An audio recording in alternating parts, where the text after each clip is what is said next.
Yes, good evening, good evening, good evening, good afternoon, good morning, wherever you are in the world. Welcome back to Football Heritage TV, the home of this guy. And this guy, I can't quite get the thumb action. I don't know how I can do it. This guy, yeah, it doesn't quite work. This So guy, you're Iggy, left. You're left. welcome.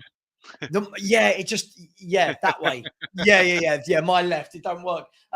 Listen, who else to bring on, Iggy, but our resident Italian expert as Tottenham Hotspur playing Roma. How are you, mate? You good? All right. All good. I can't complain. Cold, isn't it, today? Proper cold, but other than that, Freezing. yeah. Freezing. Me and the wife have just had one of them. I want to put the heating on. Put a jumper on. I'm like, no, it's not that sort of cold. It's that to your bones cold. In your bones. Yeah. It Jumper on. I'm comes like, with age. no. The young people won't understand, but when you start getting in your 40s, in my case, going towards my 50s, you'll know what we're talking about. Oh, mate, my bones are cut. I'm half Greek. Bad. I don't live in this environment, right? No, I I like can't the take it. sun. I can't. I I like the can't. I sun. hate it. There's people that love the cold, but no, I'm not one of those. Not me at all. Not me at all. Big up to everyone in the chat. We'll get to let's say hello to a few people. Big up to Tony Rodriguez. How you doing, mate? Big up, Tony. Always ends his chats with Ange out. Big up Vinny Rowley, Adam Jones, Tom Thacker, Finn Rickwood, FC25 in the house. Big up Mark Taylor, Gary there, old Morton Barley. Big up to you. Mario 2012. There's George is in here. Kate's in here. There's a lot of them. Rob Welshspur, or better known as What the F is Ange Ball. Ryan's in here. Philly's in here. If I do this, I'll be here all day long. Good Iggy, evening, everyone. Good evening, everyone. Iggy, Europa League. Yeah. Feels like it's been quite a while since we played in the Europa League. And I believe our last game was Galatasaray, which obviously means that Will Lancashire is ineligible for tonight. We know we've got a few injuries as well. Is this a game? Let me start off with this. Is this a game you would be expecting Tottenham to win and win easily? Or is this going to all depend for you on what team do we put out or what team they put out? How do you see it tonight? Well, there's an element in truth in that. It depends on the team that we put out. I expect changes. I know Roma are expected to make some changes too from the weekend game they played against Napoli. But looking closer to home, I think Benson. This is my feeling. I don't have the certainty until we got an hour away before, or less than an hour before the lineups are revealed. I think Bentancur will start tonight. I think he's going to definitely. I think he's got his place nailed on that one. And I think there'll be more the same. I think we'll see Archie Gray at right back. We'll see Bergvall in midfield with Madders, I reckon. I see Werner and Johnson playing wide, and probably one between Son and Solanke up top. The only place I don't see any changes being made will be the two centre backs because we don't have anyone else. So I expect no changes there. And at left back, I expect Udogie to start because again we have no alternative options there. So those three will start. Of course, needless to say, the goalkeeper, Ben, Fraser Foster will be deputising for a little while by the looks of it. Yeah, no, absolutely. I mean, I think you're right. We keep talking about wholesale changes, but I feel like the team kind of, you know what it's going to be, right? I mean, you've got two fit centre halves at the club. You've got no Jed Spence, so it's pretty much going to be. By the way, I've just seen an absolute outstanding save from the Chelsea keeper. By the way, sorry, I've got them in my ACCA. Just if anyone wants to know, I've got an ACCA, and no, I've not put Tottenham in it. I never put Tottenham in an ACCA. It very much, isn't it? It's looking like Archie Gray right, Udogie left. It's no variation. I'm trying to keep the trend. I'm trying in my head keeping the trend of starting sort of players that have been playing all the Europa League games pretty much. And if that's the team that I foresee, of course we wait for the confirmation. But in my head, that's the 11 I see starting. Of course, Werner's going to get a game. I think Johnson will start because he didn't start over the last game. Son and Solanke will alternate. Maybe one will replace the other. One will come on. I don't know, but that's where I see the changes. And the rest, I see Bergvall coming in as he has done all the other matches. Benson could, for the reasons that we know. And Yeah, what Madders, Kulusevski, I see Madders playing more. So how can you drop Madders after the weekend? Although you can take your pick who would play there with Kulusevski.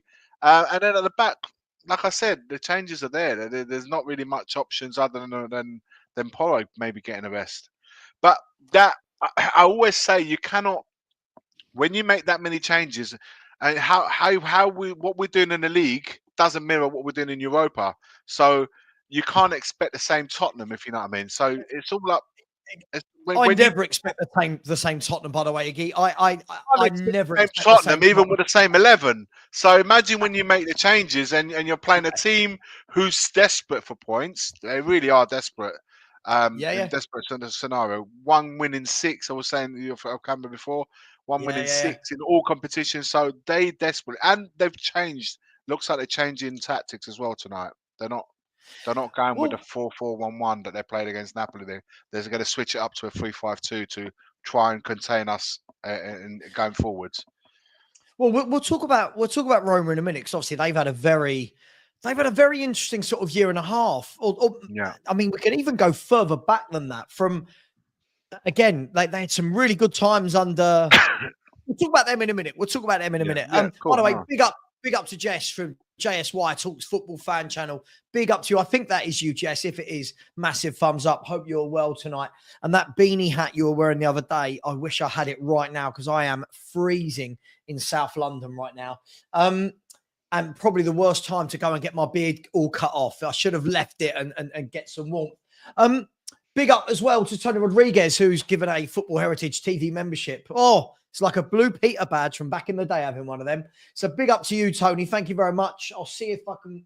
It was Ryan G, the Wolves fan. Ryan G, big up to you, Ryan. He was gifted the membership. Yeah, look, it is different. What we have seen so far in the Europa League is very different to what we see in the Premier League because you have changes, the level of the opposition. There's always that thing thrown at Spurs that, we seem to be able to get up for the big games, but now not the little games, which wasn't the case a few months back. It was quite, it was quite backwards to that. But is this I would say, is this the biggest test for us in the Europa League so far, Iggy? Now, what I mean by this is Galatasaray away was definitely the game you look at and go, oh, that's a tough one.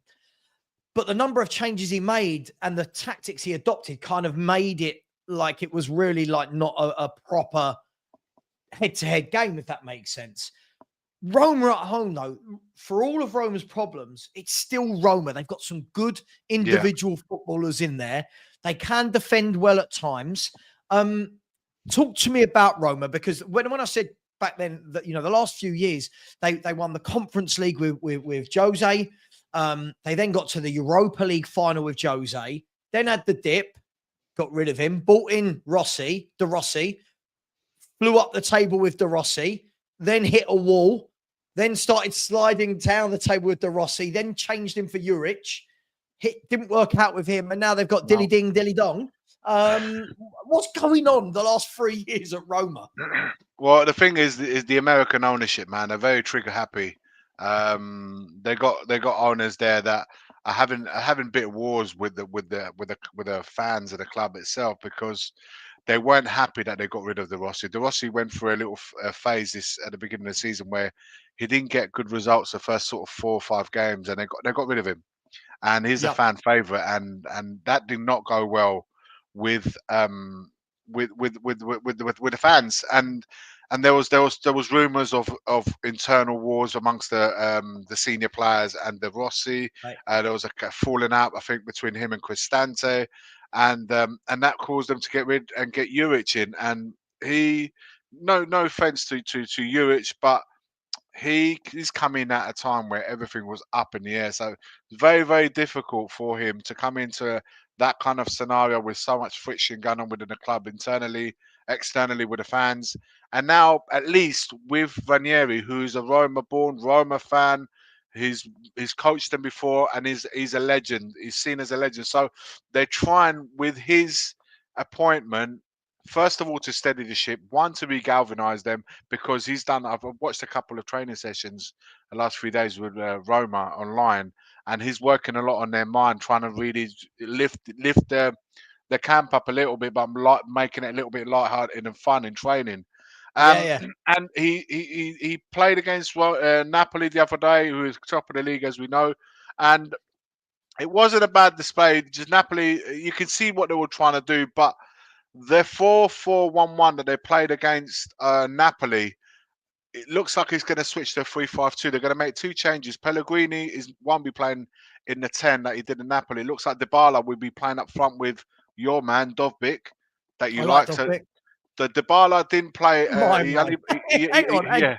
Hang on, Iggy. Where did that? No, I know you liked him from the Liga. You even spoke about having him at Spurs, and then 25 million. They signed him for next to nothing. We spent 65 million. But let's not even go into that. Yeah, but don't go there. We'll leave I'll that. Get clipped up. We'll leave that. But Dybala looks like he was given a few minutes. He's come back from injury. It looks like he's going to get his start tonight. Lo and behold, up front with Dovbyk. That'll be an interesting pair to see how those two get on. El Shaarawy and Pizzilli will be playing wide, so it's a bit more attacking. If it goes into 3-5-2, the wing backs with El Shaarawy and Pizzilli would be a bit more attacking. So they're going to play. It looks like they're going to try and work our flanks, which Udogie on one side and Gray on the other. It could be interesting to see how that goes.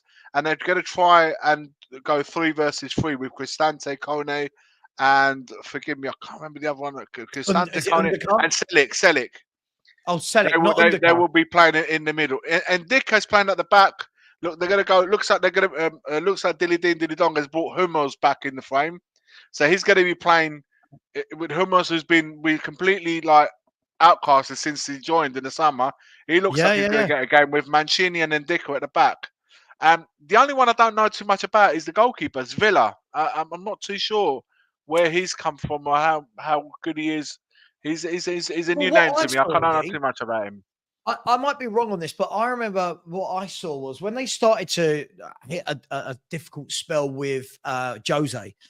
Yeah. When De Rossi came in, I think he really wanted to shake it up. And there might be a penalty here in the Chelsea game. He really wanted to shake it up, and he dropped. Who was the keeper? Rui Patricio. Patricio, who they got from Wolves, right? Because he was replaced by Jose Sarr, who I really like. And they brought in this young goalkeeper. He started to make changes in midfield at the back. But they've got individually, Iggy, they've got some good. They've got some really good players. Even looking at that lineup, they're good. They're good players. Good players.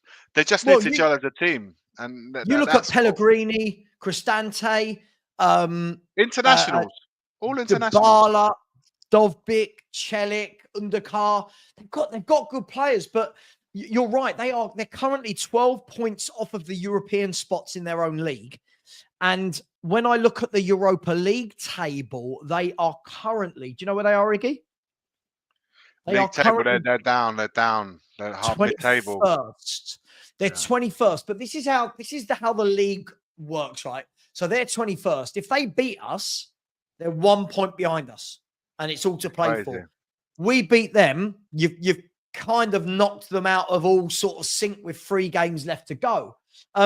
Just to give an update, by the way, for anybody that wants to know, the current standings at the moment, and please be aware that 5 of the current top 8 are playing. So Lazio, who are top of the Europa League group, are 0-0 at the moment. They're in Mallorca against Ludogorets. Athletic Bilbao are second in the group. They're winning 2-0. So Athletic Bilbao and Lazio have both moved on to 13 points at the moment. Ajax are in third. They're not playing. Lyon are in fourth. They are winning 1-0 away from home against Karabag. Frankfurt are not playing in fifth. Now, Galatasaray in sixth for losing.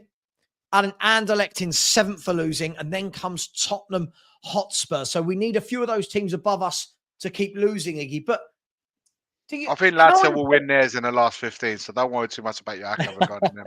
I think that they'll come through. I've got Lazio, Lyon, Chelsea, United, Nice, and Fiorentina. So if those 6 win, I'll be very happy tonight. How big a game is this, Iggy, from the point of view? It's a new format. Normally, when it's the 6 group games, you kind of know after 3 games if you're through or not. You know what you need to do. It's like, oh, one more draw, we're sorted. How big a game is this, especially after the Galatasaray loss? You know, I'm not saying if we lose today, it's all over, but you put pressure on yourself, don't you? Yeah, we're putting it up in the air. Listen, at the end of the day, Sab, we've got to win our home games. Yeah. That's the biggest thing. I think away, it can happen where the result doesn't go your way. And we lost that Galatasaray way in a really, really silly way. So tonight, and I'm convinced that if we had played if we played the same 11 or 10 that we had against Man City, we'd be winning tonight. I have no two ways about that. But unfortunately, when you make the amount of changes that we make, and it's not to throw shades on the players that are coming in, they're just not to the level of the first 11. There's no. I think you can look at it, the goalkeepers. You can see they're 2 different levels. Then you look Porro, Gray. You look at all these changes, and all of a sudden you just. I understand giving everyone a game. I get that. Rotation, I get that. But when the level then drops as a result of that, you make it a game, and yeah. So Roma could be coming into it, and all of a sudden, where they might not fancy the chances against our first 11, they see the changes that we make and think, hang on a minute, maybe there might be something. I see goals tonight. I see goals tonight. I think there's going to be goals. I don't think it's going to be a 4-0 result, which wouldn't be the worst for us personally, but I see goals tonight. And yeah, I tend to agree with one of the guys in the chat said 3-2. I see goals. Whether it's 3-2 to us or 3-2 to them remains to be seen. Hopefully, we get a win that we, and they're going to come out and risk something. So the first goal I think will be massive. If we get it, then we force them to draw. We draw them out a little bit more, which can hurt them more. If they get the goal, then really is game on. Yeah, absolutely. I mean, I see goals. I think you hit the nail on the head. If they go and look at those wing backs, if they play wing backs, I think again without having a dig. We struggle against team, by the way, that played the back 3. You know that we struck this season. Yeah, any team that we've gone up against that played with a back 3, we've struggled against them. So well, watch out absolutely. for that one. Look, Palace played a back 3. Ipswich played a back 3. Even like Leicester didn't, but sat in. Newcastle sat in. Anyone that sits in or has a tight back line, we struggle with. But let's be fair, Iggy. Look, I feel we're not going to have a whole conversation on Archie Gray, but if I'm Roma and I see Archie Gray as playing at fullback, I am saying to my winger, whoever is against him, saying, this kid ain't a fullback. Run at him. Yeah. Run at him. Like, so I do think it's going to be interesting. The same kind of defensively can be said about Udogie at the moment as well. You can't, sure. He's not really a power of strength. I like Udogie. I know many that have had a bit, but I think he can be got at as well. Look, I think there's going to be a lot of jaws, and I think the 2 centre backs against Dubvik and Dybala, they've got a different proposition in front of them tonight, and it'd be interesting to see how they handle that. They did it brilliantly against Man City. Let's hope more of the same comes to fruition tonight. So here's the question then. Iggy. We'll go back to Roma in a minute, but after the performance we saw the other day, obviously away from home, different caliber of opposition, or some might say at the moment, not a different caliber of, because the more everyone keeps taking points from Man City, the more everyone's wins stop being celebrated as much, right? Like I saw them talking about on TalkSport today. It's like everyone's going, "Oh, we beat City," but Simon Jordan said at the moment it's like, okay, you should be, right? But look, everyone lasts for long. I agree, mate. I agree. Guardiola can't keep scratching away as much as he did the other night. There's absolutely no way he can carry on like that. No, absolutely. But with that in mind, look, we were playing away from home. We're at home tonight against a struggling Roma. Yeah. How do you expect us to set up, not who's playing, but tactically? Because it was visibly different against Man City, a team that will dominate. So do you expect to go back to more of the kind of accustomed high line? Or do you think because Dragusin and Davis are in there that we're going to still see sitting back a bit? What do you think is going to happen? I hope. That's all I can say. I hope not to see a high line. I really hope that we don't revert back to, because we just simply don't have the players to play that high line with the 2 centre backs. So I'm hoping that we kind of like drop 10-15 But what I do expect from the start for the first 15, 20 minutes for us to make a fast start and get at them early and try and hopefully get the goal in the first sort of 20, 25 minutes. Definitely do not give them time to set into their game and make Yep. their game plan come to fruition, because they would have come with a game plan. Keep it nice and tight early on, first 20, 25 minutes. They might expect Spurs to come at them. And you know, they would have a plan for that, and they will have also a plan to try and get Dybala to get into those pockets, get him on the ball early on, and try to see if something that can happen through there. What we Good mustn't do is player. let them. Yeah, he's a quality player, man. Good Listen, player. Good player. unfortunately, he cannot play 3 games a week, but Yep. like Ranieri said, if he could, he would play 90 minutes every single game. Listen, Dybala is technically he's just on a level higher Agreed. than everyone else on the pitch. Yeah, technically We brilliant. will see that tonight. If he's on it, we will see that. What we have to do is cut those balls out to him. So I don't know whose job's that going to be. If it's going to be Bergvall, Madders, or Bentancur, someone's going to need to get close to him and not to give him too much manoeuvre. Because if anything is going to happen tonight for them, a lot of it will come through his feet. Do you think we're going to play inverted fullbacks? Because this is a topic of conversation the last 18 months of Spurs is about. Some people love it, some people hate it. I personally, again, just Richard's opinion. I don't like it. My opinion is that when we actually play a more orthodox back four with fullbacks playing as fullbacks, I think we look a lot more solid. What are you expecting today? Are we going to see Gray and Adogi? I'm guessing it's going to be those two. Are we going to see them drifting in, or are we going to see them staying wide for wing backs? The thing is, honestly, we're never ever going to know, because I can understand when we go to Man City, it surprised us all the way we set up and the way we didn't play inverted. We're playing more outgoing, leaving the freedom for Maddison to move about. I hope we continue with that. Mm-hmm. When I look at Gray, I think that we're going to probably, with him at least, play more inverted. That's how I see it. But with the thing is, at the same time, we have to be careful, because with their 5 and the way they're set up, and if they're playing these attacking wing backs, playing inverted might not be the right way. I would like us to play the way similar to what we did against Man City.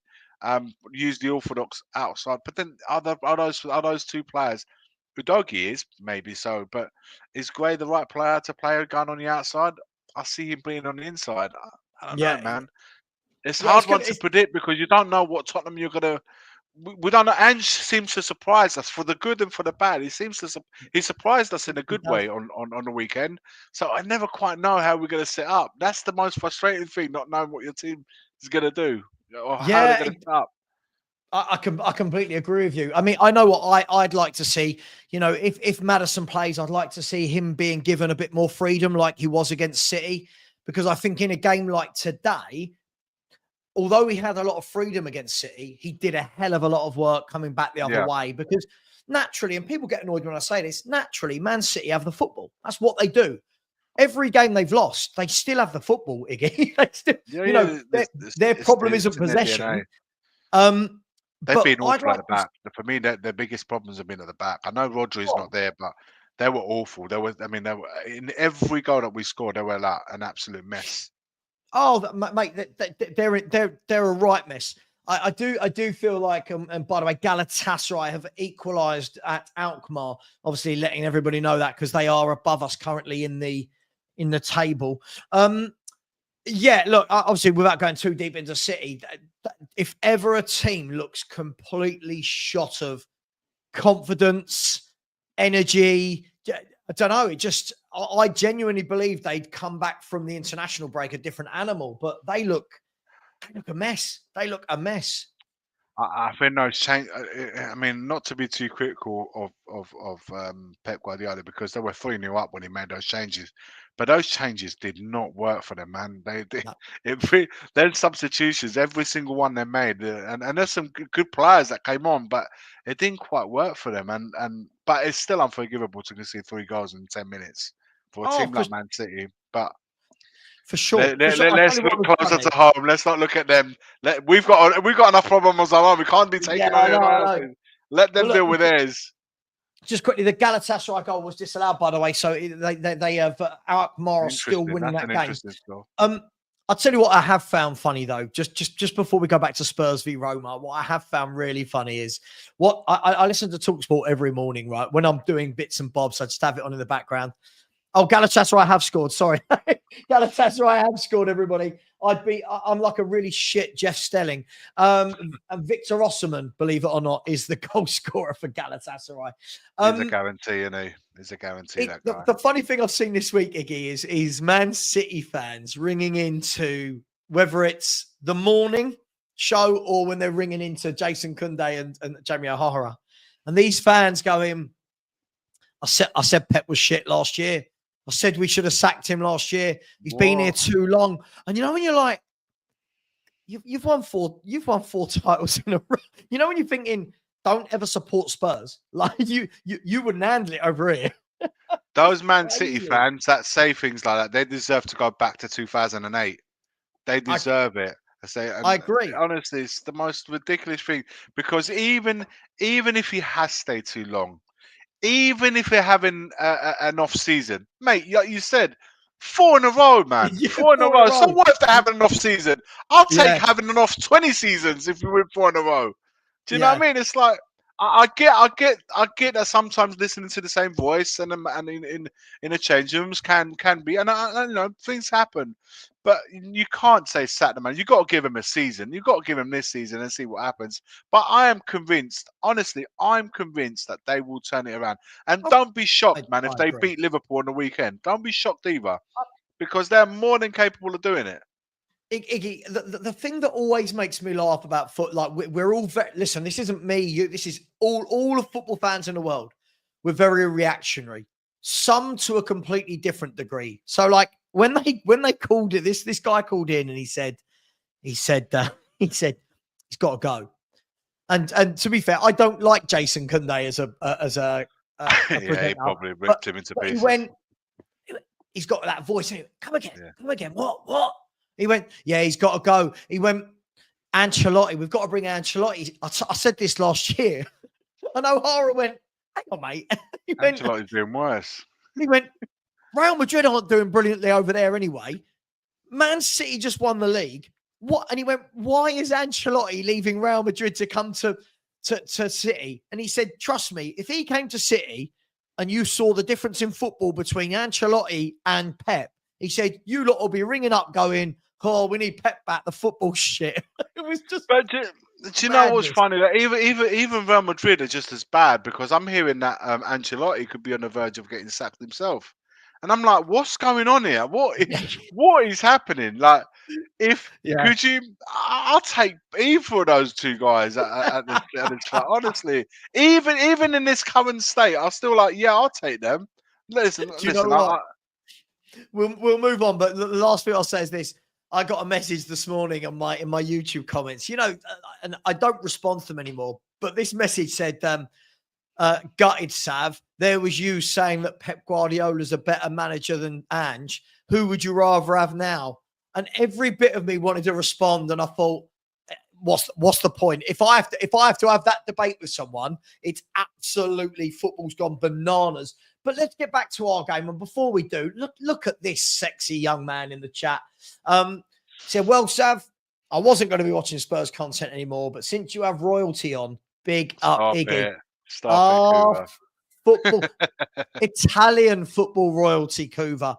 And do you know what? I was trying to explain. We need more Kuva. We need more Kuva on the streams. Honestly, I know. Listen, whenever you want, man, but. He's quite rational in his thinking. He doesn't. He's got interesting points of view when it comes to Spurs. So we need more Kuva. That's what I'm saying. That's it. By the way, this is a Man City fan, right? In the chat, have a look at this. Right, this cracks me up. Pep isn't here for what he did in the past. We gave him 3 seasons to rebuild, and he constantly told the board not to spend money. You've just won 4 in a row. You've won 4 league titles in a row. And they've got like 115 charges pending. So maybe he's not spending as much. There may be more reason to it. Come on, man. Alf, you can't be serious. 3 years. We gave him 3. I believe in that 3 years that you gave him, he returned something back. Just a little trophy here and there. I tell you what, He sprinkled a few trophies. Can someone in the chat tell me, not this year, for the last 3 seasons, how many trophies? I reckon it must be 12. Can someone let me know, of the last 3 seasons, how many trophies Pep Guardiola's won? And this the fact that we have to look it up. Right? We don't know the numbers. That's how many there are. The fact that we've got to look it up. So when I see football fans like this, Alf, love you, dude. I know you've been on my show, but Alf, I'm sorry. Your football club in 2008 were in the League One. You were in 8-1 against Middlesbrough. Right? You lost You've 8-1 won that season. Everything, and you've had the best manager in the world for 8 years. You have a 6-game 6, Iggy. You have It's first time in how many years? God knows. I don't even know how long. And here we are. And they call us unhinged for wanting Ange out. This guy wants Pep Guardiola out. Do you know what? I'll ask this question. Listen, we've got time. We can talk about it. Where do you go after you've had Pep? Like, seriously, what manager are you bringing in that gives you the 8 years Pep Guardiola's given you? And this is where football fans are so ungrateful. 8 years, you've played the best football in the world in that time. You've beaten everybody and anybody. You've signed the greatest goal scorer in the world currently. You've got the Ballon d'Or winner at your club. What is it? What do you mean we've given him 3 years like you're doing? He did you the favor. He's Pep Guardiola. You're Man City. What? He was winning at Barcelona before he came up. So it weren't like he wasn't proven or anything like that. It's a no subject for me. It's to actually even try and sit here and having to justify him being there is incredible. But it's mad. It's mind-boggling. Absolutely mad. Iggy, back to Spurs Roma. Sorry, I find it. By the hilarious. way, Jay Ashraf, I in one of his comments just there at 6:37. I agree with you, man. I'm with you when he says he's worried that Ranieri will school Ange tonight with a few counter attacks and last week just at 6:30. Okay, So okay. Yeah. Listen, Ranieri's no mug, man. He's an experienced manager, and I don't expect him to leave a lot of spaces for us to get into in behind, so it's going to be an interesting one. Whilst listen, I accept that they haven't won a lot and they're not short on confidence and blah blah blah and this that, and the other. At some point for them, whether it's this match, hopefully it will be after this match, not in this match. He will turn it around slowly, and I just hope we continue to do what worked for us on the weekend and bring it into tonight. Even if we change the personnel, I still want the attitude to come into it, because it weren't like the players that didn't play tonight and they didn't play the other night were a million miles away. They were sitting on the bench watching the game, so hopefully there will be more of that.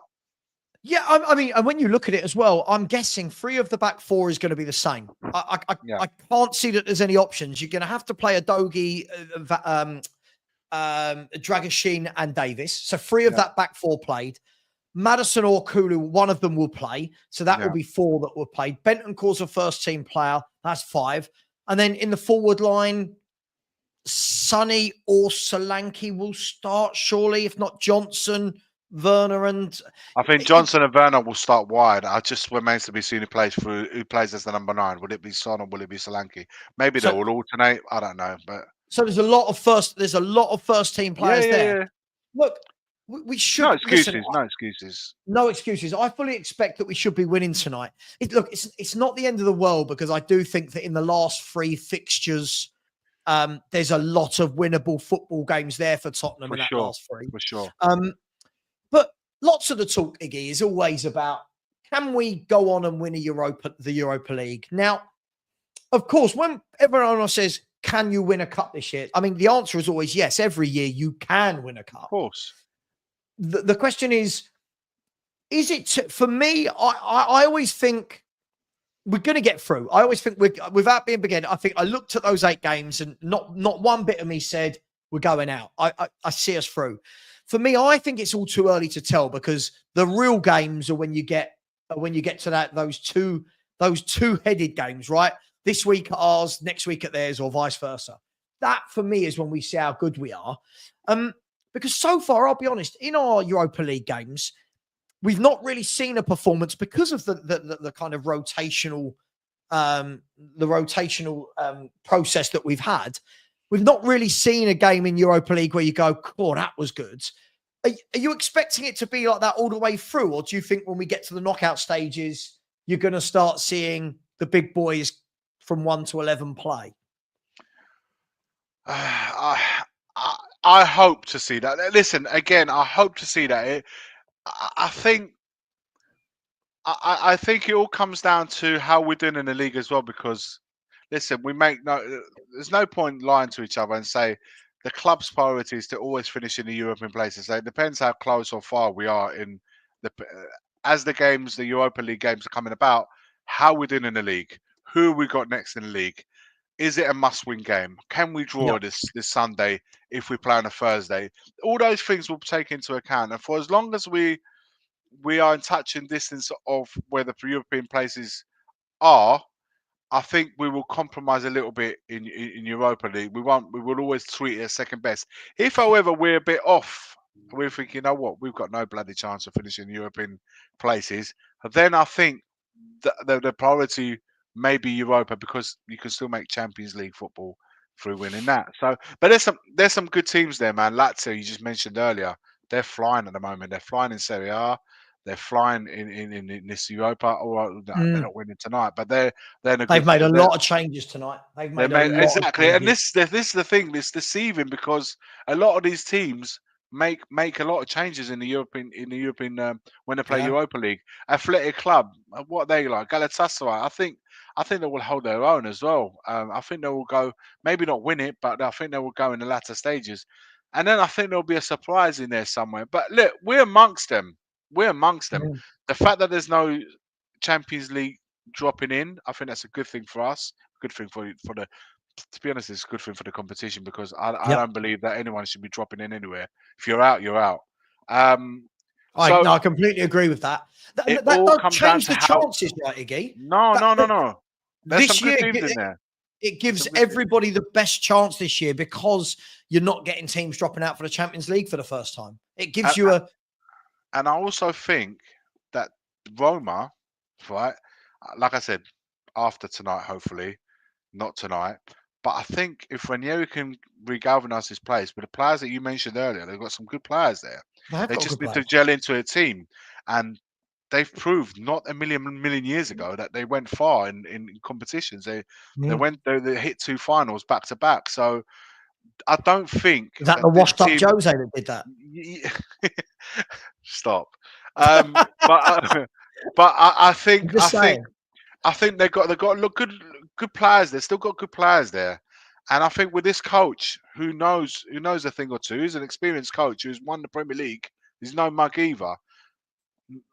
I'm not, and also like in Serie A, they're quite far away. So maybe they might just put all their eggs in a basket in this trophy and say, you know what, we got time. Maybe the league. Maybe the league gets over, but we still have a chance to try and do something with the games remaining, and try and push to at least to qualify. I don't know. You said the 21st. I don't know. And like you said, they're not a million. What is it? 1 point. They win tonight. They go a point. So it's recoverable. All I'm trying to say is for them, it's recoverable. They can recover. Absolutely. And then, I mean, look, if we look at those top 8 teams at the moment, bearing in mind there's still a lot of games tonight. You've got Lazio, Bilbao, Galatasaray, Ajax, Lyon, Frankfurt, Anderlecht, Tottenham. Right? Some good teams in there.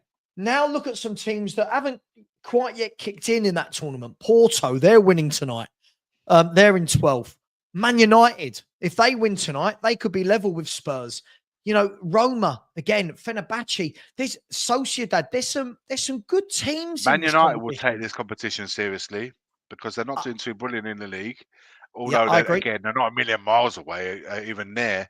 But I think in terms of trying to win a trophy, I think their manager, their new manager, who's done Mm. not bad in their previous club, I think he'll look in and say, you know what, maybe just maybe we should take this competition seriously. And it ain't like Yeah, they've not yeah. won it before. So look, there's some good teams. Lazio away would never be easy. Oh yeah. Playing against United for us is never frigging easy. Mm. Porto, like you mentioned, there's some good sides there. So, but I do feel that if we can keep everyone fit, with our 11, our first 11, by the way, because we cannot play beyond after 12-13, we start to struggle. But if we got those guys fit and going in the business end of the season, we're in there, man. I reckon we're in there when it comes to try and Would go far in Would this you like the competition. team? Would you like Oh the God, team? I don't like your expression. I'm not feeling your. He's gone strong. He's gone strong. He's not Go on, messing let's about hear it. tonight. Go on, Ange. He's gone Forster, we knew. Porro, Dragosin, Davis, and Gray. So it looks like Gray's going to be left back. The midfield three is strong, though. Sarr, Bentancur, Kulu. And Okay. then Johnson, Solanke, and Son. So there's no excuses tonight. That is, other than Adogi. Put the tie to bed. I think that's what that tells me. Yeah. Put this I completely qualification agree. to bed. So other than Adogi, Basuma, and Maddison, who all started at the weekend, I mean, if you're Maddison, would you feel a little bit peed off that you're not playing tonight after grabbing both goals, or could it be a case that he said you're starting against Fulham? I don't need you tonight. I think we need to freshen it up. I think the Kulusevski and Maddison together in that midfield three doesn't. But again, does that mean that we've gone back to inverted wingers, inverted fullbacks? You mentioned we don't know now because it seems to like I don't know. We'll see. We'll judge it when we're watching the game. But yeah, I'm glad we got Matasar in there that can help Bentancur. We need the legs in there in the midfield. Kulusevski will be given the freedom that Maddison had. Yeah, honestly surprised he's played the same sort of back three and Udogi misses out and not Pedro Porro. So what do I know? But the Roma have gone with a 5. They got Paredes in there with Kone, Selic, Angelino, and El Shaarawy with Dybala with Dobrick. So it's going to be very, very interesting. But Hummels, he hasn't played a lot of football. So his first game, he's an experienced player, but he hasn't played a lot of football. He's got no. I'm looking at SofaScore. He's got no ratings because he hasn't played. Yeah. So you really got to try and make the work of it. Who we got up front? Did we say was the Johnson, Son, and Son, and Solanke. He's gone. Strong, man. He's gone strong. I'm happy with that. I'll take that. Other than Archie Gray, who's going to be at left back. Yeah, that's the strongest. It's strong. It's a strong team, man. Yeah, I'm happy with that. I fully expect us to score a few goals tonight and to win the game. There's going to be goals tonight, I think. Huh? There's going to be goals. There's going to be goals tonight. I don't think it's going to be a score draw. I completely agree. They've got players like Lo Pellegrino, Cristante on the bench, so they've got some good players. But guys and girls in the chat, 330 of you, the likes to viewers ratio is absolutely appalling, if I do say so myself. There's 338 of you now and 89 likes. We should be on 160, 170, 180 by now. So please smash the like button. It's absolutely free. I'm not asking for super chats. I'm not asking for money, but please do smash that button. Please subscribe to Tottenham Away as well with Iggy, and subscribe to myself as we're looking to track down 14,500 subscribers. So just 170 away from that if we can get that moving. Chat, let us know though. You've seen the teams now. It looks like Roma are playing with wing backs. Tottenham looks like we've gone to a more traditional Premier League 11, so to speak. And for me, Iggy and I are going to talk about this while you guys put in your score predictions. Iggy, for me screams inverted high line. I think it's going to be so congested in the middle of the park. So congested. It's going to be proper squeezed up. Listen, they got. You said they got some really good Cristante, Pellegrini. So Baldanzi's a really good player, an up and coming player, really quality, technical, small player like Dybala. good player. If he comes on, worth keeping an eye on him. Salamakers, Zaliski, Yeah. Bazilis, Matthias Sole. Quality players, man. Really quality players. And who we got on our bench? I haven't even Yeah, seen I who can we tell got. you our bench is Austin, Whiteman, Adogi, Hardy, King. I think is that Ledley, Basuma, If only. Bergval, Madison, Ulasesi, Williams, Barnett, Timo Werner. So we really look Basuma, Madders, Bergville, Werner. Those four really. I don't see anyone else coming on. Udogi maybe, but yeah, the rest of them are just kids, aren't they? Youth players. Interesting. No, absolutely. But by the way, listen, Shane. Yeah, listen, we can talk about he bloody well should have won trophies, but during the time Pep's been there, a lot of other clubs throughout world football have spent a lot more or in and around the same amount and don't win anywhere near the level of trophies. So this is the difference. Whenever people say, "Oh, managers do it with money," you can have all the money in the world, but if you don't know how to gel those players together, get them running through brick walls, winning mentality, getting them pressing, working, it's just a statement from fans, isn't it? Otherwise, so I think you've got to give him. He doesn't get enough credit for how good he is, in my opinion. Back to Spurs, Iggy. Listen, it is strong. It is very strong. I want to talk to you about this whole thing. We saw the two in front of the back four at the weekend in terms of Papa Sarr and Basuma, and they sat in there. They did all the hard work. I thought they were absolutely superb. That's obviously being broken up tonight because I think we knew Bentancur was going to come back in because he can't play in the domestic games. Do you expect to see the same kind of the same way of the two working, or do you think Bentancur, obviously a very different player to Basuma, will naturally go in as the one on his own, and then Kulu and Sarr pushing a bit forward? It'll be Bentancur will be directing traffic, and you got Papa Sarr using his athleticism to cover a lot of the ground, and of course Kulusevski will do Kulusevski's things. Hopefully he can be decisive, and I would love to see him be a little bit more in front of goal. I would like to Kulusevski to see him. Plus an Italian team, so he knows he's familiar with it all. So I would like to see Kulu be a little bit more converting a lot of his chances, trying to get a few more goals. That's the one thing that I will say about Kulusevski. Just want him to be a bit more deadly in front of goal. Start contributing with goal, with not just creating goals, which he does really well, but scoring them. That's what for me. I keep getting mocked for saying this. I think Kulu's a good player. For me, I think what separates him and the big boys, if we're going to talk about the top players in those positions, is now adding lots of goals and lots of assists to his game. He can do it. I'm not saying. Yeah, I'm not saying he can't. Can do it. He can do it. I think for sure he has to. So far, he's done a lot better than last season. You see, he's growing in confidence. Physically, he looks really good. He's like you cannot knock him off a ball. He's so strong. And he's been so good in those little gaps. Now it's just of course, carry on doing the things he did well, but also trying to improve on the things that perhaps I haven't done so well, like scoring goals. If he can add that to his game, we got a hell of a player in us this season. So, we want him just to keep doing what he does and contribute with goals. Really, but for a player like him, it's not something that he it's not a big ask. Yeah.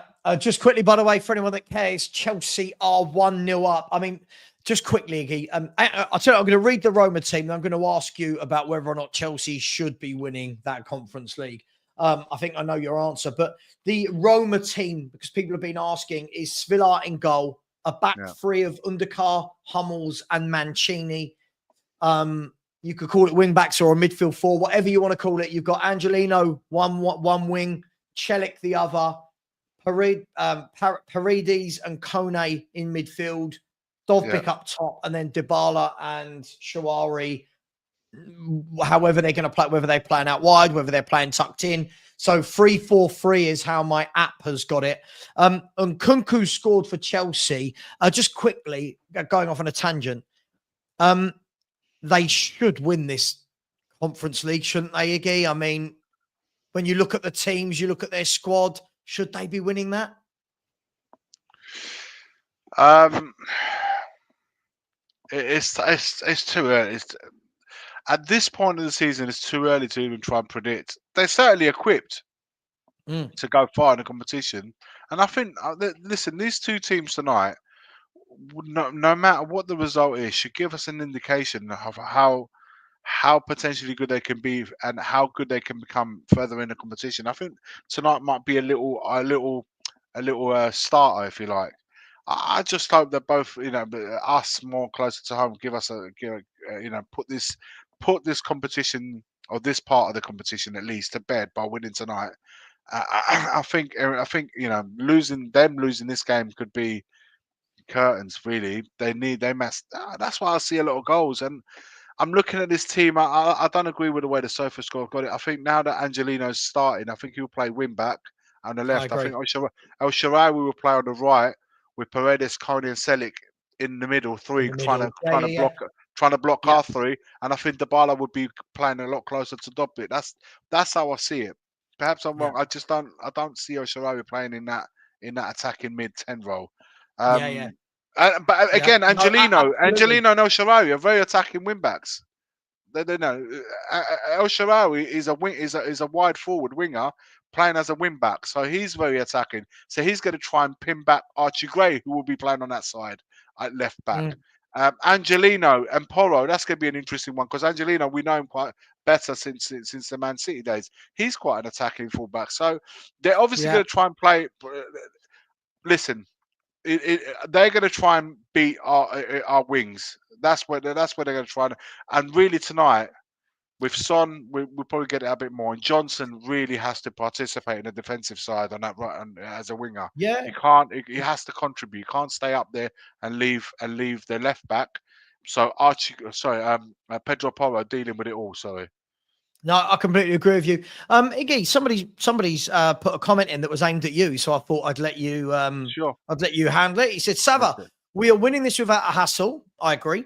And Iggy, how can you say we can't say yeah yet, but then say Spurs can win the Europa League? Have the same energy, bro. No idea what he's talking about, but do you? How can you say we can't say yeah, but then say Spurs can win? He's a Chelsea fan, I'm guessing, and because you've said you can't say yes yet about Chelsea winning it, but then said Spurs can win the Europa League.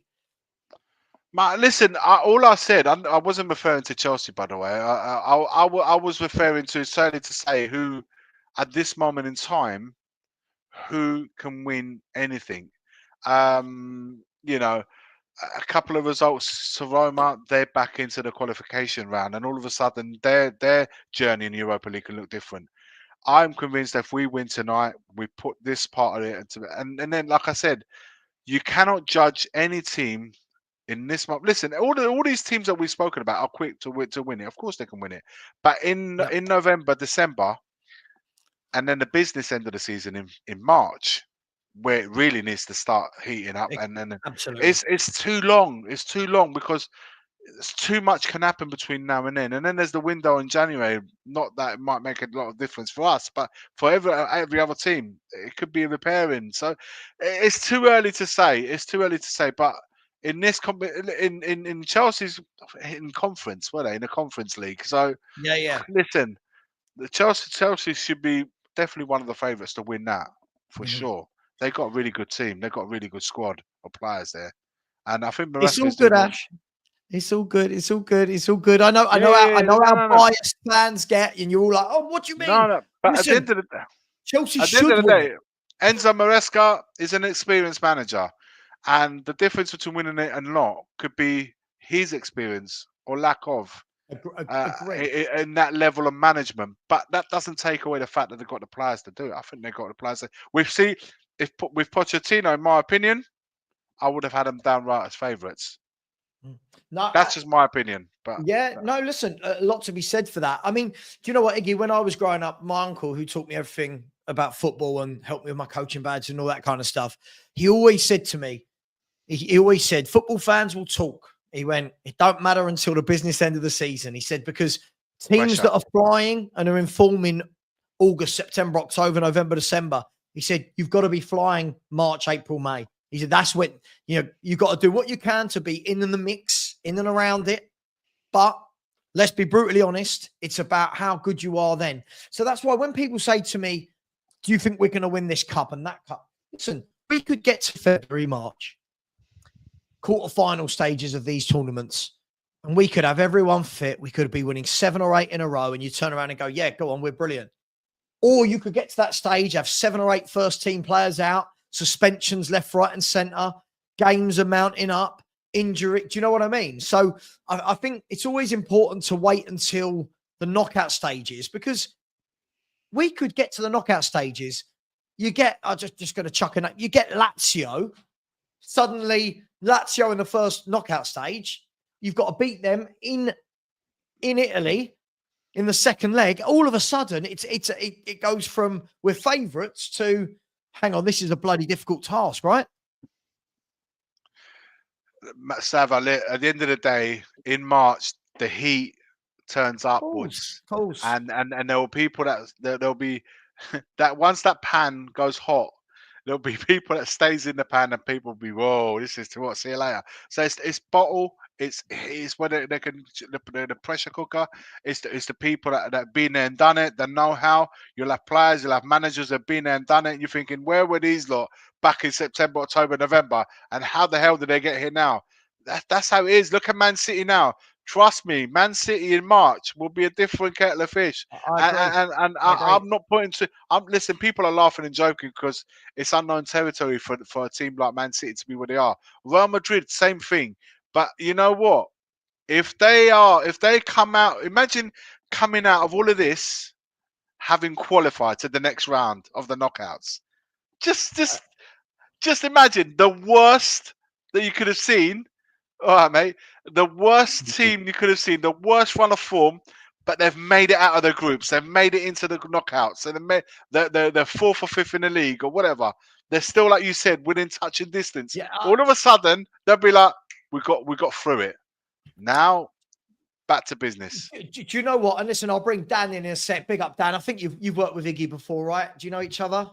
Yeah, we've met here, wasn't it? I think we've done it here. Oh, you met on here. There you go. We spoke today, so yeah. And you two are coming on the show next week. There you go. If you're lucky. Yeah. No, just kidding. Yeah, listen, I'll bring Dan in a second. But do you know what? Paul Merson made a point last night, and I don't always agree with Paul Merson because he's got some funny takes. But he said, listen, they said, oh, Real Madrid not doing well. Should they be worried? And he said, look, the thing about this league table, you can be in the top 24, right? He said Real Madrid won't mind a 2-legged knockout game in the knockout stages to go through. He went, they'll be comfortable because at the Bernabeu, with their best 11 out, they're going to beat most teams. And that's the difference, isn't it? Real Madrid, everyone going, oh, they're not very good. City are shit at the moment. I reckon they'll both be up there at the end of the seasons. So we'll see. Dan, welcome to the show. Congratulations on hitting your milestone yesterday. Thank you, Savva. Trust me, as 2 people sitting here that have been there, seen it and done it on YouTube, we know how difficult it is to hit those milestones. So you've got to celebrate all the small wins. Twice. The old one went. The old channel went. So listen, allow me to say it, man. Naughty Tottenham away. Dan, listen, welcome to the channel. He's gone. Have you seen the 11? No, I've just been rushing about, so I haven't seen it. Big up to everybody in the chat. Big up Iggy. Big up Savva. Hope you both are good. What's the lineup then? By the way, yeah, as Mark says, please do subscribe to Dan's channel here, the Spurs Danalist, and let's help him on his way to the 1,000. Trust me, people, getting to the 1,000 mark is a huge deal for anyone who starts a YouTube channel, because the amount of time and effort that goes into this is more than people think. It's not just a case of switching on your camera. The team, Dan, is Forster in goal, Porro, Dragoshin, Davis, and Archie Gray. Papa Sarr, Benton Court, and Kulu. Johnson right, Sonny left, Solanke through the middle. So he's gone, I think other than a Dogie, he's gone very, very strong. So what do you make of it, Dan? Any excuses tonight? No excuses. We need to get the game won early, and then we can make some subs. I think it looks that way. I think Andrew's going to go for it. The only kind of standout issue is Gray at left back. But who's the Roma winger? Do we know? Well, Roma look like they're playing wing backs. Yeah, they've got wing backs. They're playing with a 3-5-2. So it looks like again we won't until we see them out on the pitch. It looks like El Shaarawy will be playing on Archie Gray's side, and Angelino will be playing on Poro's side. Okay. 3 in the middle, and Dybala and Dubik are playing up front. So Dybala playing his first start in God knows how long, and we a few years ago, remember we were linked with him in that famous image rights. He'll be playing tonight, and he hasn't played a lot of football, but we know how good he is technically, and the areas he's kind of occupying, everything will link through him. So we've got to try and stop him at the track. So different proposition for our 2 centre backs, having those 2 up front, and Dubik has done, he's not done. Someone in the chat saying, well, his move at Rome hasn't worked out. Well, he's been under 3 managers already in such a short space of time, though. And can we just say he scored the same amount of goals as Solanke? He's a good player, man. He knows what the goal is, and this if competition we're saying it's not good worked out, but we're all going to say Solanke's been brilliant. You've got. It's early doors. I think he's a good player, and he's a good player. And like I said, it's going to be a different proposition. Hopefully, if Davies play and Dragoons are playing anywhere near, or we did it again against Man City, then we'll be okay. So I think the midfield is going to be quite packed. Our 4-5 players in there versus their packed midfield. I was saying earlier on, I think Johnson, in terms of defensive work, he has to contribute tonight because we could be outnumbered in the middle of the park there. But I said it as well to Savva earlier, that every time a team has played, we played against a team with a back 3, we've always struggled against them. I said it earlier on, and tonight it looks like Roma are playing with a back 3. They've got Hummels. They've got him out of the dark because he hasn't played under any manager. Ranieri's brought him in with Mancini and Ndicka. That's a good 3 at the back. So it's an interesting tactical battle. I'm interested to see how they set up and how we counter that, and vice versa. They've got some good players, Roma, haven't they? Just looking at the lineup. Savva said the same thing. They have some good players. Remember, Savva, you liked him, didn't you? We were linked. Yeah. Ndicka, left. They've got good players. Like Undercar's a good player. Mancini's a good player. Pellegrini, they've got Pellegrini and Cristante on the bench. Good players. Sule, good player. We know Dybala. Dovbik's a good player. Zielinski. They've got good players, but at some point they're going to have to stop. I mean, there's a difference between changing your manager every 18 months and changing your manager every sort of 18 games. But Dan, Iggy and I were just talking about whether or not going back to this kind of team with Bentancur back in and with Johnson back in, does this mean going back to the kind of high line inverted fullbacks, or do you think we're going to adopt a bit more of a tighter rear guard like we saw against Man City, or was this a one-off for Man City? Who knows? Who knows until we see it? I think Ange will just go for it like he does at home. I really do. I don't think he's going to change. I think at home, especially, look, it's a really interesting matchup tonight. Eggy, do you know? Did Roma normally play a back 3? No, they played a back 4 against Napoli on the weekend.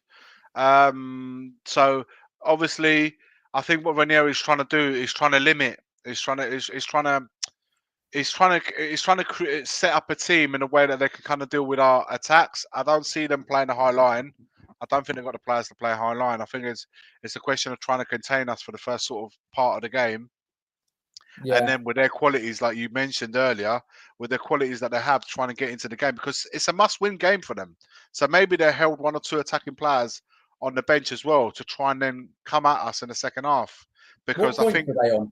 Roma. I don't know. They haven't done. They're at the bottom. They're 21st. They're 21st. They've got 5 points from. They've won 1, drawn 2, lost 1. So the problem is this: in those 4 games, they've scored 3 and conceded 3. So they've not been prolific, should we say, in those 4 games. So they've been all over the place, man. But like you said, the worry, the concern is, and I don't know, maybe this game has come too early for Ranieri, but I really do believe that Ranieri will get them ticking over in given time. Hopefully, it won't happen tonight, but I will at some point. I see them ticking over again, doing well, and perhaps where the Serie A is a little bit too far gone. I don't think they're going to make up the points. I do think they'll start taking this competition seriously because they can turn it around. Like, although they haven't got a lot of points, they don't need that many to get into that bracket where they need to qualify. And I think maybe after the new year, they'll start going again. So I see them taking this seriously, and I think they will try and stay in the game as long as they can to then try and win in the second half. And like Savva said, they've got a lot of players on the bench, attacking players on the bench that can come on and change it up. Got a lot of individuals there that they can do it. We just need to get at them the first 20, 25 minutes, score early, get the crowd up and running, and really pin them to, pin them back, and try not to let them let their game plan come to fruition with in given time. We can't let them do that. That's why we need to get at them early. Come out of the blocks the first 20, 25 minutes. Have Roma got anyone in the side who can control the ball, slow the play down? I haven't watched them this season. I wouldn't know. Are they, they've got a lot of internationals in there. They've got a lot of international players. Mancini, Sharawi, Paredes, Dybala. The international players at the highest level. They're just been in utter disarray, and they just haven't formed as a team as yet. But recent history tells us this team has made 2 back-to-back finals. They've won 1, lost 1. They've made finals. So I'm saying it's a good time to play them. It is, because they've won one game in 6 in all competitions. So it's a good time to be facing. They've been really shit on the road. They have been. No denying that. But if these guys get it together, they can give us a few problems tonight. Let's hope it don't happen. That's all I'm saying. What are you guys thinking? Iggy, Savva, what are you thinking? Do you think Ange's going to adjust to this, or is this going to play the same old high line? What do you think? I think we'll go back to a high line, but I think we should beat them. Look, we've gone strong, right? We've gone strong. Tonight, there can be no conversation of, we put in kids. He's gone strong tonight. You've got arguably your best front 3 out there, or what has been his favourite front 3 this year. Yeah. You've got arguably everybody's favourite midfield 3 that they've argued for. For me, we've got to be winning this. I think this will be a good win, but we've just got to be careful, because teams that come in and sit can go one or 2 ways. If those teams frustrate you for 30, 40, 50 minutes, it's a long night.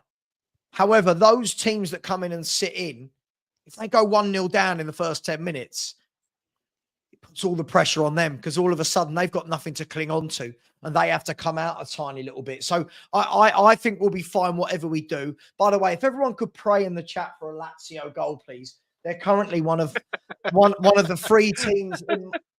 They're one of the 3 teams in my ACCA. I've got a 6-team ACCA. 3 are playing now, 3 are 8. And I need... The referee's gone over for a VAR penalty review. I've got the game on. I've turned Chelsea off. And I'm just hoping it's a penalty for Lazio. Dan, what would you say the score would be tonight? From looking at the team, what would you say? We're at home. We've just lost to Galatasaray in this competition. We need the win. What are you looking at? I would say I think it's going to be quite a tight game. If looking at Roma's formation, they're going to keep it tight. I don't think there's going to be a lot of goals tonight. You don't? No, I don't. I think Roma will. They've got some experience in that team at the back. And if they put it together, it's not going to be easy. I think it could be close, 2-1, possibly 3-1. Do you know what I'm thinking, guys? I'm just thinking it's just going to be a typical Tottenham performance where we don't do a lot for the first half. Passing side to side, unable to break them down. And then maybe in the second half, we might do those blitz. We do these home games where we just score yeah. 2-3 3 goals. goals in 15 minutes. Yeah, I think it's one of them tonight. Ref didn't give the penalty. Iggy, you completely disagree. You think there's going to be loads of goals, don't you? I think so. I do. I think it's gonna. Second half. I see it opening up a lot more, and I think both teams, particularly Roma, they're gonna have to do something. They can't play for a draw. They need the points. So it tells me that I hope that we're the ones that take the lead in the first 20-25 minutes, and then it's like, pressure's on them, and they will probably draw them out a little bit more, and it leaves us in the situation that we will absolutely capitalize getting in behind. If they stay back, they nick a goal. And set pieces, by the way, guys, set pieces for them can be crucial, corners and stuff like that. We've got to be very, very careful with things like that. They've got some really good players that can attack our area and in those scenarios. So if they take the lead, then the tie swings a little bit. The game swings a little bit more their way in the way they want to play it. They're more than comfortable dropping their lines back to the edge of the box. And then for us, we struggle. We've always struggled against teams that defend deep. So very, very important. The first goal is very important. If we score it, they will come out, and then the game can open up and they need points. So something has to give. That's where I see goals. They do need points, don't they? They do. Guys, we've got to talk about it. Archie Gray playing at left back again. We're assuming that I can't see that you would move Porro. I'm guessing it will just be Archie Gray at left back. A weakness for Spurs, if we were going to say there was one. A lot of pressure on him again. He'll be up against, probably looks like either Iggy, you'll know more, El Shawari or... Yeah, he'll play on the right-hand side. Good player. And I think he's going to give him a run. He normally plays on the left more than he does on the right. But where Angelino's playing there, then that means El Shawari for me is playing on that right-hand side. Hard-working player, good technically. And I think he's going to try and work him. And this is the thing. I see... With him playing at left back, I see him as an inverted fullback. Yeah. Where he's going to come and play midfield. And I don't know. I don't know if I'm comfortable with Davis and Dragusin potentially being dragged out. I don't want my centre backs to be leaving the two posts. Moving away from the either side of our goal posts. Once they get dragged out, we can be in all sorts of trouble. Yeah. Yeah, absolutely. I mean, Dan, I think, look, there's been so much talk about Archie Gray, and most of it is probably a little bit unfair from us all because he is only 18, but we're not the ones that are choosing to play him at left back. Is there any other option but to play him at left back, Dan? I mean, I don't know what else we can do. I think he's the only one that can go in there, isn't he? Well, unless you play a doggy, isn't it? And, give him some of the game and then sub him. Look, there is no options, really. Where is Regulon? Great. That's like, where's Wally? God, no, where is he? Is he? He's part of the squad still. We're still paying him. We're still paying him. That's for certain. Whether he's part of the squad or the setup, listen, he doesn't even play in the league where he's available to play. I don't know, man. I think they had a falling out with a long time ago, and hasn't been back in it. He's no longer part of this plan. So, no idea, mate. Honestly, I despair because we spent 40 million on Archie Gray to play in fullback when was all summer was on about number 6. And again, I don't want to put a negative spin on it. I'm just thinking to myself, if we was going to spend 40 million to buy a replacement fullback, then just sign a fullback. Can you imagine if Ndombele got injured? 40 million on fullbacks. Can you imagine if Ndombele got injured for any period? Like, say he pulls a serious injury, it's just not on, really, is it? And it's the same with the goalie. We just haven't planned this squad properly in the summer. It's just left us short. Well, look, let's move away then. We'll talk about that, but we'll also go into the Fraser Forster thing, because Fraser Forster, for me, I said the other day, I know a lot of people are going, we're doomed, but it is what it is. This is the squad we went into the season with.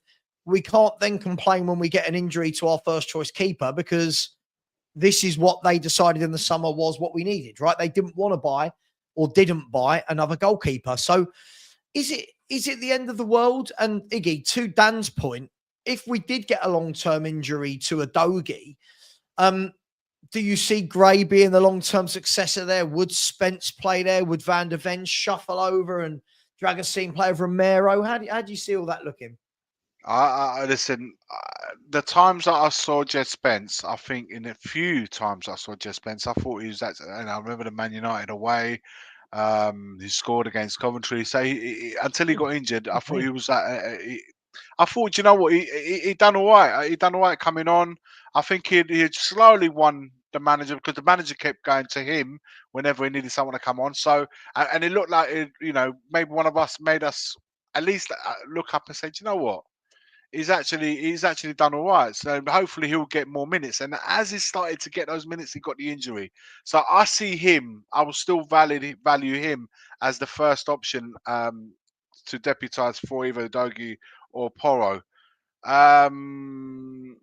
So look, in regard to the goalkeeper, listen, it's a backup goalie. Injuries is part of football. It happens. It happens. Of course, of course. It's very rare for a goalkeeper to get it to happen what happened to him, but it has. We need to move on. Ange's said very clear that he's not going to be signing another goalkeeper, whether that's mind games, whether he meant it or whether he's just playing it down so then he will get one. I don't know, but right now he's our goalkeeper. With him, it's one thing playing once in a blue moon, and now he's going to be going to playing every 3 days. So he's going to be playing tonight. He's going to be playing against Fulham. He's going to be playing again in the following. So he's going to go into that first team rotation. Was there better options than him out there? I think so. I think there was. But listen, we got to do what we got in hand, and let's see what happens. Wouldn't you guys play one of the other keepers? I'm not. Listen, we got 4 goalkeepers, 5 registered goalkeepers. 5, yeah. So the best out of the lot. I don't know. I haven't seen Austin. Other than whenever I've gone to the football matches whenever I've gone to see Spurs, I've only ever seen him in the warm-ups for the games. So I've never actually seen him play a game for Spurs. Whiteman, I remember a few seasons ago he played in the friendlies. He looked decent, but who knows? Who knows? Yeah. Listen, Nick, I will tell you a story about Emerson, but from what I'm hearing in Milan, I'm going to send it to you. I'm going to send you the screenshot of what the Milan fans are saying on him. I'm going to leave it for tonight. No, hang on. No, sorry, you can't do that. What are the Milan fans saying? I still have this here, right? It's in Italian, right? Let me see if I can find it. They unanimously, AC Milan fans and non, have said he has to be the worst signing ever to be made in Serie A. Serie A, not even Milan's history. Serie A history. That's how bad and we're not talking about the Serie A of the 90s. We're talking the current Serie A. Awful. He's so bad. Do you know what? I love Barry so much, and Nick Barry, whatever you want to call him. He came on the other night, was having a good old laugh. But this Emerson Royale situation, I've never been happier selling a defender. I sent it to CBS. I said Emerson Royale is the most scarce player in the Serie A.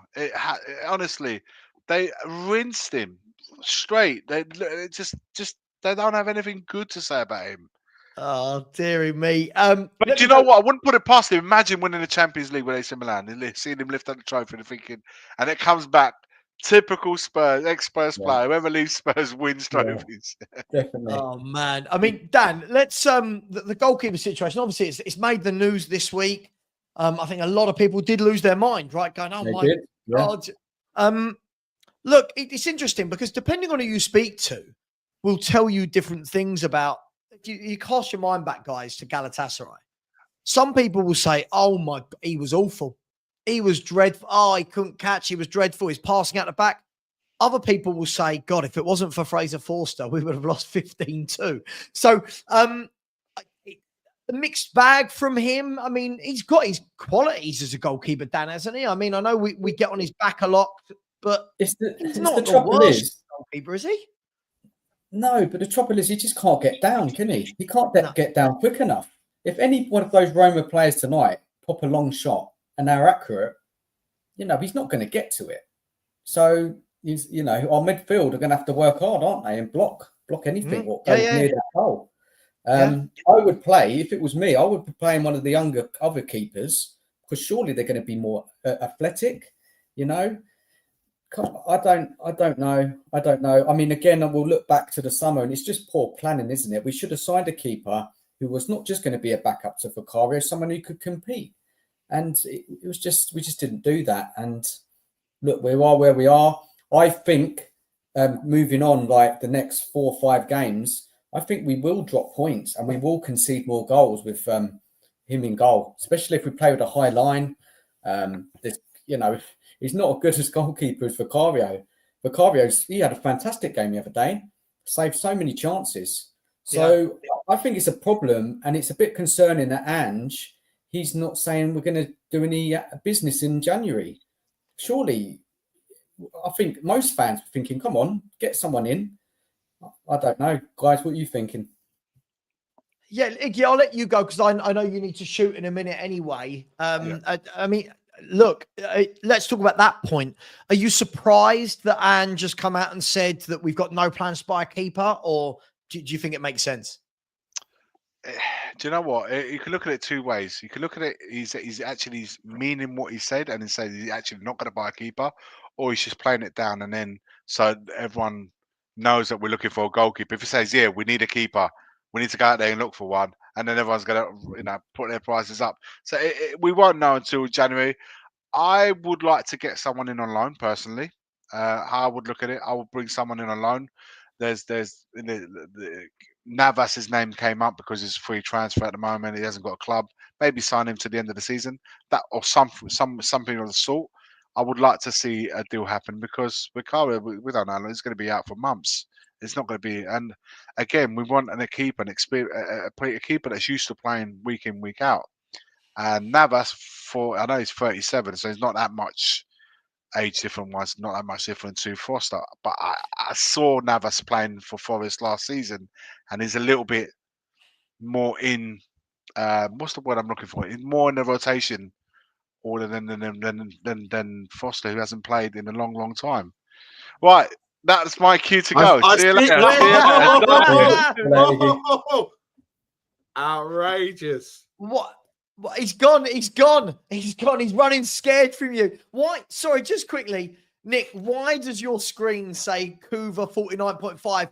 And you're going to have to move your camera to the side so I don't get. No, yeah, that way. Yeah. You can't have your screen on, man. I'll get demonetized immediately for that. Nick, it's not a game. It's FC 24, mate. So, but just in case. Just in case, you know what people are like in this industry. Right, look, now the curtain's all skew if I'm going to have to sort it out. That's all right. No one cares about your skew if curtain. Have you met Dan before? No. Hello, Dan. Hello, Nick. How are you? I'm good. Thank Nick's you. got the single worst opinion of any football fan we've ever seen, and he's here. Whoa, What's going on? You're not learning, mate. What did we say 3 weeks ago? You were slating Emerson Royale. He pocketed Vinny Jr. and Mbappe. Yeah? What were you saying the other night? Oh, Wickham Wanderers, they're going to cost me my bet. What happened on both occasions, Savva? Listen, Nick, can we apply that same energy, please? Because Lazio need a goal in the last 2 minutes at home. Okay, come on, let's go, Lazio. Can we get some? I mean, Nick, Dan, I don't actually know your opinion on this, so that'd be interesting. Emerson Royale, Dan, in a time where Spurs don't have really any fullback cover, would Emerson Royale be good for Spurs' squad right now? I don't need to ask Nick. I know his answer. What do you think, Dan? Or did you think he was terrible like I did? No, we had to move him on. No regrets. No regrets. No, is that it? That it, Dan? No regrets? Nothing else to say? He just wasn't good enough for us. He tried hard. You got to, he had a lot of character as a player, but he just didn't have the quality we needed. And look, he did have a few good games over the years, over the time he was there, but he was just wasn't good enough on the ball technically. Defensively, he was okay, when we had to defend. But for me, we needed better. And yeah, it was good that we could sell him on. How much did we sell him for in the end? £5 and a packet of about 100 million less than we should have got. What was it, 10 million euros or something? I don't know. I just love how you single-handedly, Nick, became the Emerson Royale Defence League or whatever they call it. I love it. You love him, don't you? But look, you know what happened the other day? Look, we know what happened the other day when I went to the Hotspur Hunt thing. Pedro Porro gets pulled up as the player, so I'm not only getting bantered by everyone else. The club's even bantering me, saying, "Oh, we know you would have loved Emerson Royale, so we'll just put Pedro Porro in to just like make you happier, But hey, look, we do need better. I do love him.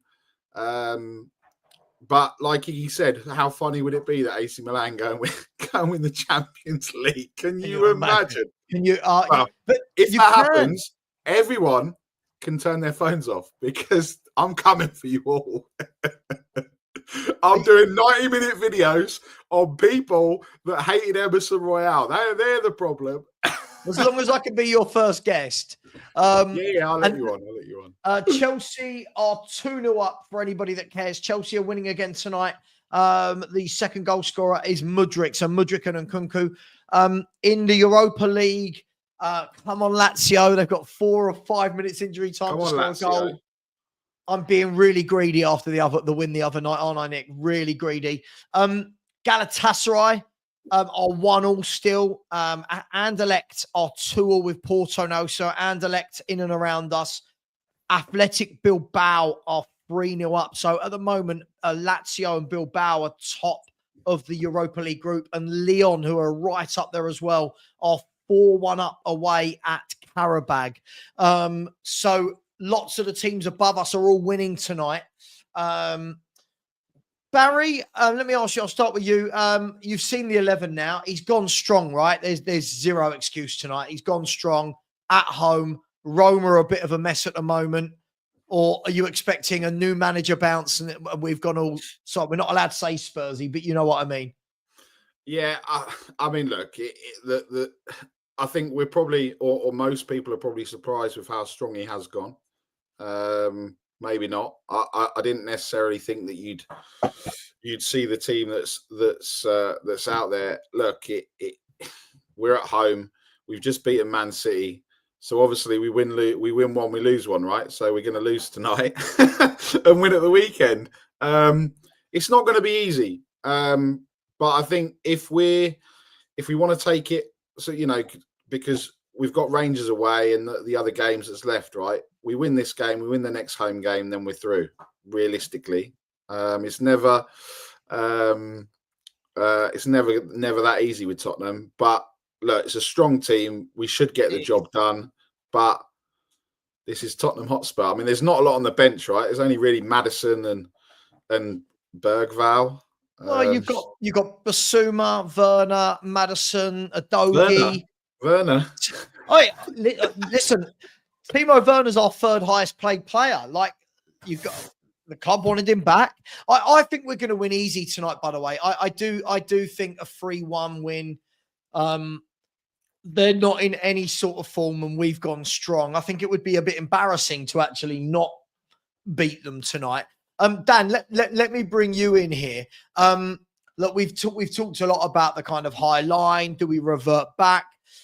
Does it matter in a game like tonight? Like, I kind of feel like Roma are not going to have as much of the ball as a Man City would.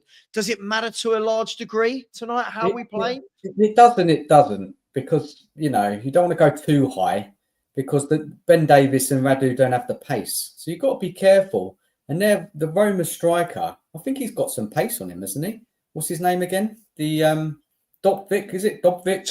Dovbyk, he's one of those, he's big. He's one of those that once he gets going, do you know what I mean? Okay. Once he gets going, he's quite quick through the gears, but he's not lightning quick. But he scored a lot of goals last year. He got a lot of goals last year for for Girona. So the danger man for me, Dan, is Dybala. That's the one you've got to keep quiet. Dybala. But now, even this season, has he done a lot? Is he on? Any season, class is permanent. Do you think he's still got it? I think he's still got it. I don't think players lose it over one summer. I think there's a difference between being in form and out of form, and your club not playing well. But Dybala's a diminutive little playmaker. I've always liked him. He can turn it on, can't he? Any moment, he could pull our shot out of anywhere, create a chance. You're right. It is a danger. Yeah, So look, I agree with you. Yeah, I mean, Nick. If we win tonight, do you expect that to cement us in that kind of top 8? I mean, when you look at the teams that are around us, do you think a win here is pretty much a signal that, hey, we're going to qualify automatically?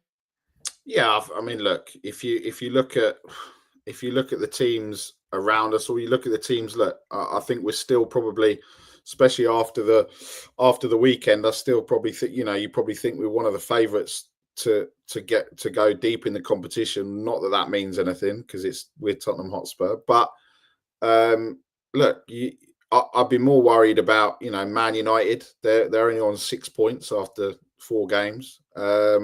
We should get through to the knockout stages. What we don't want is an extra couple of games, right? That's the most important thing. It's almost similar to where England were in the UEFA Nations League or whatever nonsense, where they could have had an extra 2 games when we didn't really want an extra 2 games. And we with our squad and the injuries and going into the new year, we can't afford to have 2 extra games just from mucking it up, right? We know the next game, when we go to Rangers, that's not going to be easy. I think everyone thinks, oh, it's only Rangers, but our away form is terrible. So yeah, I think, like I said, win tonight, win the final, then whatever happens in the other games, whatever, and just win the next 2 home games, and then you're pretty much through, and then it'll be interesting, and then it gets. We'll see. I don't think. Look, on our day with our strongest 11, you could argue that we beat any of those teams. So yeah, sure.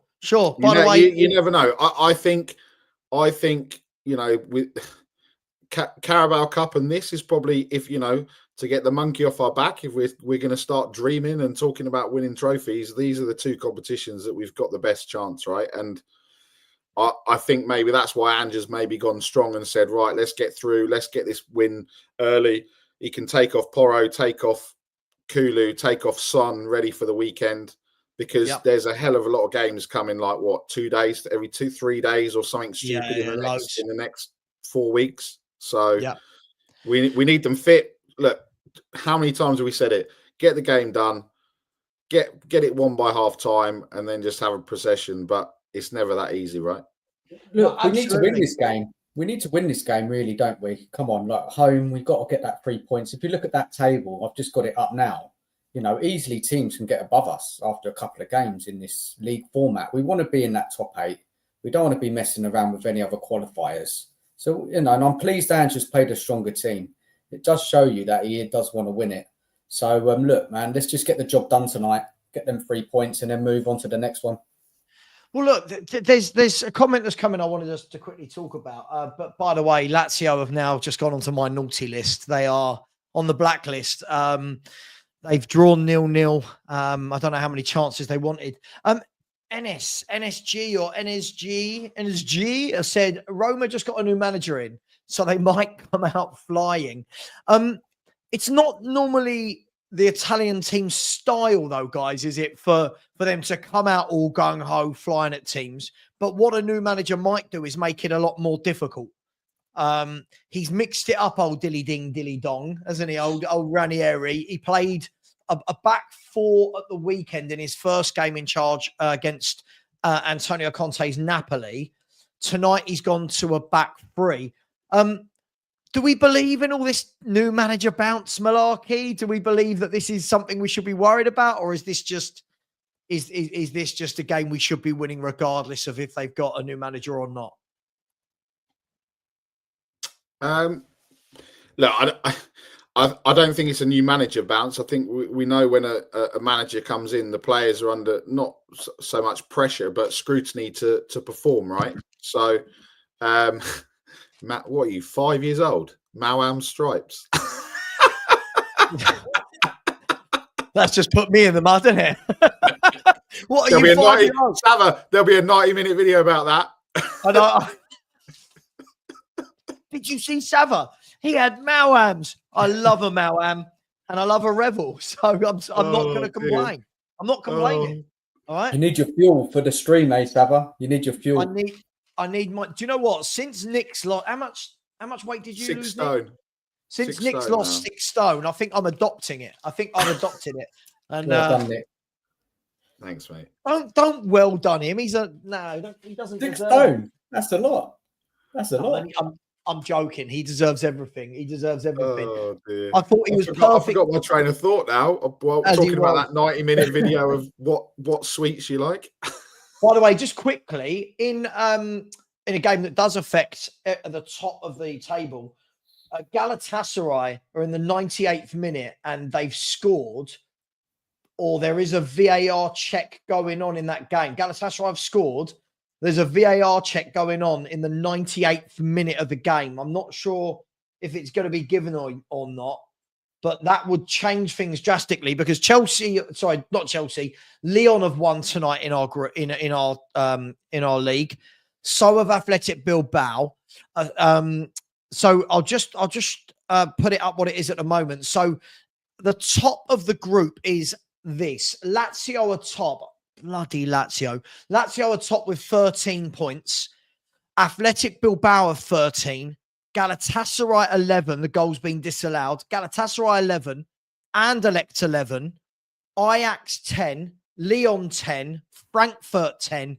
And then Tottenham are we're in 8th at the moment with 9. So a win today would take us up to 3rd. A defeat today, depending on what Rangers, Olympiacos, Bodo Glimt, Michelin and AZ Alkmaar do, will leave us outside the top 4. But guys, we've got nice enough games, right? We've got nice enough games coming up. What, Rangers? Who else we got? Elfsborg. We've got nice enough games that we should still get the top 8, shouldn't we? I mean, for me, it's never really been in doubt. No, and I think teams are pulling away a bit. You know, you're starting to see the better teams in this competition. You know, so it's important. We need to win it tonight and make sure that we don't fall into that middle ground and get caught. No, yeah, absolutely. You're right, and it's you've seen it. You've seen it, and Savva loves it. You know, the cream always rises to the top. We saw that yesterday in the Champions League. They're starting to pull away now. What we don't want to do, and this is where this new format is obviously, we were talking about this the other night in terms of, you know, you have to play, you know, you have to play for all 8 games. If you have a couple of ropey games, you know, the other 6, you know, there's no free hits anymore compared to the old format, and it's going to be the same in this as well, right? If we lose tonight or draw, and the other teams win, and then it puts a bit of pressure on, we get a draw at Rangers, and we're just kind of, you know, we're kind of stumbling over into that 8th place, and I think we just need to win, and hopefully, you know, no injuries. It's really cold out there. I don't know how the players are going to cope with. Right, Dad. Should they put their coats on? Well, we'll see a lot of gloves, a lot of snoods, probably a lot of long. I'll be very surprised we see anyone wearing a short sleeve shirt tonight. But probably, I don't know, Dragoshin will probably come out with a short sleeve shirt and be like, "What's this? This isn't cold. I'm used to." Guys, I've got a question for you both. I've got a question for you both. Just quickly, Dan. Sorry, just really quickly before you do, Steve D. Dude, listen. Let me tell you something about me. We had a moment. I think it was about 4 or 5 months ago. For me, it was forgotten the moment that stream had happened. Listen, you've always been generous. You've always been very good in my chats. We had a row. It's done. We move on. And you know what? I'll say my famous saying that I just say to everyone. It's football. it's football. So listen, much love to you. You're always welcome in the chat. There's no need for apologies. So big up to you, my man. And you're more than welcome. Sorry, Dan. Sorry, mate. No, it's fine. Look, if we do lose today, how will you both be feeling? How would it have kind of, I know it's the Europa League and there's more games to play. Would you just tell me what if we did lose, and people in the chat as well? How would you all be feeling if we did lose this game? Because it can happen. We've got some good players. Go on, Nick.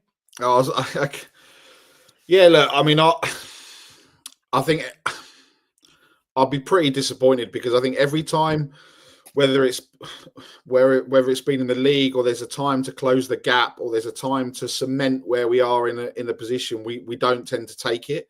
And I think this is the time where we go, if we're serious, and look, by the team selection, Ange looks like he's serious, right? If we're serious about going deep in this competition, then we get the win. If we don't win, then it's going to start. It's going to not only, well, it'll be a roller coaster in the fan base because that's what the fan base is all about. Roller coaster. Savva will be in the mud. All this normal nonsense that goes on. But I'm in the mud. Whatever happens, Nick. Exactly. But I could have won the Euro Millions on Tuesday night. I have 174 million in the bank. I'd probably still be told I'm in the mud. Yeah, but you'd have 173 million around you, Sam. You'd be washing yourself with £50 notes. Do you know what I mean? No, if I win 174 million on the Euro Millions, I'm building a swimming pool and filling it with mud, and I'm going to take a photo of me bathing in it, doing that, just that. But yeah, I don't think I'll be surprised. Would I be surprised? This is Tottenham. Expect the unexpected. I'd be pretty disappointed, especially with the way that team, team's set out. But look, like you said, Dan, that Roma are no mugs. It depends. If they come at us, then that suits our game. But if they sit and play a low block, we know we struggle. So yeah, I'll be pretty disappointed if we go on and lose it, especially after what happened at the weekend as well, right? Yeah, win loss. I can't see it. I can't see anything but a Spurs win. By the way, we need to have this chat. Terry O'Shea, this couldn't be more wrong. Guys, here's your options, right? Here's the Mawam options. There is not a chance that the orange one is the best one. Do you mean that from the Mawams or the Revels? Oh, right. The best one for me has got to be, hang on, I'm backwards on the screen. I know that one. The red one, right? No, the cherry one. Is that cherry? No, that's strawberry. Cherry ones are the best. Strawberry, cherry. The worst one has got to be this bad boy. Little apple one. That'll be the worst. I don't mind the orange. And then the cola one, I'm not sure about. Let us know in the chat. What's your favourite and why? Here's a question for you two on the panel. Why is it whenever you get a pack of sweets, no matter what it is, why is there always less of the best one than anything else? Like there's always a million little Marses in the kind of is it celebrations or? Yeah, it's not, the Malteser one is the best one. There's like 3. Yeah. And everyone goes, well, I'll have a Malteser. Why? What's going on? Yeah, they always do it. The best ones, they don't put them in. Rubbish. 170 million and getting a new one. Guys, dare I ask this question? Everyone in the chat, if you won 176 million on the Euros, what's the first thing you would buy? I can't believe I'm going to ask this. We're going to get some really random answers. By the way, if I do win 170 million, what I will do is I'll do a stream called the Great £1 Million Giveaway. And I will give away £1 million once we hit 1 million viewers. Once we've got 1 million people watching, I'd give away £1 million. I reckon, how much money do you reckon you'd make back on that stream? You guys on YouTube, what do you reckon? If you've got a 5-hour stream, 1 million viewers, how much money do you reckon you'd make from YouTube on that video? No idea. Oh, I mean, YouTube would take a lot of it, wouldn't they? Oh, for sure. YouTube would take 30%. They take 30% of everything. You probably get, I don't know, £20.80 back, Alfie, Yeah, absolutely. And then the tax man will come view in a big way. I'm going to ask you two. I'm going to ask everyone in the chat a serious question now. I love this. I'd buy a top striker to loan to Levy. Love it. Absolutely. Just to loan him to Levy. Everybody, can I get a score prediction, please? On a serious note, we've talked sweets, we've talked mud. Let's get a score prediction. I'm going to go to these two guys. I'm going to say 3-1 to Tottenham tonight. I always think we're capable of conceding. I do think it should be a fairly straightforward night. I've said that many times in my lifetime as a Spurs fan. I'm saying it again.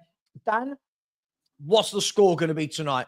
Look, let's see if Ange and this team have learned. 3-1 Spurs. Surely we've got to get 2 wins in a row. Come on, Spurs. 3-1. So Dan's going with the same as me. 3-1. Nick, I know Royals not playing. I'm going to say 2-1 to Spurs. 2-1 to Spurs. Let's have a look. Paul has gone with a 1-1. Gus has gone with 1-0. 3-1 Spurs. Let's see if anyone goes Roma. 2-0 Spurs. 2-1. Well, Angus will. Angus will go Roma, won't he? You could. Angus, you are so predictable. Angus, I don't think I've ever seen you say Spurs will win today. Angus, do you truly believe it's going to be 2-1 to Roma, or are you just pissing about? I think the general consensus, 4-1 to Spurs, 6-3, 2-1, 2-1. Jimmy Hotspur's gone for the old Desmond. For me, that would be a really bad result, if I'm going to be honest. I think that would be a really bad result after the Galatasaray game. Is that fair? Hello? Yeah, it is. We need to win. Just checking. 2-2, 1-1, 3-3. It's the same, no? 0-0. It would be. I mean, I think, after that Galatasaray, I mean, look, I think on reflection, two of the goals that we let in, Vicario probably saves them. And we probably get a smash and grab, and that would have been horrendous after those first 45 minutes where we could have been about 8-0 down, right? But if you don't take your chances, then, and that's what we need to do tonight. We need to come out the blocks quick, and we need to get this game done by half time, and then we don't need to worry, because you know what it's like. The longer it goes on, the fixture as well, I think, went on general sale as well. So there's going to be not as many, not saying it like not as many normal fans there, but obviously the season ticket holders are probably staying away because it was like £81 or something ridiculous for this game. The first game against Qarabag was £35. This is £81. I don't know why the difference. I remember paying £25 to watch the Champions League semi-final against Ajax. So I don't know how it's suddenly gone. It's not Qarabag, it's Roma. £81. Thanks very much. So bad, isn't it, from the club? But when you compare it to Man United, the quarterfinal of the Carabao Cup's £37. So it's none of this makes any sense to anyone. Unless there was like a deal, a Black Friday deal like a month ago where, like, I don't know, Booking.com or whoever other holiday operators are available have shipped a load of Italians in this weekend for Black Friday and they thought, we'll include this in the price of the ticket. Or do you know what I mean? I don't know where the thinking is of this, Other travel providers are available. I don't know, Savva, you've got to say things like that, right? Because if you mention a brand, you don't want to get like, Savva, 90-minute video. Savva endorses. You can buy minstrels and Maltesers as well. You can buy it. It's so true. Guys, I'm going to kick you both off because the game's going to start in a minute, and going to be doing the watch-along. Listen, so 3-1, Dan's gone. Nick, you've gone 2-1. I'll see you both at half-time when we're 4-0 down. Just kidding. Just kidding before anyone clips me. I'm just kidding, because you know what people are like. They clip that, put it out. Savva said we'll lose 4-0. I'm going with 3-1. Guys, the last thing I'll say to you, you've got no idea, right? Oh, sorry, we've got every idea to know, right, that any goal that goes in, we're just automatically all going to blame Forster as a fan base, right? It doesn't even matter if it's nothing to do with him. Is he completely up against it either way here? It depends, Savva. It really depends. I mean, it's not fair if it's not his fault. We can't blame him. But if he doesn't get down low enough to stop a shot, then we will be blaming him, won't we? Not him. It's not his fault. It's just the club, isn't it? Bad planning. Bad keeper planning. As NSG has said, it'll be Emerson Morale's fault. So you know. Well, Barry will blame selling Emerson Royale. On that note, guys, thank you very much. Can I please ask? Nick, nice to meet you. Could one of my mods please whack in Dan's channel? Please whack in his channel. Please get over and subscribe. Can we please start showing some love to some Spurs YouTube channels? Let's stop. We don't all need to fight. We can all have some love and support each other and grow, help each other grow. Peace, man. Like, just let's be, it doesn't need to be all horrible all the time. So please get over to Dan's channel, subscribe to him. He's a great guy, good content creator, just finding his way. I don't care what you do with Barry or Nick, whatever his name is. Don't worry about that. But please get over and subscribe to Dan. Guys, the players coming out on the pitch. Thank you very much. Enjoy, sort your curtains out, please, Nick. See you later, Dan. See you later. Bye-bye. See you guys. So everybody, Tottenham Hotspur versus Roma. Nick, you can leave. He's just not leaving, just loitering there. Tottenham v Roma. If you haven't got your last score prediction in, please do get it in. If anyone hasn't subscribed, please get your subscribe in. It's free. And we've only got 197 likes. We should have 250 by now. So please smash that button. As always, I will commentate to a large extent. So please let me know how much you need to know about the game, how much you're relying on me versus how much you can actually see the game. But you just like my dulcet tones. Oh, God, I've got the hiccups. Oh, it's coming.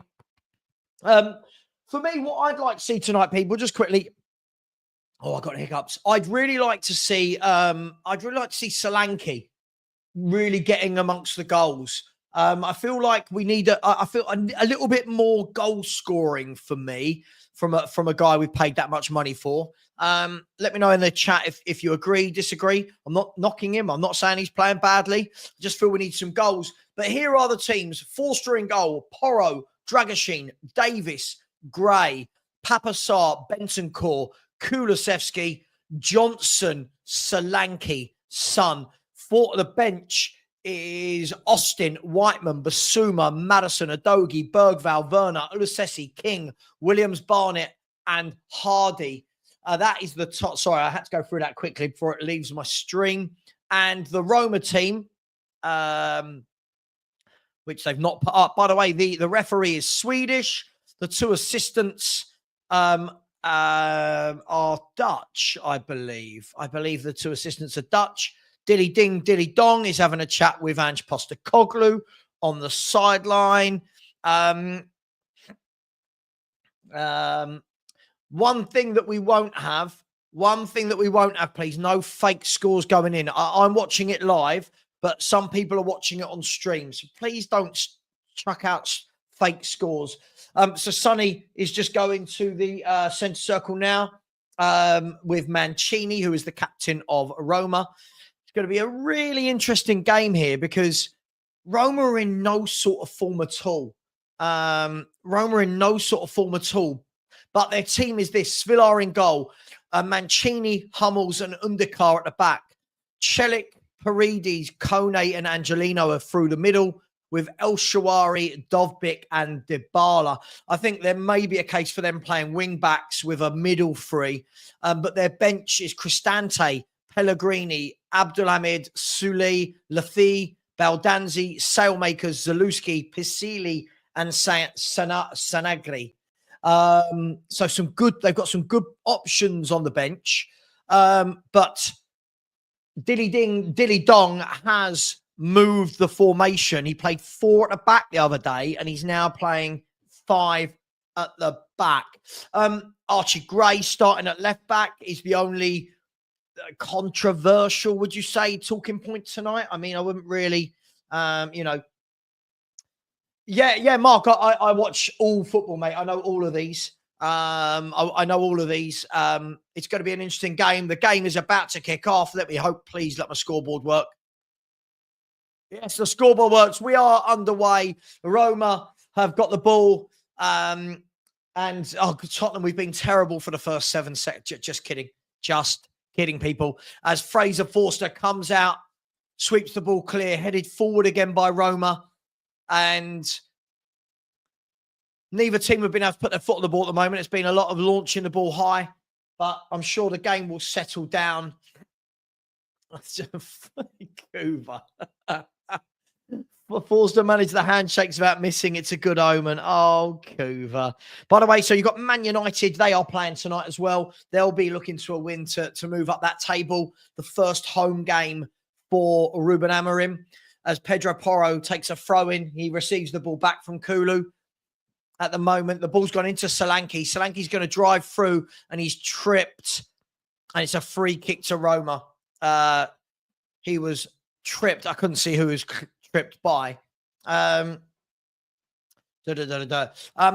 said, let's see how good this Dovbyk is. He was awful in the Euros, and when I've seen him this season for Roma, yeah, look, they've had a tough time, but I mean, look, for a player that's had a poor start to the season, he's got the exact same record as Solanke. So listen, I think Dovbyk's a good player, but you know, I think they're going to need to find a system and a formation that works underneath Claudio Ranieri, but we'll see. Let's just hope that doesn't start tonight. By the way, in Manchester, it is Manchester United 1, Bodo Glimt 0. The second game in a row that Man U have scored a goal within 1 minute, and the goal scorer was Garnacho, who got the most goals and assists for any teenager in European football last season. And then I'm told by Spurs fans that he's rubbish. Here's Tottenham going forward with a ball. Here's Kulusevski. Kulusevski plays it out right to Johnson. The ball's played back into Spurs. We're asking for a penalty. All the players are running to the ref. The ref's saying no. I'd like to see it again. Let's have a look. Let's have a look. So the ball comes in. Nah, not for me. Not for me. Sorry, guys. I mean, I'd like to say it was. It wasn't a penalty at all for me. I think Sarr went down very, very easily. Potential penalty check VAR. I'll be absolutely amazed if this is given. I can't see that as a penalty in any way, shape, or form. If it is, great for Spurs, but it's kind of a real sad indictment on football if we're giving these as penalties. Just come on, let's play on. I just didn't think it was enough for a pen. They're still looking at it though. For me, I thought Sarr went down a tad too easily for me. Don't know what's happening here. They're taking ages.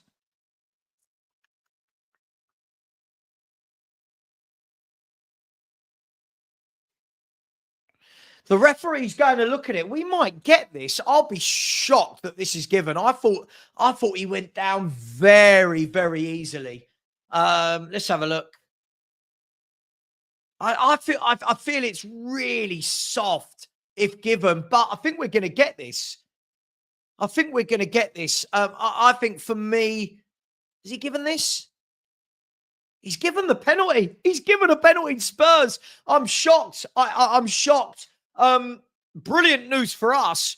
Terrible from VAR. But hey, Tottenham have got a penalty in the first 3 minutes. For me, I'll be honest, if that was given against my team, I'd be livid if that was given against. For me, I don't think he got Sarr or the ball. I just think Sarr went down very easily. Penalty to Tottenham. I don't know what was a clear pen about it. I don't know. I don't know why it was clear. I feel like he went down. Football is not a game for men anymore, is it? Can we be brutally honest? Football is not a game for men. It's soft. It's weak. But Sonny has a chance here to put Spurs 1-0 up. That's all that matters. Nah, Bobby, not for me, mate. Not enough for penalties. For penalties, you used to actually have to have a real proper foul. Sonny steps up, 1-0. Great penalty, bottom corner. Sonny didn't mess about. Whether it was a penalty or not can be debated all day long. But for me, very lucky Spurs. But we're in front. We're in front.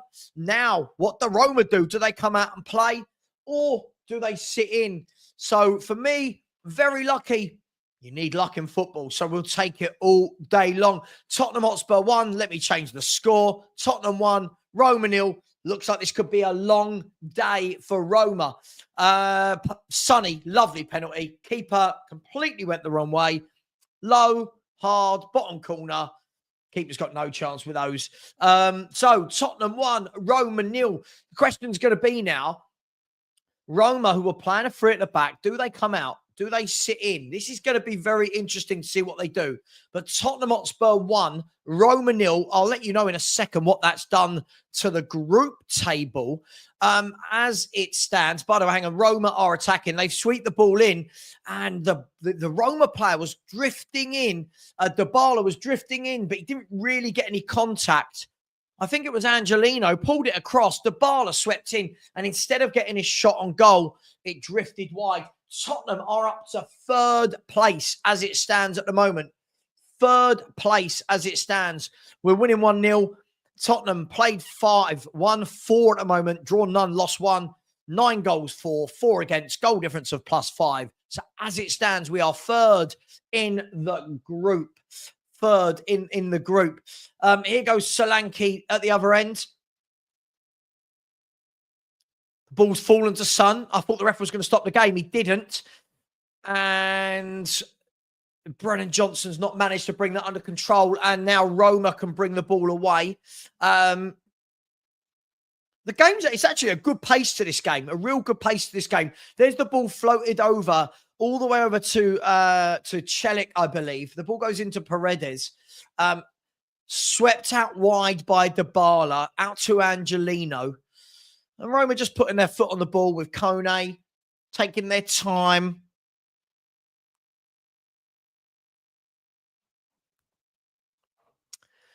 And they've gone all the way back to the keeper. He sweeps it down the field, and there was no one on the same wavelength as him. And Archie Gray can retrieve the ball without any threat right in the corner.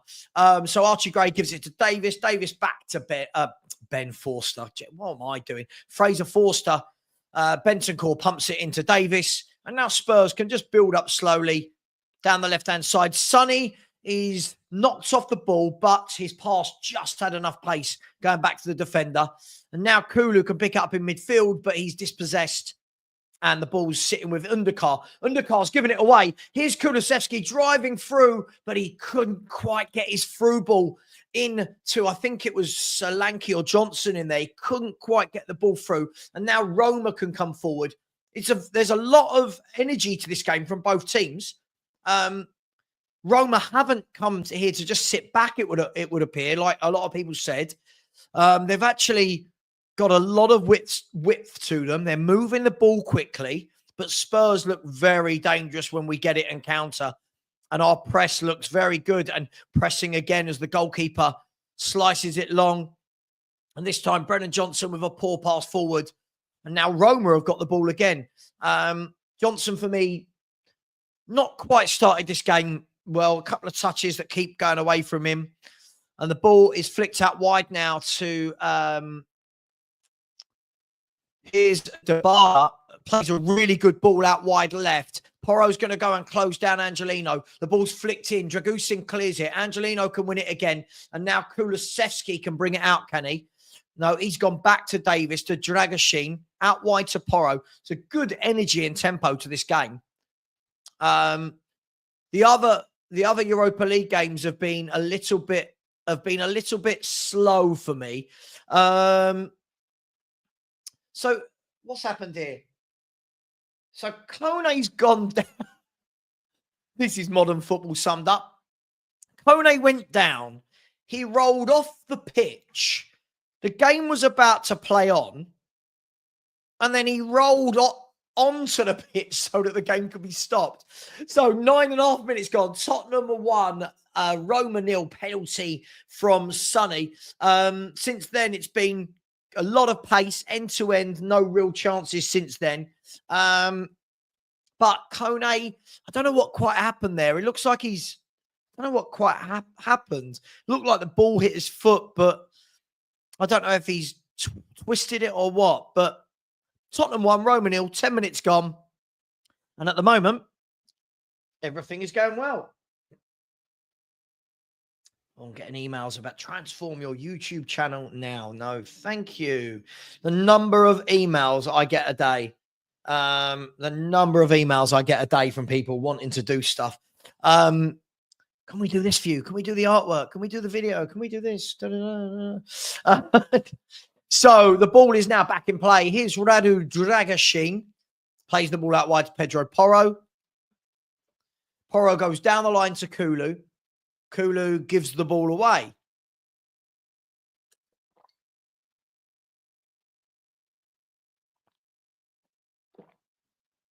And it's a throw-in, by the way. When I did, nothing's gone on. There's a throw-in to Roma down on the left-hand side. Kulu tried, I don't know if he managed to pass it or the defender got there first, but gave the ball away. But Tottenham have got the ball back now.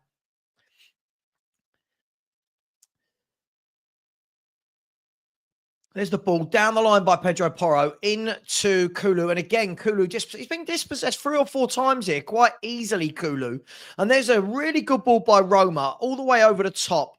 Archie Gray is now 2v1, but Sonny, to be fair, got back to him and helped. And now the ball's gone out wide to Dybala. Dybala whips in a really good ball, headed clear by Dragashin, and a corner to Roma. You can see Dybala, he's just got a lovely way about him, hasn't he, as a footballer? Really good control, good passing. And Dybala is going to take the corner kick left-footed. Roma have got, it looks like they've got everybody in the box. I'm sure they haven't if they pan out, but they've got a lot of bodies in the box. The ball is whipped to the edge of the box. The volley to Angelino. The ball goes back to Dybala, and Dybala was offside when the ball went back to him. It was the only way I can describe it is everyone remember the old Darren Anston, Teddy Sheringham routine when Anston would swing it in and Teddy Sheringham would be on the edge of the box. But it didn't quite work for them. And now Spurs can bring it out. Here's Radu Dragashin back to Fraser Forster, who's not been tested yet. And now Ben Davies, he pops it into Archie Gray. He goes back to Fraser Forster. He goes back to Ben Davies. Do worry when we do this sometimes. And now Kulusevski's come all the way over to this left-back position. And now he's lost the ball again. That is now that he's given the ball away a lot, Kulusevski, today. I might be making it up. Let me know in the chat if anyone else is noticing this. He's giving the ball away a lot. And now Roma can come forward. Undercar puts the ball to Angelino. Angelino's tackled well by Porro, but he goes and wins it back. And then Angelino gives the ball away. And now Bentancur, there's a lot going on. Bentancur gives the ball to Porro. Porro plays the ball through to Son. Son's dispossessed far too easily for my liking there. And now Roma have got the ball at their centre halves. In the other game, by the way, sorry, it's still Man United 1, Bodo Glimt 0. Let's see if there's any other goals. Braga are 2-0 up against Hoffenheim in the first 15 minutes. Ferencváros are 2-0 up in the first 15 minutes to Malmo. Frankfurt are 1-0 up at Midtjylland. And Slavia Prague 1, Fenerbahce 0. And 20-0 Union St. Gilloy 1. So lots going on tonight. Lots of early goals in the Europa League so far. Lots of early goals in this competition. So Tottenham have got the ball. Played it back to Radu Dragashin. Jimmy, I don't know what that means. When you do that, I don't know what that means. Who's covering Gray? I don't know what that means.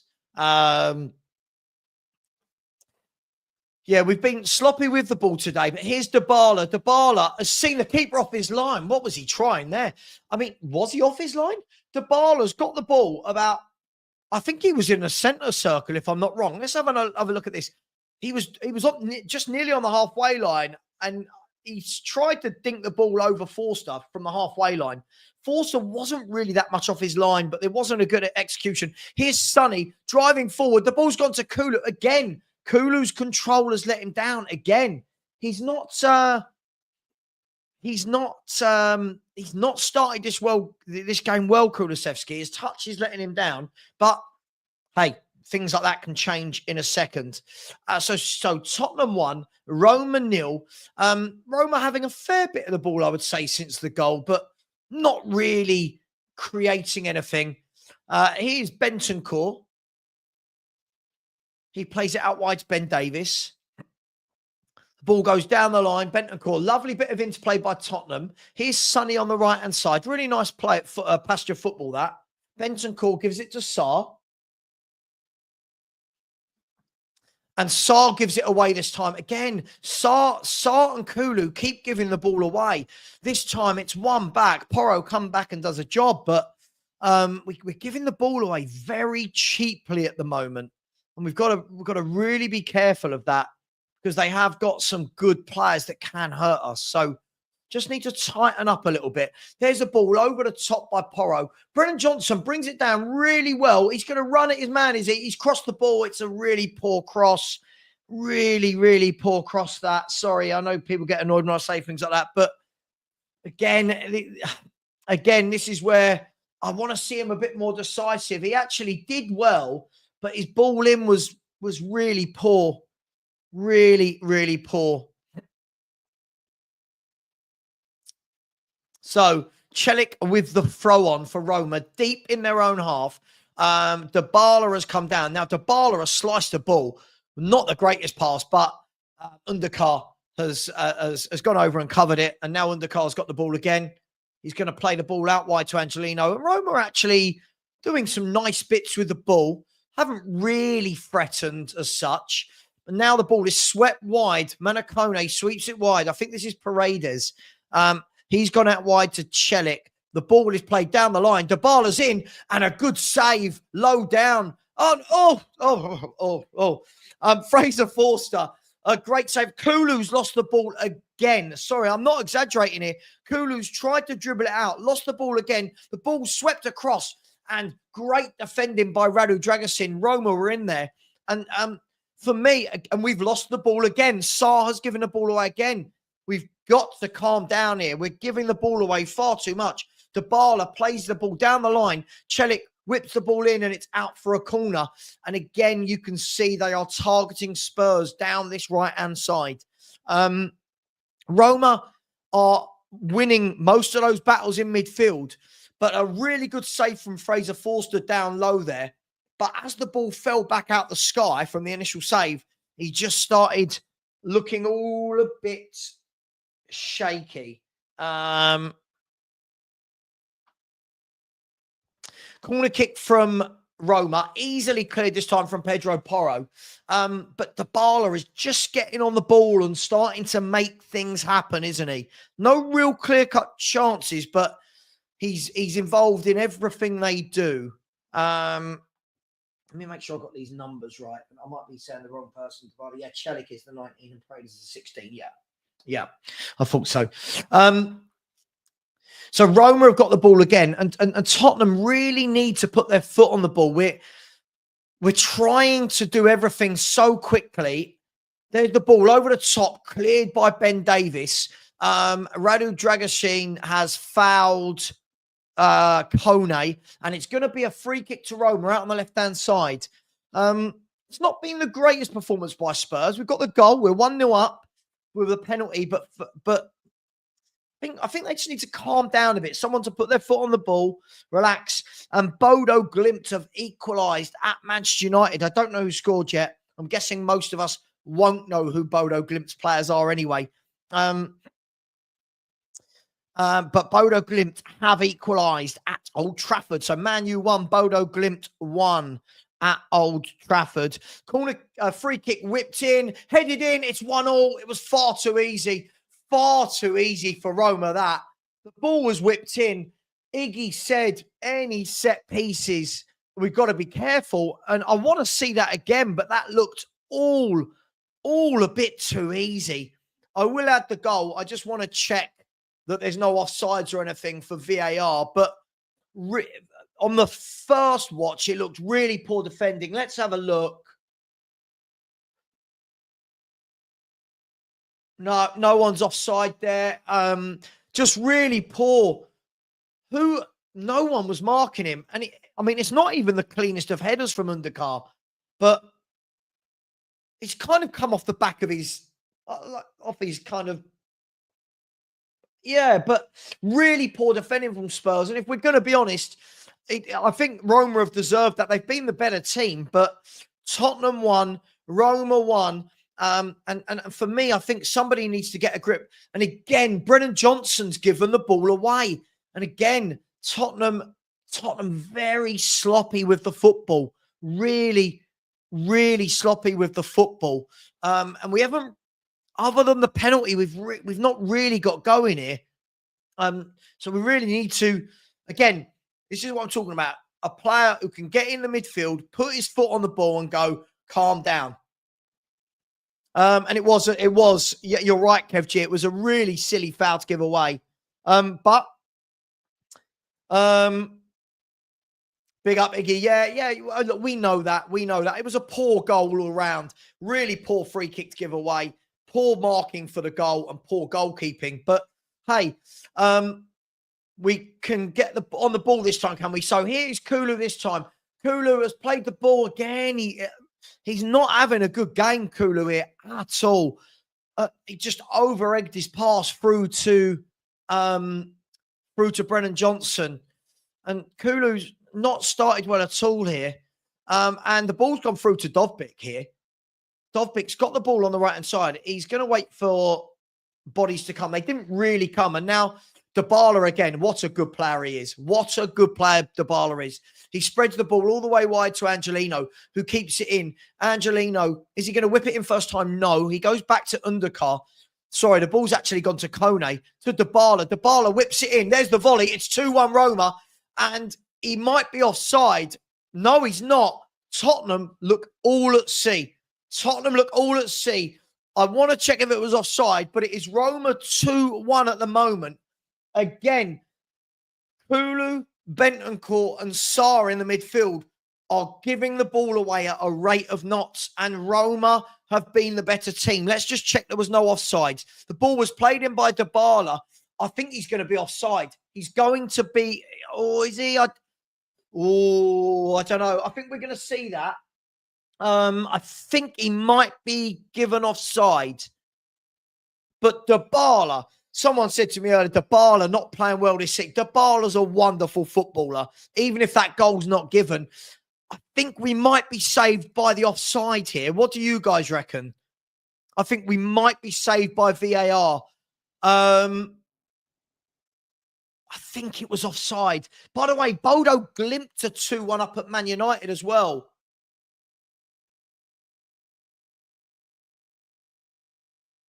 I think he's offside. No goal. We are very, very lucky. We have not started well here at all. That's why I don't put the goal up before VAR. And, he is just off. But let that be a wake-up call. Again, Porro miscontrolling the ball. Roma coming forward again. We look really bad at the moment. Roma try and play the ball in again. This time Forster gets down to it, but we're giving the ball away way too easily. Way too easily. So Bodo Glimt 2-1 up. Bodo Glimt 2-1 up. So for me, again, as I said, this is where we need somebody to just put their foot on the ball. And for me, Bentancur, Sarr and Kulu have been really poor in this opening 25 minutes. Still only 1-1, no panic, but here's Kulu. And Kulu loses the football again. Honestly, he's been dreadful so far today. Here's Dybala twisting, turning. Manu Kono now can take it off of him. Roma are controlling the game. At the moment, Spurs look a bit all at sea.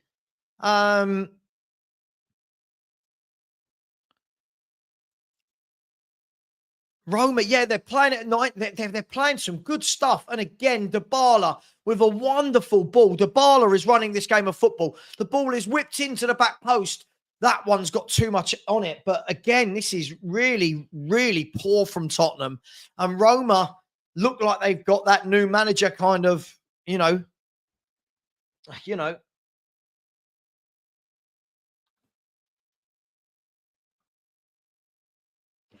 Do you know, Dybala is everything that I love in a footballer. That's just for me, guys. I think he's brilliant. He gets on a ball, his vision, his passing, just superb. But Spurs now, for the first time in what feels like for ages, can go forward. Here's Sonny on the edge of the box, plays it out wide to Archie Gray, gets it back onto his right foot. Gray whips it in. The keeper's come. The keeper's missed it. Spurs go and hit it. And Kulu hit it again, and it's off the line, and Solanke off the line, and the referee is saying, no, it's the chest. The Spurs players are saying it's handball. I want to see it again, but the keeper came out. The keeper made a hash of it. Let's have a look again. Johnson fires it. I don't think you're going to get a penalty for that either. And then Solanke tried the overhead kick, and the keeper got down. What a game of football we've got here. This is not a boring game. It's a corner to Tottenham. And Kulusevski is going to take it from the right-hand side, left-footed. He goes short. I don't like short corners unless something comes of it. Kulu's dinked it in, and this time the keeper saves it easily. Yeah, not having a good game, Kulusevski. Not having a good game whatsoever. Here's Undukar into Kone, who I think's been playing really well in this game. I think Kone's been playing very, very well. Now the ball flicked along in between the two centre-halves. We've won it, but again, our midfielders are so slow to get back. Here's Angelino. He whips it in, and this time into Forster's arms. I'll tell you what. This game is it's end-to-end right now, but Spurs need to calm down a little bit here. Here's Bentancur. He plays it into midfield. This time, Solanke loses the ball. And they're in again. Dybala takes a touch, gets it out his feet, has a shot. What a save. Brilliant save, Forster. Brilliant save. All the talk about Forster. Brilliant save. Dybala weaved through our defenders like they weren't there. Got it out of his feet. Good low-down save. Listen, credit where it's due. Great low-down save from Fraser Forster. But again, Spurs, Solanke, Kulu, Son, Johnson, Saar, Bentancur, they're all giving the ball away so much. And really, really are. And the yellow cards come out. I don't know who's been yellow carded here. It's all going off. It's going to be Kulusevski, silly yellow card. Siraj, I think he's brilliant. I've said it for years. And our fans go, oh, no, I wouldn't want him. He's injured. I'd take him all day long. He runs games of football. So yellow cards there, I think, to Paredes and Kulu, but I'll confirm in a minute. Header down. And again, Roma are winning every ball in midfield. Having said that, we've stolen away on the press. Papa Sarr driving through. His shot was weak and low down. But again, Roma are they're winning that midfield battle at the moment. They look hungrier than us.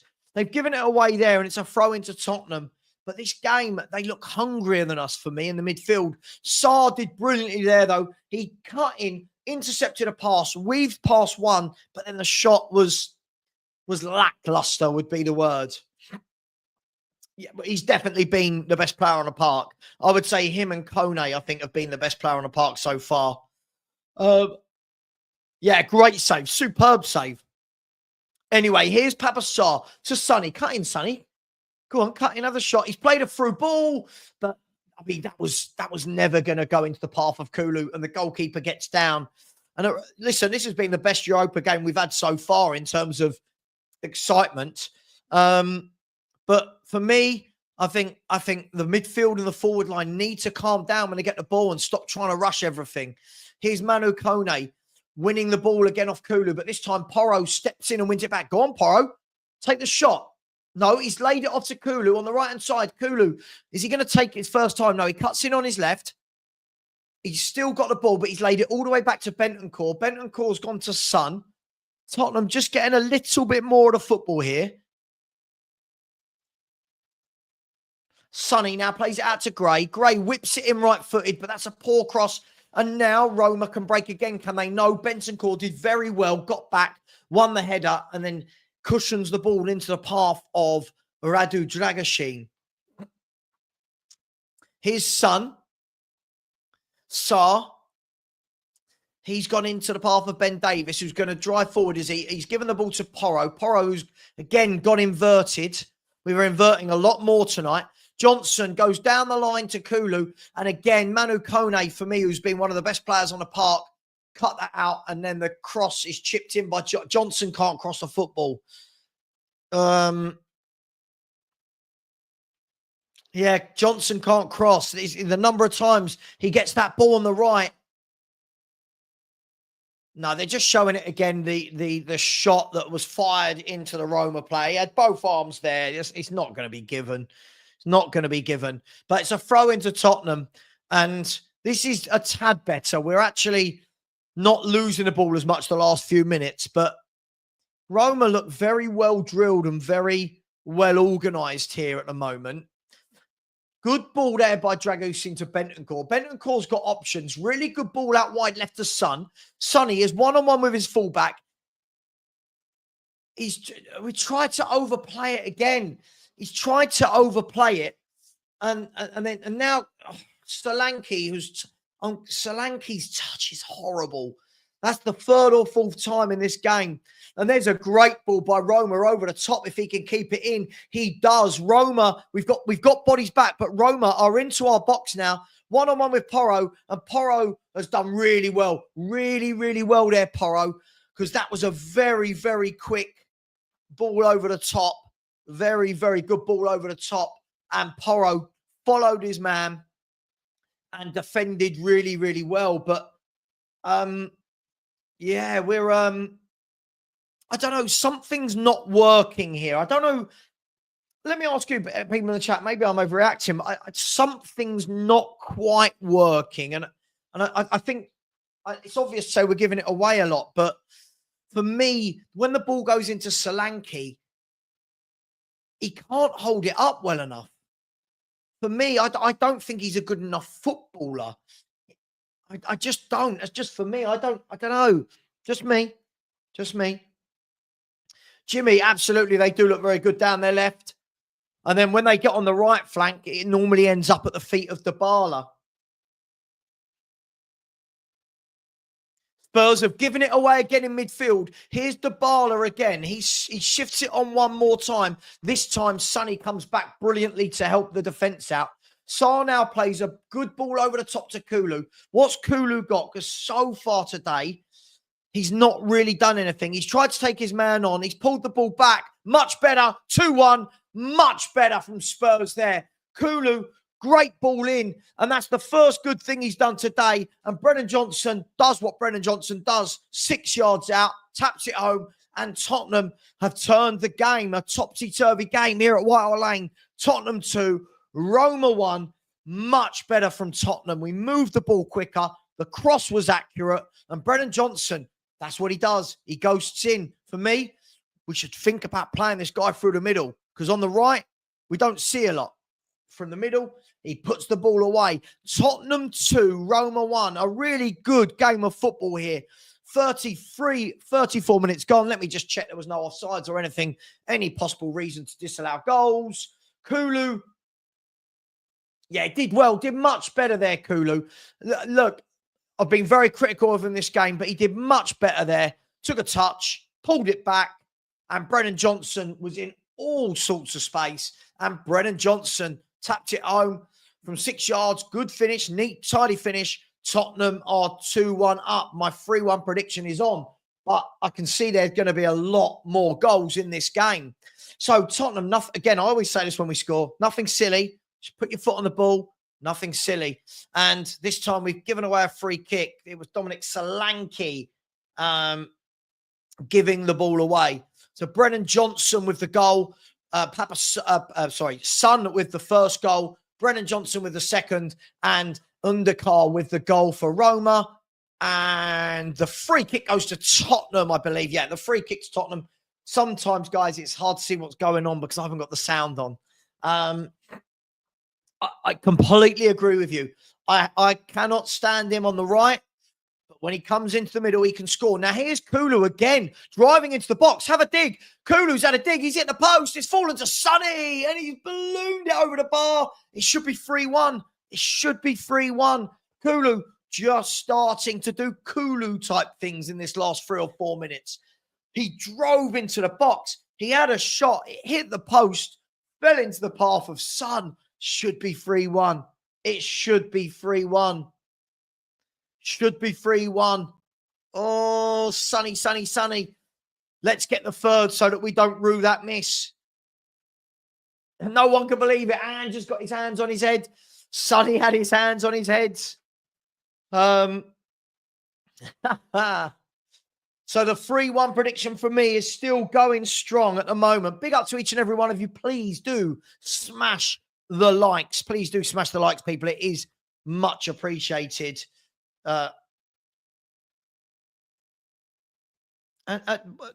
Andrew Kane, listen, please, mate. We don't want any silly people in this chat.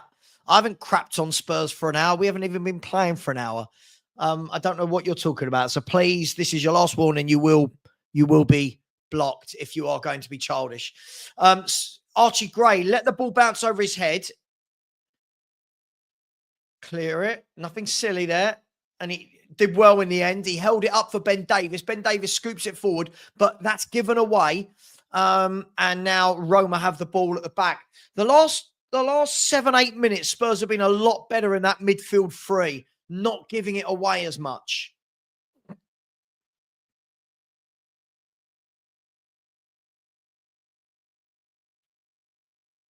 Well, not really, Phil. The stats and everything don't show that, but we'll go with it. If you say anything that isn't remotely biased in front of Tottenham, it's considered to be, that I don't support Spurs. But yeah, it's been much better. It's been much better since the disallowed goal for who was it with the volley? It was been much better since their disallowed goal. Alfie thinks that Kulu needs to come off at half-time because of the yellow. Look, I think as long as players are sensible, as long as he doesn't get involved in spats that he doesn't need to. But yeah, Spurs look much better now at the moment. We look much better. We were losing every battle in the midfield, and now we're just starting to win more of those battles than we're losing. And Roma are I wouldn't say they're pinned back, but Roma are not getting out as easy as they were. Not getting out as easy as they were. And yeah, they're showing the... it was El Shaarawy with the disallowed goal. It was offside. I thought it was when I first saw it. And it was a good job it was because no one was marking him. So Tottenham have a throw in here on the right-hand side. Pedro Porro. Short throw into Kulu. Kulu's Porro. Back to Kulu. He goes back to the halfway line to Dragashin. He gives it to... No, he doesn't. I thought he was going to give it to Davis. He swiveled, turned, giving it to Gray, who is no longer at left back. He's now in central midfield. Bentancur did brilliantly there. Evaded the tackle. And now Gray has come right into midfield there. But Ben Davis can put it into Sarr, who's at the left back position. He's now going to drive across in midfield. Back to Bentancur, back to Davis. Now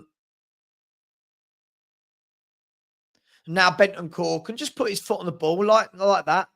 Nothing silly like that. Bentancur just put his foot on the ball, had a look up, wasn't anything immediately on and slowed the game down. Nothing wrong with that at all. Now, the pass by Forster out to Sarr. Sarr plays it to Dragashin. Tottenham trying to play their way out from the press. And then we've given the ball away, but won it back. Here's Dominic Solanke. What's he got? Dominic Solanke with a ball down the line to Brennan Johnson. And that's where he's not very good. Brennan Johnson loses the ball immediately. Luckily, Kulu gets the ball. Can Kulu shoot? Can he turn? He's giving it to Sarr into the box. We're trying to find a shot. Porro, can he get it on his left foot?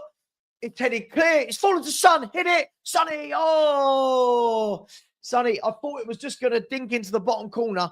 But Sonny's shot didn't quite have enough. He controlled it with his left, put it on his right, bent it round Mancini, and a good save from Svilar, but not enough power on it.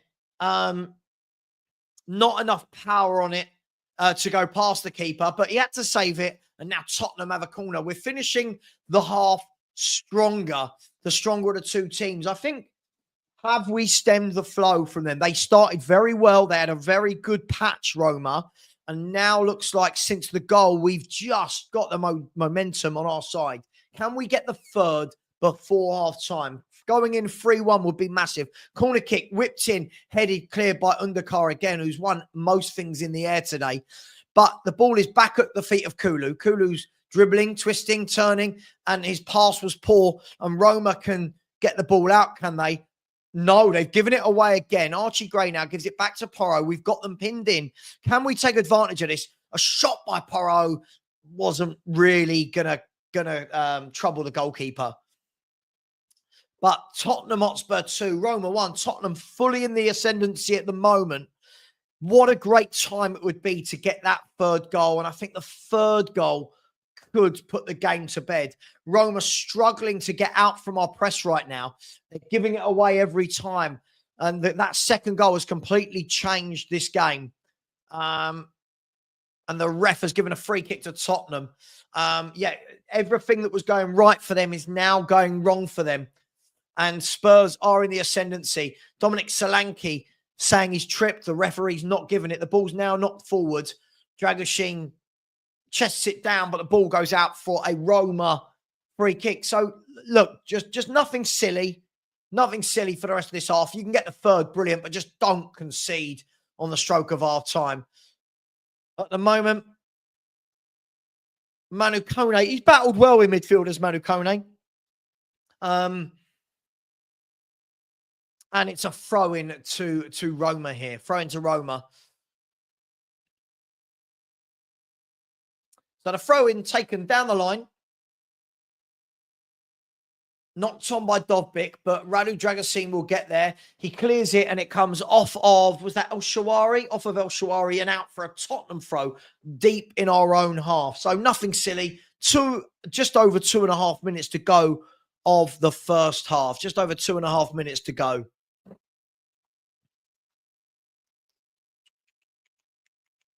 So the throw-in is going to be taken. It's still not been taken yet by Porro. Porro goes into Sarr. Sarr lays it back off. And then again, El Shawari puts the ball out for another throw-in. So, you know, there's no need for Spurs to do a lot here. Just get to half-time. That's all. Again, agreed, James. Just get to half-time. That's all we got to do. Nothing silly. Nothing silly. Get to half-time. That's really good play from Sarr. Sarr, and the ball is now sprayed wide by Porro. Sonny's got a lot of space on this left-hand side.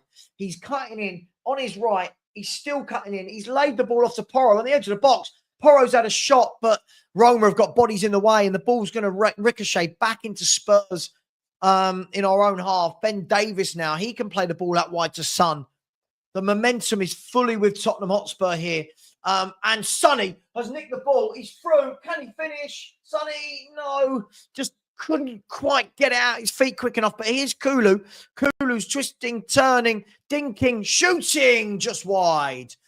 Kulu, a half of two halves for Kulu. I thought dreadful for the first 25 minutes. Last 20 minutes, he's done some lovely stuff and could have had a couple of goals here. He's hit the post, and then that shot, that effort was curling, but never quite curling enough. Never quite curling enough. But Tottenham are fully in the ascendancy. It's been a real up and down half, but we're ending it on the up. Can we grab the third? The goal kick swept into midfield. Sonny brings it down, goes to Sarr. Papa Sarr to Archie Gray. Archie Gray facing his own goal, lays it off to Davis, who gives it to Bentancur. Really well done there. Yeah, we're finishing the half very strong here. Much better from Spurs. Much better. It was very sloppy for 20 minutes or so. But now, hang on, Kulu's given the ball away, and now Roma have got a chance to attack, and a foul by Rodrigo Bentancur in midfield. So Roma have a free kick. Yeah, it was a trip by Bentancur in midfield. But again, nothing silly. 20 seconds and plus injury time, which will cap off. I would say for the last 20 minutes and the first 5 minutes, I would say we would deserve to be in front. But this half has had its moments for Roma. A good game of European football here. There's the ball swept in by Roma. Another header won and wide. I don't know if he was onside or not, but it was another free kick where we've not marked well at all. And it was Hummels whose header just went high and wide. And there's going to be 4 minutes added on here at half time. Again, Roma have won the ball deep in our half. The ball is spread wide. Here's El Shaarawy, nicks the ball forward, and a really poor pass from El Shaarawy lets Spurs off the hook. And again, we said nothing silly coming up to half time. Tottenham are doing their best to give the ball away. Man United have equalised, by the way. Højlund with a goal.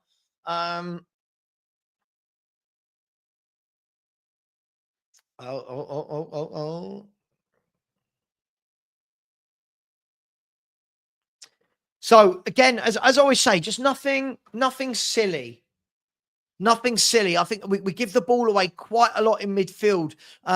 Roma, again, battling well in midfield. This time, Pedro Porro can take charge of the situation. Gives it to Archie Gray. Archie Gray's going to go out wide to Radu Dragusin. And when we do this, it's fine. It's some of those sloppy balls in the midfield. And Roma are right in there, winning those second balls. And we just don't want to give the ball to Paulo Dybala. He's a phenomenal little footballer. Always has been. Dragusin goes back to Fraser Forster. He puts his foot on the ball and dinks it forward. But it's not the greatest ball. It's a bit of a hospital pass. Sonny's done really well there. And then he's fouled. Sonny did brilliantly there. Coming back to help out again, because the ball played into midfield from Forster wasn't the greatest. Sonny realised that and got his defensive duties absolutely spot on. Then some really good footwork from Sonny. And then it wasn't the worst foul you've ever seen, but it was a foul. It was a bit of a body check on him by Mancini. Ange is not happy about something, but we're about to go into the last 90 seconds of the half, and barring anything silly, Tottenham will be 2-1 up. Here's Fraser Forster again. He pumps the ball long, and it's gone over everyone's head. Can Kulu bring this down? No, Undukar beats him to the ball. Here's Kone. He plays the ball to El Shaarawy. Shaarawy with a good flick, but Porro did well there. Kone goes to the floor, but the game plays on. Here's Papa Sarr driving from right to left, lays the ball off to Kulu. Kulu with a very good ball to Son. Can Tottenham get a third on the stroke of half-time? Sonny hesitated, and then his cross was no real conviction, but it's gone out for a corner. Sonny, for me, just keeps hesitating in those moments. Spurs have taken it quick. Kulu to Son, back to Kulu. Can we get the third? The third, for me, kills off this game. Papa Sarr into Archie Gray. 40 seconds to go. Gray to Bentancur. Back to Gray. Here's Pedro Porro. Spurs don't need to do anything too much here. You know, just don't give it away. There's 25 seconds to go. Yeah, we're doing the right thing here. The ball's gone to Dragusin at the back. Now to Sarr. And Spurs, with any sense, with any calmness, we'll play the whistle down here. So Archie Gray goes over to Pedro Porro. Pedro Porro with a through ball. We've given it away. I don't know if there's enough time. I don't think there's going to be enough time for them to attack. No, they're not. It's going to be the halftime whistle from the referee. Tottenham Hotspur. Oh, sorry. Bear with me 1 second. Let me just quickly change that. Tottenham Hotspur 2, Roma 1. A really, really good game of football, if we're going to be honest. There's been a lot of mistakes from both teams, but there's been some really good stuff as well. There's been some really good stuff. Let me just see if I can get this right. There we go. That should be right. There we go. So Tottenham 2, Roma 1. Some really good spells for both teams. Some really sloppy spells for both teams. But Tottenham with a very clinical goal for the second one. Really good finish from Brennan Johnson from, I'd say, 8-9 yards out. Wasn't the easiest, but also wasn't the most difficult. Good finish. Some good footwork from Kulusevski, cutting him from the left. And for me, when Kulu gets on the balls in those positions, looks very dangerous. When he drifts into the midfield, I just feel some of the passing isn't working. But Tottenham 2, Roma 1. The goals. So we had the penalty, the foul on Sarr. The penalty from Son was expertly executed into the bottom corner. Then the equaliser, some poor marking from Spurs, and a header from Underkar into the far post. A goal that was disallowed for being just a few inches offside from El Shawari. And then from that moment, Spurs had a very good 10 to 15 minutes. And then towards the end of that half, just started to give the ball away again. But Tottenham 2, Roma 1. Everybody, how you getting on with your predictions? I'm doing all right for my predictions. Let's look at the score lines in the Europa League. Braga 2, Hoffenheim 0. FCSB 0, Olympiacos 0. Ferencváros 2, Malmo 1. Man U 2, Bodo Glimt 2. Michelin 0, Frankfurt 1. Nice 0, Rangers 3. The Real Sociedad 0, Ajax 0. Slavia Prague 1, Fenerbahce 1. Tottenham 2, Roma 1. And FC 20 0, Union St. Galloy 1. This guy, he just doesn't give up. I mean, I don't know how you can build momentum when we've won, lost. Can we get 4 or 5 games in a row before we start talking about momentum? I don't think people understand what words mean these days. Momentum isn't winning one, losing one, winning one, losing one. Let's get that. Henry Sego says Solanke is not good. Let me ask everyone in the chat. I've got a lot of people messaging me saying that they think Solanke's been dreadful. What do you make of it? For me, I think he's okay. I think I said this all summer. I think he's okay. I don't think he's great. I don't think he's terrible. It's madness. It's madness. Dave has said so poor at the back. I think we've had our moments. Nice 0, Rangers 3, Gary. Who would have seen that? So earlier, when Lazio didn't win in Mallorca, it wouldn't have mattered anyway because Nice were also in Mallorca. We came into that really well. We did come into that well. I thought it was a very sloppy first 20, 25 minutes from Tottenham. Then we started to wrestle control of the game, and that's really, really good to see. Chalks has said, just got to be tight on Dybala. Yeah, very good footballer, Dybala. Really, really good footballer. He's had a great career, him. Tommy has said, I don't want to hear people say play Archie in his position because even though he's at left back, he's in the middle of the park. Fair enough. And just building consistency. Solanke is just poor, says Rob Frank. Shane has said that is one hell of a 45 momentum builder. I don't know what that means, but Dave has said, do we have left backs at the club? Gray cannot defend. Isn't it funny how every one of us sees the game differently? I'm not saying I necessarily disagree. Simply Ace has said, Solanke has been decent, and that's it. Angus, of course, is here saying you just buy average players. Double S has said most of the players are Dross. Most of the players are not Dross. Let's stop this. Most of the players are not Dross. That's such a silly thing to say. Chalks Tottenham says Solanke, great work rate and hold up play good. I'm going to disagree. I don't think his hold up play is good. I think he's very hit and miss. Phil, I don't think it's about giving players a chance. I think it's the fact that we've seen Solanke for 7 or 8 years in the Premier League. It's not like we're watching a young kid. He's okay. He's okay. For me, I think you could have done so much better with a 65 million. But it is what it is. Queen Elliot said, Kulu impressive again. Half of the half he was impressive. The first half he was dreadful. But for me, each to their own. Nicola said, we look shaky dealing with set pieces. Yeah, we do. But look, at the end of the day, look, we just got to keep scoring our goals at the other end. Phil Moss, I said, give me a Defoe, Keane or Sheringham any day. Oh, of course. But yeah, Phil, of course. But unfortunately, those sort of players aren't really about. Will has said, evening all, do we seem leggy at all? Too many touches and not crisp enough passing. Hope the second half performance is more decisive. Yeah, it's been a mixed bag for me. It's been a mixed game. Both defences are poor, in fairness, says Dave. Shane, by the way, I'll read out all the good, all the bad. I'll read out anything, by the way. I'm just clicking on random posts. Gray has had his best half football for Spurs, done nothing wrong yet. Son had the chance to kill the game at Spurs. Not allowed to say Spursy. Scarlett said we need a lot better. Double S again said, okay, not Josh, but they're not as good as Ange, just made them play. Again, Double S, I think we've got some good players. I don't think we've got great players, but they're not dross.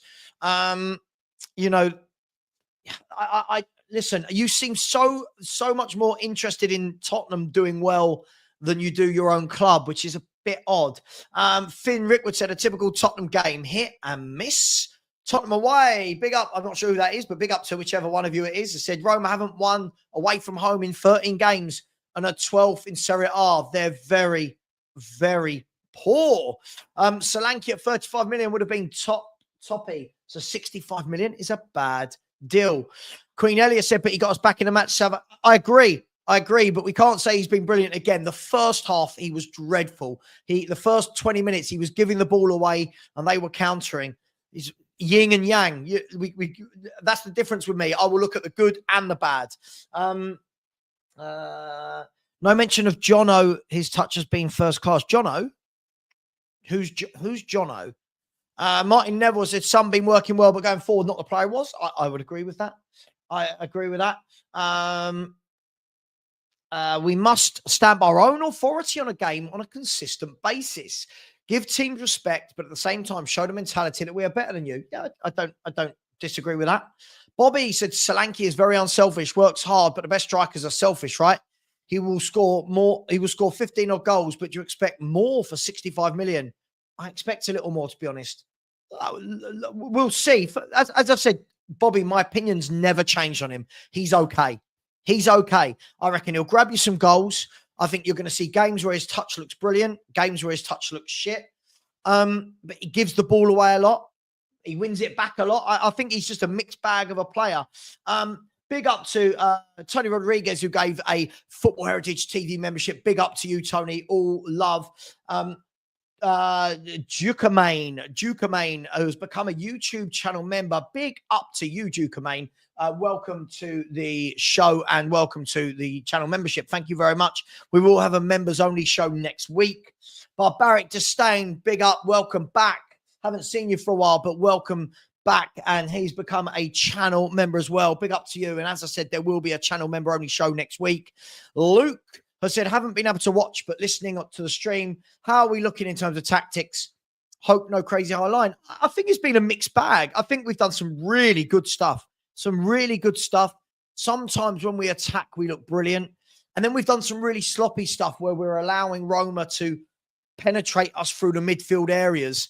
But we are winning the game. There's been some good, there's been some bad, there's been some ugly.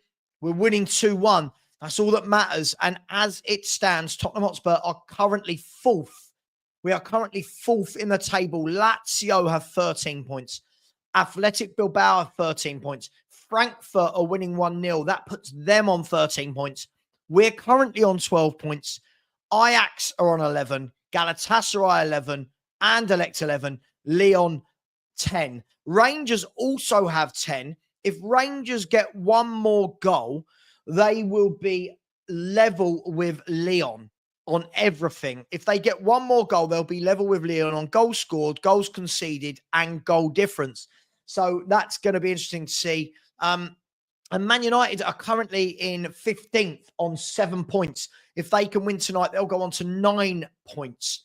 So a lot going on. But big up, Luke. Thank you very much. Really appreciate that. As I said, some good, some bad, some ugly. We're winning the game. That's all that matters. Liston, big up, Liston. How you doing, my man? Said after Kulu's yellow card, both him and the team got a bit more fight in them. Sometimes a yellow can be worth it. Good way of looking at it. Good way of looking at it. I'm not interested in Spurs doing well. I've been watching you for a while now as you're a good YouTuber. You want me to go and stop? Oh, Jesus, chill out, mate. Chill out. I know I'm a good you. I'm joking. Thank you to everyone that's here. Please do smash that like button. And if you haven't subscribed, please do. We're on the journey to, hang on, let's have a look. What are we on the journey to? We're on a journey to 14,500. We've got about 168 to go. That's terrible maths for me. 173 to go. If everybody would be so kind, that's where we're at the moment. Oh, let me just check that I've covered up my money so people can't see what I earn. 14,327. That's the number of subscribers. That's not how much money I've earned this month on YouTube. Trust me. If I was making 14K a month from YouTube, I'd be living the dream. Brett, I said we need to finish our chances. Absolutely. Queen Ellie, you love me. I know you're going to be messaging me something later. Love you too. My Greek friend. Simply H said, Savva, do you think Son should be the centre forward instead of Solanke? I mean, this conversation has been going on for ages, isn't it? The Son v Solanke up the top. No, I don't think so. For me, I just want to see a little bit more from Solanke. Just for me, I want to see a little bit more. Savva, can we talk about Johnson in general? Sure. I think he's terrible on the right wing. I think he's brilliant when he moves into the middle and he's asked to finish. That's all I can say on him. I don't see him as a right winger. I think what he does on the right wing is non-existent. He's a very effective goal poacher. That's what I'd say on that one. So for me, anybody, let me know if you disagree, if you agree. Bobby, it's a question for you, Sav. Do you look at past Brennan Johnson being bang average with a ball? Does nothing in games, he keeps getting you goals? I guess it all depends, doesn't it? If someone keeps scoring, you can't knock them for it. There will be games, though. It's the games when he's not scoring, he doesn't really do anything. So all the while you're scoring, crack on. When you're not, the question is, what are you affecting the game with? But it's always going to be an interesting conversation starter. For me, I think we look better when he doesn't play, but he's grabbing goals. And you know, what can you do? I don't know who Lindsay Hipgrave is. I don't know who that... Should I know? Let me go. If I Google that, am I going to get put on some list? Lindsay Hipgrave.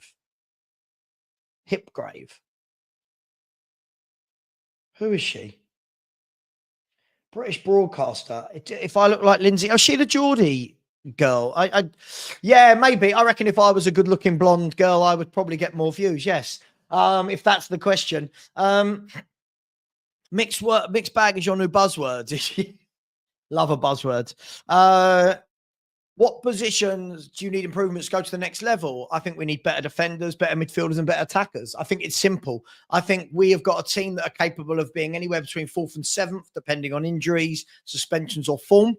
I think if you want to go the next level, then you need better players all over the park. That's not Tottenham. That's everyone. I feel like I completely disagree. I don't think he's set to fail at all. For me, he is what he is as a footballer. The problem is people keep putting and talking about Kane. Kane's not been here for 18 months. People need to move on from Harry Kane. People need to move on from Harry Kane. We were never going to get anybody anywhere near as good as Kane. I don't know why everyone's still talking about Harry, but hey, it is what it is. It looks like the players are back out on the pitch. So if I turn you into Margot. God, can you imagine? Oh, Margot Robbie. Listen, I'm very happy with my wife. Thank you very much. I just have to tell her she looks like Margot Robbie. Phil, there's a huge difference between being an average footballer and a good goal scorer, right? For me, Dirk Kuyt did more when he wasn't scoring than what Brennan Johnson does. Dirk Kuyt loved the fight. He'd drop into midfield. He'd bully people. For me, Johnson, listen, as I said, when he's scoring goals, it's great. When he's not, those are the games where I don't see what he does. But I'm not knocking him. It's just people have balled it up. Because we're into this era now where if people bring something up, I'll get clipped and told off for it. The second half is about to start, by the way. It looks like it's going to be Dominic Solanke who knocks it back. Oh, no. Oh, God, it's not worked. Why has that not worked? I knew that wasn't going to work. 1 second. I'm going to have to do this manually. I'm going to have to do this manually. That's really annoying. Please work. Oh, come on. So we're slightly behind, but I've got the game in normal time. Oh, it's one of the problems with when you don't have a producer and you're doing everything yourself. So I'm sticking with my 3-1 prediction. I think that we've got more than enough here to see this game over the line. This is, for me, as I said, this is a Roma team that are not doing well in the league. Here's Kulusevski, plays it on too much on that ball, but recovered by Pedro Porro. Porro whips it in low, and it's cleared this time by, I want to say, by Hummels. And Tottenham, we normally come out second half stronger. I've not heard this. No, I've not heard this. I'm sure it'll be funny. Oh, they've taken Dybala off. Well, lucky Spurs, I would say, if they've taken Dybala off. He was excellent in that first half. But who have they brought on? Is it Sule? This is the one problem when you're doing the streams. You can't actually see... you can't actually see who's come on and off until they put it on the screen. The ball now with Radu Dragusin. He plays it down the line to Porro. Porro goes one more to Kulu, but that wasn't a good pass at all to Kulu. That one wasn't Kulu's fault. And now Roma can drive forward through midfield again. Yeah, Kone, good player. Kone, I like him. And there's the ball dinked all the way to the far post. He brings it out the air. The ball's gone back into the middle. And Roma... nearly in there, but really good defending by Radu Dragusin. And that's what Radu Dragusin likes, doesn't he? He likes the fight. He likes the heading. And now Roma have got the ball again. One-on-one with Archie Gray. Archie Gray gets his foot on that. They've gone down that side again. There's the ball out wide. Archie Gray's side again. It's pulled all the way back to Kone, but really well defended by Bentancur. And now Tottenham are on the break. Can Tottenham... Tottenham have got 5 on 3. The ball's gone into Kulu. Finish it. Kulu, too slow for me. Now Brennan Johnson. Oh, awful finish. Spurs had 5 on 3. That should have been game, set, match. That simply wasn't good enough. The ball was played into Kulu. I don't know. He didn't really pass or shoot. He didn't really do a lot. And sorry, I think it might have been Porro with a shot. Sorry if it was Porro. I didn't. It happened so quickly. I only get one chance to see it. Was it Porro with a shot or was it Johnson? Either way, it was really poor, whoever it was. And now Dovbyk holds the ball up, and Roma going down the wing. Archie Gray. What are you going to do, Archie? Archie's holding his man off. He's holding on to it and gets it back to Ben Davis. And Ben Davis gets it out for a throw-in. Yeah, for me, you've got to be more decisive there. That should have been 3-1. That should have been 3-1. It was Johnson with a shot, wasn't it? Yeah, I thought it was Johnson. So Roma, they've dinked the ball down the line. Radu Dragusin heads it out. Now Kulu's come back to help, and he's done well there, Kulu. He's got out of play. There's a good ball over the top. I don't think there was enough chance for Solanke to get that. But now El Shawari gives it to Manu Kone. Could somebody confirm for me, please? Was it Sule who came on? Here is Shawari. Goes down the line. Roma twisting, turning. They've got a good chance here. The ball's dinked into the box and cleared again. And then the shot has come in from Paredes. The shot was always going wide. There was no harm in that at all. Man United are 3-2 up in their game. So a topsy-turvy game at Manchester United. Thank you to whoever just subscribed. Rasmus Højlund has got 2 goals and an assist tonight. So Rasmus Højlund has got 2 goals and an assist tonight for Manchester United. Thank you to whoever just subscribed. I really do appreciate it. Please do keep subscribing. It really is. It's free and it is appreciated. The ball whipped wide by the goalkeeper this time for Roma. Kone, he's strong, isn't he? He is strong in that midfield, Manu Kone. He is. I like him. I like him. I would have bought him. Thank you. Yeah, I thought it was Sule. Thank you, mate. Thank you. So my 3-1 is still on. My free one is still on. Thank you to the other person who just subscribed. That's very nice. Thank you. Thank you to all the people subscribing. That's very, very generous of you. Pedro Porro lays it off to Manu Kone. He's won the ball again in midfield. He's a bit of a monster in there. Well, am I right in saying, people, that Manu Kone was 25 million? Can someone let me know? Because that's a bargain. Someone in the chat, let me know how much Manu Kone went for. Been a bit sloppy from both teams this half, to be honest, the first 5 minutes. But that's better. Kulu whips the ball through to Son. Can he take it in his path? No, he can't. Oh, if Son could have taken that in his path, he was through on goal. 22.5 million. Wow. Wow. 22.5 million. The ball's gone out wide here to Angelino. Angelino's pulled it back. Dovbyk, he's turned, swiveled, laid it off to his mate who's had a shot. It's hit Papasar. And then Dominic Solanke comes back and is fouled by Matt Hummels. So another opportunity for Roma there. There was another opportunity for Spurs as well with Sonny. And it is a Tottenham free kick. 18 million euros. Wow. For Manu Kone. Wow. Mark said we shouldn't offer Sonny a new contract, I'm afraid. I think Sonny does well in moments. I just think overall, and listen, you wouldn't put it past him going through on goal here in a minute and scoring. But Dominic Solanke went down. Is he holding his...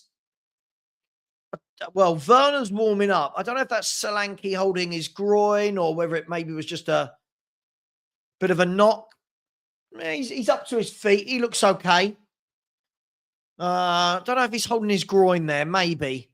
We'll keep an eye on that, people. There's the ball played through. Solanke's dispossessed again. For me, there's too many of those for me. Too many of those that go into Solanke and the ball bounces off of him. Big up, as always, to D&B Forever with the super sticker. Thank you, mate. Really appreciate you, as always. Thank you very much. Much love. Here goes Solanke, and he's lost the ball again.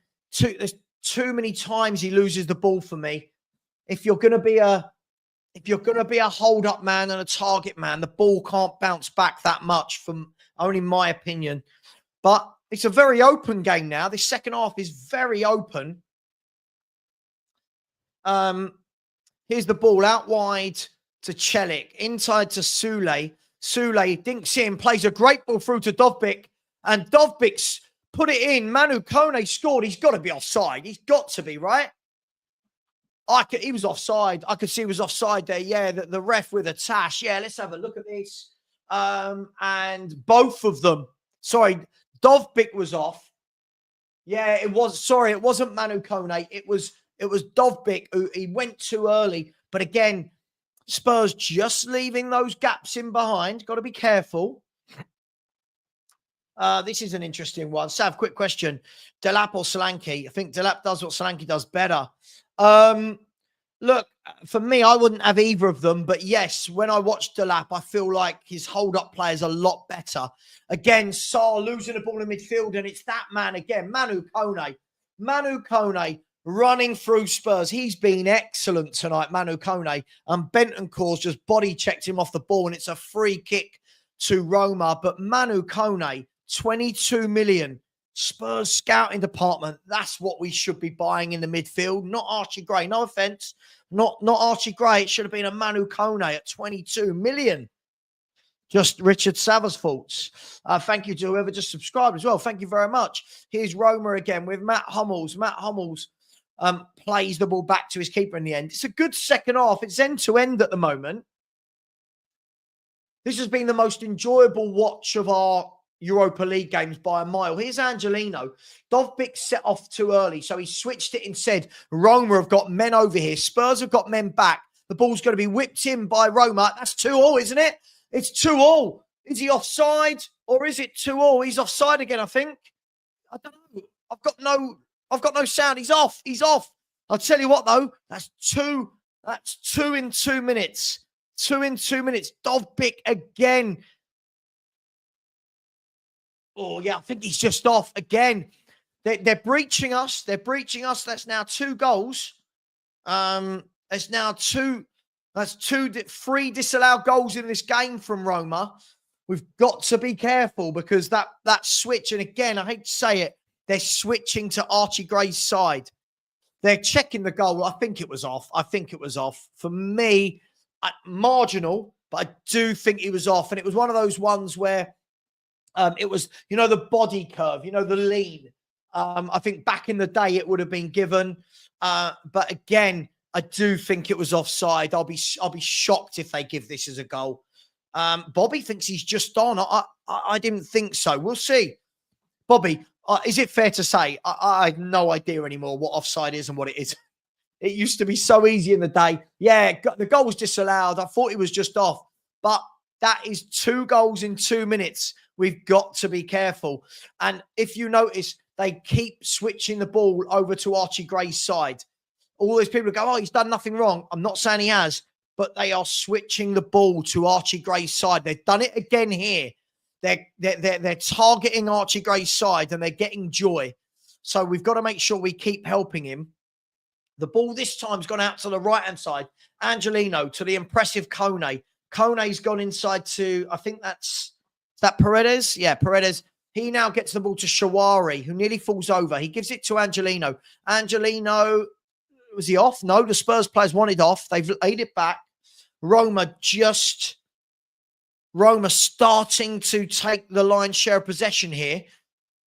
There's a ball whipped in all the way to the back post, cleared this time by Pedro Porro. And can Spurs break? Here's Dominic Solanke. Again, Solanke can't hold. His hold-up play is not good. Oh, I'm sorry. Everyone who keeps telling me his hold-up play is good, every time in this half he gets it. Every time the ball is bouncing back to us. Here's Roma again, down the right-hand side. Here's the youngster Sule. Sule lays it back to, sorry, I couldn't see who that was. I think that was Mancini, to Hummels, to Undikar. Roma just starting to have a say on events here. This time the ball's cut out very well by Kulu. Now Kulu, can he drive forward? He's given the ball away again. We're going through one of our sloppy stages. And then the ball is whipped out wide to, I think that's to Celik. Nice 0, Rangers 4. A really good ball out wide to Angelino. You just get the feeling that Roma smell a goal here. And it's going to be a throw into Tottenham. Angelino, good defending in the end there by Porro. But the ball's gone back to Undikar. I agree, Alfie. Bobby, I hear you, but as a target man, his hold-up play needs to be so much better. It needs to be so much better.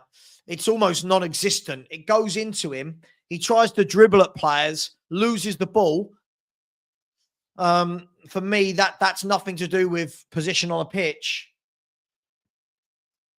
But he's capable of grabbing a goal. Let's hope he can in this game. There's the ball down the line. And again, Archie Gray shielding off his man. And it's a free kick. Yeah, it was a foul by... Sorry, it was Ben Davis. Sorry. It was Ben Davis there.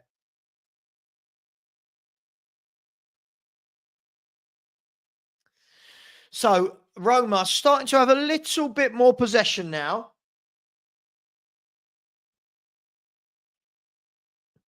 And then they've dinked the ball all the way over to the back post. There's Angelino. Oh, they've hit the bar. We've been very lucky here. They've hit the bar. They've had 3 goals disallowed. They've hit the bar. We've really got to wise up here. This is starting to become very, very open. Now Kulu down the other end. Now he's one-on-one with Undikar. Cuts in onto his left. Lays the ball. That's an awful ball from Kulu. That's the 3rd attack that he's done that with this half. Spurs get him into a great position and the decision-making has got to be better. Here's Manu Kone again. I've been mightily impressed, if you can't tell, by Manu Kone. He's on loan from Borussia Mönchengladbach. And this time, the foul is given. I didn't think he'd given it, but he has. This time, it was... Who was that running forward? Ben Davis, of all people, running forward, clipped by Undikar. clipped by Undercar. For me, I would definitely do this now. I would definitely do this, yes. We're too open at the back for me. We're too open at the back. But we've got a wonderful opportunity here to kill the game off. Can I get my 3-1 prediction right?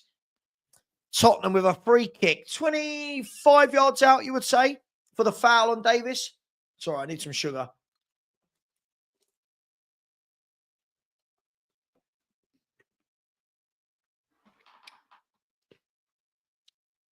I was just going by what Wikipedia said. I'm just going by what Wikipedia said.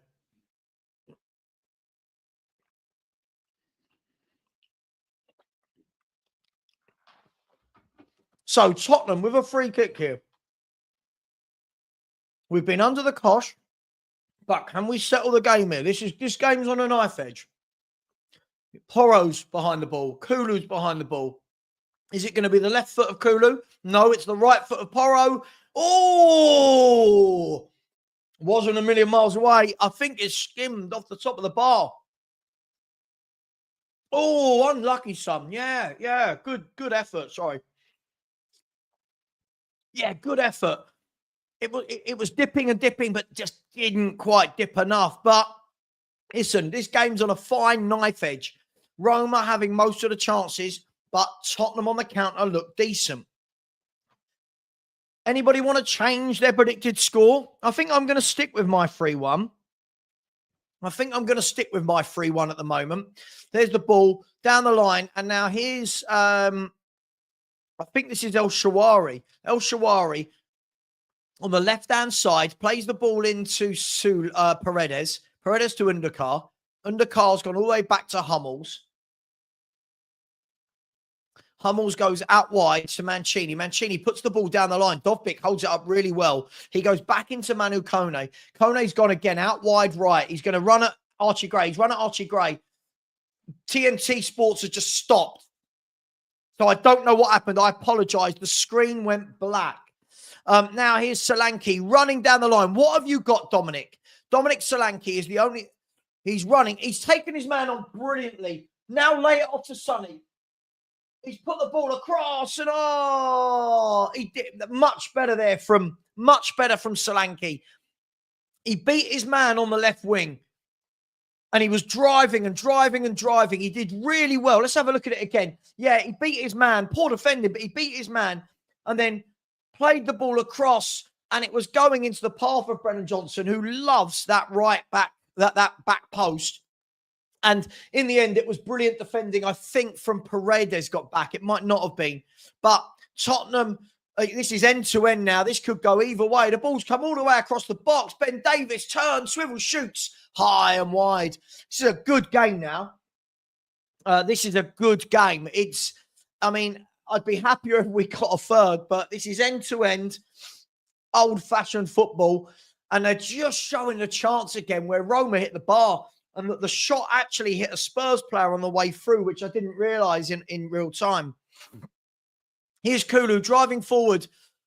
His through ball didn't quite make his man, but it's ricocheted to Sonny. Now it's gone to Sarr. Sarr lays it off to Archie Gray. Now have Tottenham got a bit of a turn to... no, that's a really poor ball in from Archie Gray. I feel like Archie Gray's tiring here. I didn't think he was too bad first half, but I think he's tiring a bit, and it looks like Dilly Ding, Dilly Dong is about to make a substitution. I think is that Zalewski coming on? I think that might be Zalewski. The game is we're in a fine balance here. Tottenham 2, Roma 1. If Uber Eats keeps sending me text messages, I'm going to cry. Every day. Do you want a deal? Do you want this? No. I'm watching Spurs. So Celik has come off. So it's going to be one wing back for the other. And it is indeed Zalewski who has come on. So Zeki Celik, the Turkish player, off. And it's going to be Zalewski, who I believe is Polish, on. Somebody will tell me if I'm wrong. So now Tottenham win the ball back in midfield. Porro does well, puts his foot on the ball. And this time... we lose the ball again. Solanke's ball to Kulu, not quite good enough. Now the ball's at the feet of the Roma keeper. He goes long. into the Spurs half. Dovbyk is offside. Dovbyk's having to do a lot of work up there by himself. There's a lot of Spurs defenders around him. But I don't know if our scouts have any knowledge of the European leagues from the way we buy. Anyway, that's another story, isn't it? That's another story. Undercar this time plays the ball round the corner to Manu Kone. Manu Kone is everywhere, by the way. Again, he's beaten one man. This time he tried too much and Spurs can get the ball. The back pass from Bentancur to Forster. Forster with a poor ball that Porro recovers, but it wasn't a good ball. Porro's now lost it. Kone again, the ball's whipped in, cleared. Tell you what, this is end-to-end, this, isn't it? But again, we're kind of the creators of our own issues, aren't we? The number of needless balls that we just give away in our own half. Here's Undercar to Angelino. Angelino pops the ball inside, back to Undercar, to Hummels, who was nearly dispossessed by Bentancur. Then plays a great ball out to the right wing. And again, they're 2-1 on Archie Gray. The ball is whipped in low, hard. Ben Davies clears. This is where Ben Davies and Dragusin are good, when they're not in a high line and they're defending their own penalty box. I would have loved the Bala, quality player. Thule dinks the ball to the back post. Angelino's going to keep that in. He pulls it back. It's dropped all the way to Kone. Kone's had a shot just wide and Spurs. Oh, we're living dangerously here. We are living dangerously. That's another opportunity. To be fair, he should have scored. He should have scored. He went for the postage stamp, so to speak, but at the bottom corner, and his shot just went wide. And Tottenham are living dangerously. That is fair to say. We're giving away a lot of chances. Real Sociedad are now beating Ajax 1-0. We've really got to be careful here because they're looking to hit us every time we give the ball away. But equally, when we go forward, we're looking to hit them. This is a really good game. I'm really enjoying this one. And I'm trying to give you the best commentary I can. Bobby has said, why hasn't he changed this? I don't know. And again, they win the ball in midfield and it's a throw into Roma. Again, they've been very quick into the tackle in midfield. What's everyone think? Do we need to, well, I was going to say, do we need to freshen this up? Maddison and Bissouma are about to come on for Tottenham Hotspur. So Tottenham are bringing on Maddison and Bissouma with 22 minutes plus stoppage time. Brennan Johnson comes off after getting his goal. He can be happy with that contribution. So Brennan Johnson's come off. And the other player coming off is Papa Sarr. So Papa Sarr's coming off for Bissouma. And Brennan Johnson is coming off for James Maddison. So Bissouma and Maddison on for the last 22 minutes. And I'm guessing that we're going to see Bissouma at the weekend. They've done very well here again. He's taken on Porro. Porro gets back at him and does really well. And it's now a throw into, I think, to Roma. El Shawari has gone off, by the way, for Roma and Sailmakers, who got a lot of hype around him. Good footballer. I don't know if he's consistent enough, but Sailmakers has come on. Again, Kone knocking the ball down there. A wonderful ball swept wide, again, out towards that left-back position for Spurs. The ball is going to be knocked back into the box by Roma. It's gone all the way through to Manu Kone. Manu Kone's retrieved it. It wasn't the greatest cross, but Roma have still got the ball. Here's Undercar. He dinks it to the back post. The header's going to loop up high and easily saved in the end from Fraser Forster. But they just started.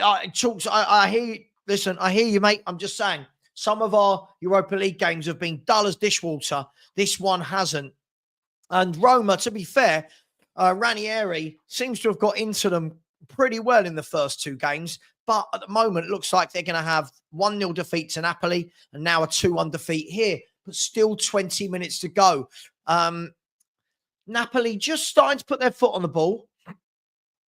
I agree with you, Matthew. I feel sorry for the kid. But I think, like, you know, we have this conversation every week. I'd love to see him at centre mid to see what he's all about.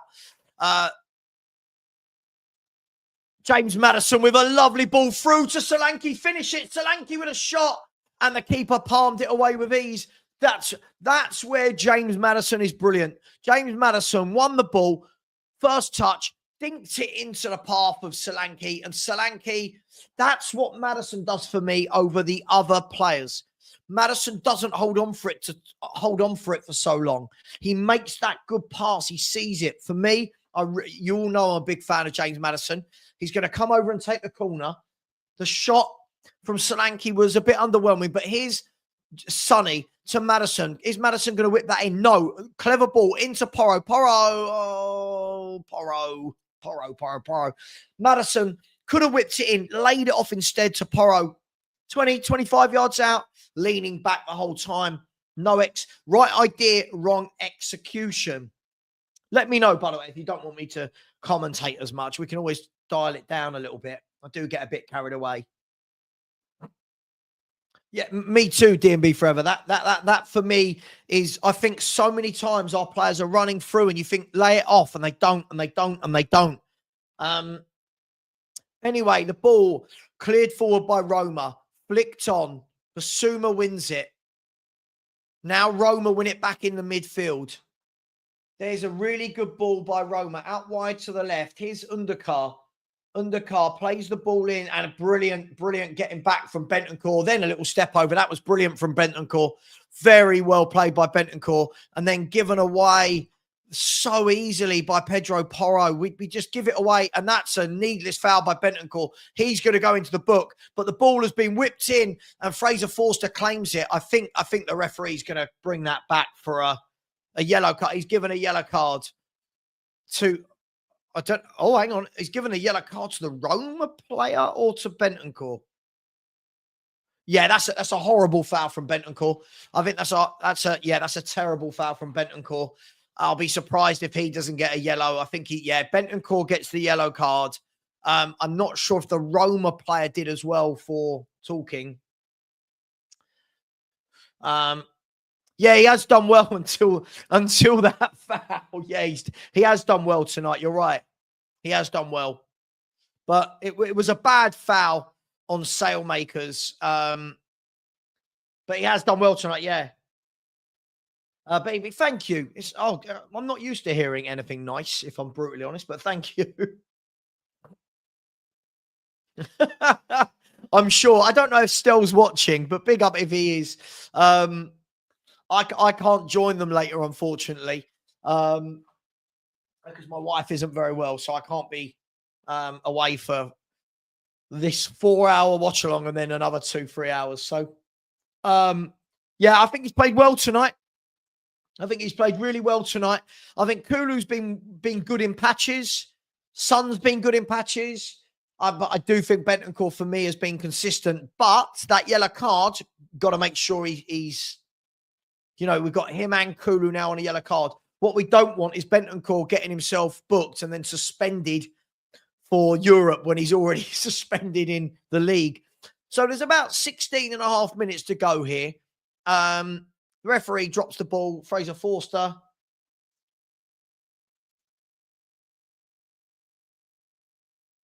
Yeah, I don't think it was a red. I mean, but you never know, do you? Do you know what I mean? You never know anymore with the refs.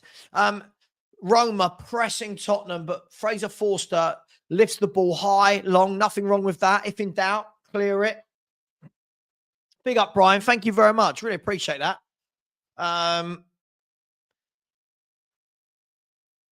Honestly, I'm normally in shock when people say nice things. I don't often hear nice things. The ball's gone up to Dovbyk. I think the referee has called for offside.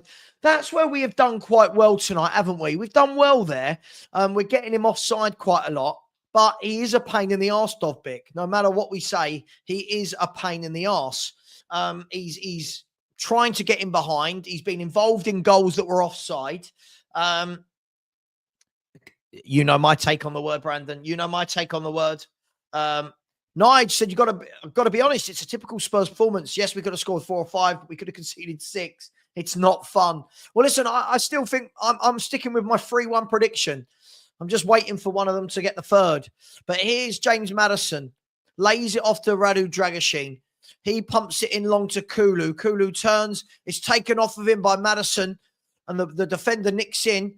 Manu Kone and Kulu. It's been a good battle, that. And Undercar wins the ball. Manu Kone, again, he's a good player. Sorry if I keep saying it. He's a very good footballer.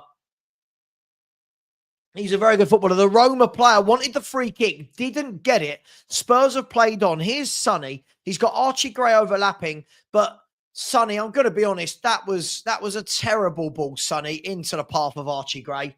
That was a hospital ball into Archie Gray by Son. I think he's got to do better there. And the ref has given a corner. Archie Gray did well there in the end to win the corner. He did well because that wasn't a good ball into him by Son. So Tottenham have a chance. Get my 3-1 prediction in. Come on, Spurs. It's going to be a corner kick from James Maddison, left-hand side. He's going to whip it in right-footed.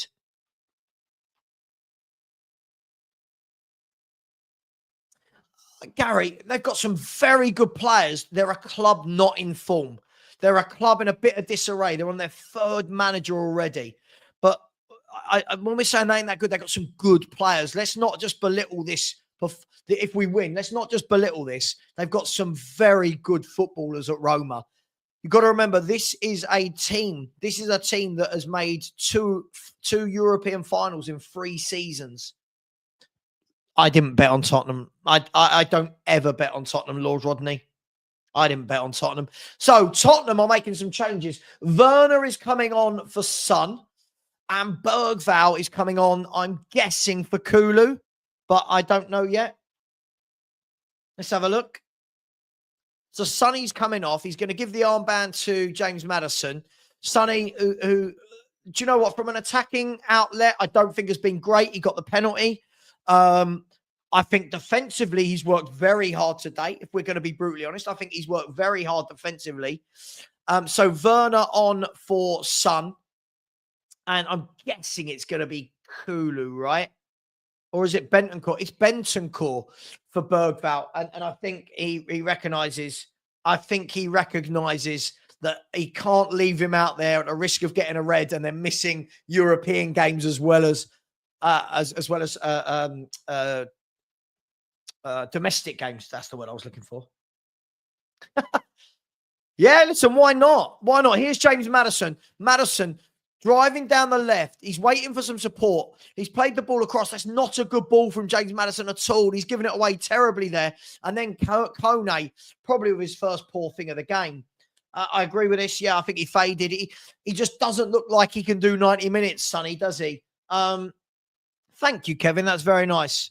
Thank you very much. I appreciate that, Kevin. Thank you. Tell all these people, Kevin, to smash the like and keep subscribing. So we've got a bit of time to go here. We've got 12 minutes, plus I'm guessing there's going to be about 5 or 6 injury time minutes. Porro lays it off to Basuma. Basuma now plays the ball out wide. Archie Gray takes the ball off of Ben Davis. Davis goes to Dragoshin. Dragoshin now to Porro. Little ball round the corner from Basuma. Porro back into Basuma. Basuma's beaten the press brilliantly, but the defender got back at him very quickly, and that's very good defending from Roma. They get the ball back to the goalkeeper. This game really is finally poised, isn't it? Porro wins the header. Hummels wins the header back, but then gives it away. And now Tottenham have got the ball on the right-hand side. Kulu, who never gets a rest. Kulu, I don't know what he was trying there. Whatever it was, it didn't work. So Kulusevski, he's been a mixed bag tonight, hasn't it, from Kulu? He's done some really good things and some really bad things. But his play for the Johnson goal looks to be the decider at the moment.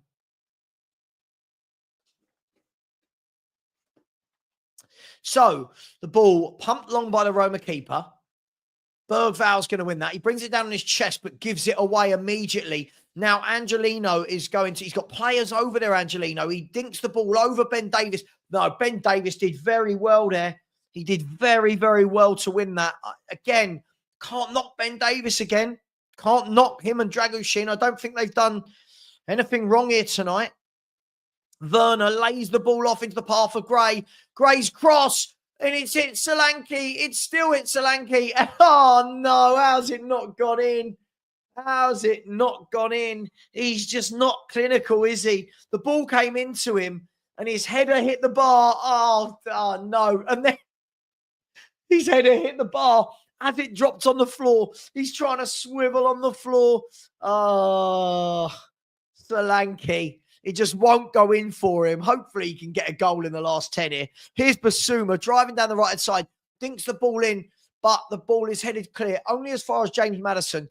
He plays it out to Timo Werner. Timo dinks it in. That's an awful ball. Headed clear really poorly. And the shot from Porro wasn't going to trouble the keeper. But it's a really good game, this end to end. I mean, whatever your idea of a good game is. But for me, this will be a really bad game now to drop points, but a very good game to win. Does that make sense? Here's Roma. I think, they've stopped creating chances the last 10 minutes, which is the positive for Spurs, but there's still 10 minutes to go. Both teams look like they could nick a goal on the break. There's the ball played over the top. That's a brilliant ball. That's a brilliant ball, if we're going to be brutally honest. And to be fair, the ball, Davis between them, brilliant. Davis and Gray between them did very well there. And Roma thought they were in, but to be fair, very good defending from Davis, more so from Gray, who got back, followed the runners and got the foot into it. Roma again, dinking the ball high into the box. That you can see the ball they're going for every time, Roma. Every time Roma are going for that diagonal ball, almost going towards the back post. So far, we're dealing with it. 82 minutes gone, 8 minutes to hang on.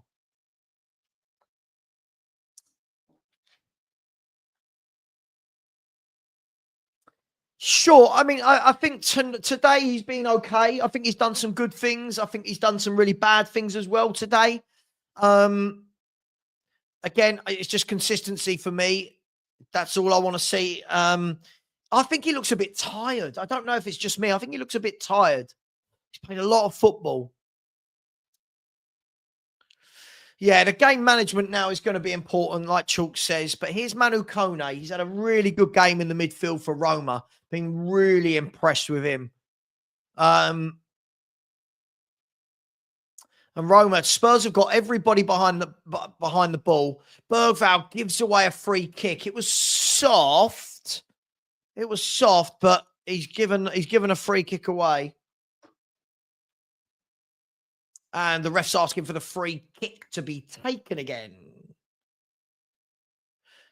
So Roma now coming forward again. They're going down their right-hand side. The ball's gone again in behind Gray and Davis. They're running. The ball's been crossed. And again, brilliant defending from Ben Davis. I mean, listen, I wouldn't give this man a new contract like I think we're going to, but credit where it's due. I think he's been excellent the last few games. I really do.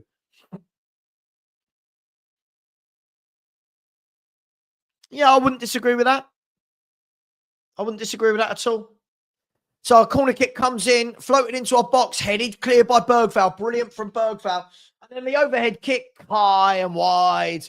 And Hummels with the overhead kick that was going nowhere near goal. But Tottenham are 6 minutes plus injury time away from going. Let's just double check the group, shall we? Rangers are 4-0 up. What a good win that's going to be for Rangers. Ajax are losing 1-0. So as it stands, Spurs are into fourth. Bless me. Kone doing some great work again. Here's Angelino. He's dinked the ball to the back post. Archie Gray flicks it away. A very important flick from Archie Gray. But Roma still have the ball. Every ball they're trying to cross from the right-hand side. There's a ball high over the top. This time Angelino can retrieve it. Not the greatest cross, but Roma have still got the ball. Oh, Porro did really well and then gave it away. Here's Manu Kone. This time, Solanke can drive forward with the ball. Can he? No, he's given the ball away again. Dominic Solanke keeps giving the ball away when driving forward with it. Here's Roma. with a chance on the left foot, blocked by Archie Gray. Spurs are kind of not backs to the wall here, but Roma are just starting to up the tempo with 5 minutes to go. Angelino again dinks it in, and this time Fraser Forster can claim that easily. It's been. I think both. Listen, I think both teams have been good in patches here. Is how I could say this. Both teams have been good in patches. Let me just check. Let me just check the other scores. Real Sociedad are 2-0 up against Ajax. And Man United are still 3-2 up. Fenerbahce are winning 2-1 away. That's a great ball. Switched over to Timo Werner. Timo Werner is one-on-one with a defender. Cutting another shot. Timo, that was dreadful. Oh, that was dreadful. That was dreadful. And Porro's been sold a dummy there into Manu Kone. Brilliant winning the ball back there from Basuma. He's done well the last few games, Yves Basuma. He gets some stick, but he's done really well. But Fenerbahce are 2-1 up. Here's Kulu, cuts in on his left, cuts in, and then the shot was very, very tame. Jose Mourinho's Fenerbahce, what does that do for them? That puts them into 15th on 8 points. It's all very, very close in there, isn't it? This game, I mean, would you put your money on another goal in this game? Another great ball from Roma over against Archie Gray's side. They're one-on-one with Archie Gray, but he's held his man up really well there, to be fair. This time the ball is whipped in. Porro has had a nightmare. Oh, my gosh. Forster has saved Pedro Porro's blushes. That is awful from Porro, and fair play to Fraser Forster. He has dug his mate out of a hole there. Let's be brutally honest. For all the stick Fraser Forster gets, he's dug his mate out of a hole. Roma still looking for that goal, but Spurs still looking for the break. They've given it away. Porro again. He gives it away too much. Here's Manu Kone. Plays it all the way across, and now the offside flag goes up. Wow. I mean, Porro's having... I mean, for me, again, Porro for me sums up a lot of the Spurs players. Just inconsistent. Does some really good things, but giving the ball away at a rate of knots, an absolute rate of knots here. Got to stop doing that. We've really got to stop doing that. But Tottenham are 2 minutes away, plus added time. I reckon, 5 minutes, 6 minutes maybe? Can we hang on? Can we get my 3-1 prediction? Here's Angelino. And Spurs do really well there between Porro and Bergvall, but it's a throw to Roma. That's not looking. Welcome to the club, mate. I'd love to see them take, a group of 10,000 Spurs fans to the doctors to get their cholesterol tested and get their blood levels. Yeah, Stell's just said to me, absolutely spot on. He's like, you haven't seen a team, just hold on to the ball. We're holding a 1-goal lead, and we keep trying to play it out the back. Just nothing silly. Stell, I'll respond to you after the game. Here's Angelino. Angelino into Kone, who's had a great game. Kone with a wonderful ball out wide right. Roma have still got the ball on the right-hand side. I thought the flag might have gone up, but it didn't. And again, they're going to whip it in from the right. Are they? No, the player pulls it back. Tottenham now have got everyone behind the ball. Here's Manu Kone. Hold the shape, Spurs. Nothing silly. Good ball by Angelino.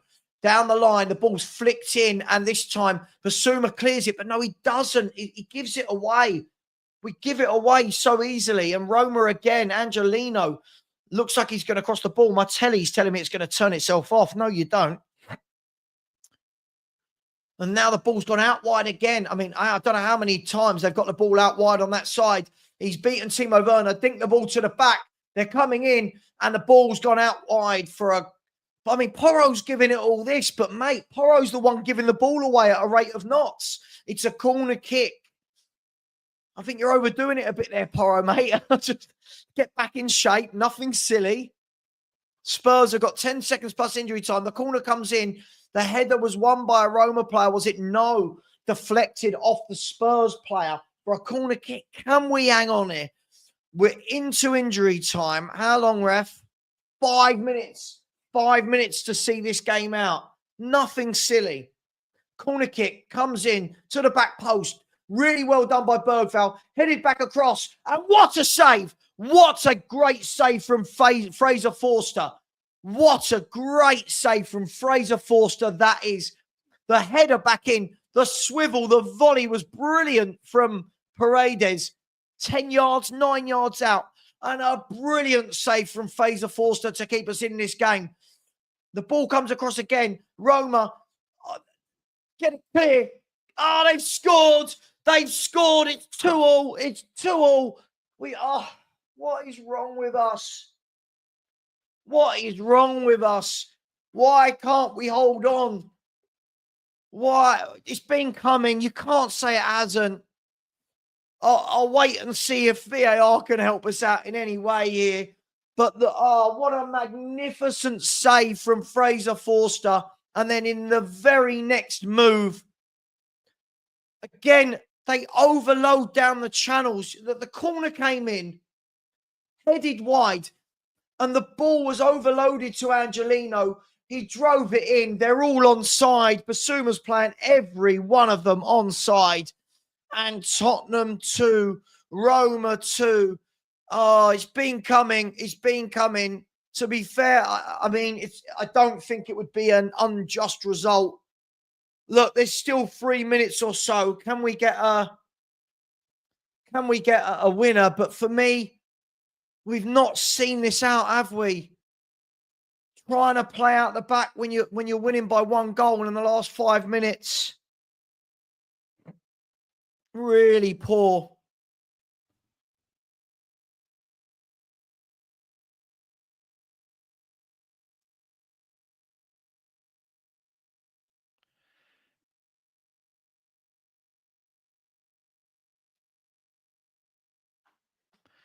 Here's Manu Kone again. Manu Kone, I think he's been excellent. He's not got the foul this time. Bergvall, what can he do? He's laid it off to Maddison, 20 yards out. He's given it to Werner. Werner, cut in, have a shot. Werner goes out wide left. Oh, Werner, he's dreadful. He is dreadful, isn't he? Timo Werner is dreadful. Timo Werner is absolutely dreadful. I'm sorry. He's taken his man on. Man United has finished 3-2. Timo, wasted pace would be my wasted pace would be my summary of Timo Werner.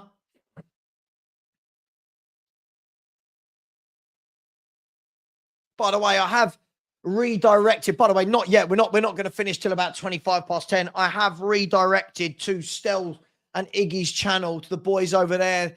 So that channel has been redirected, but not for a bit yet.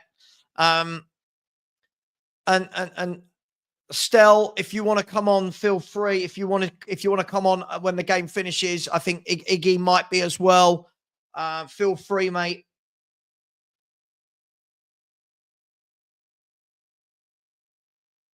Just send that link. And Tottenham, we've only got ourselves to blame here. I mean, well, we got a corner kick. What can we do here? Last minute of the game. There is 1 minute and 5 seconds. Pedro Porro whips the ball in, headed clear by Roma. Kulusevski loses the ball again. I don't think it's been a great game for Kulu here tonight, if I'm honest. I thought he did brilliantly for the goal, but he looks tired to me. And now Roma have won the ball in our third. Are they gonna press for a goal, or are they gonna? Really good play by James Maddison. He's won the ball back, then giving it away. It's the story of Spurs tonight. Maddison's catching it as well. 30 seconds to go, and the ball has gone out wide for a throw into Roma. And a really, really poor second half here, if we're going to be brutally honest. A really poor second half here. Tottenham had the opportunity to kill it off.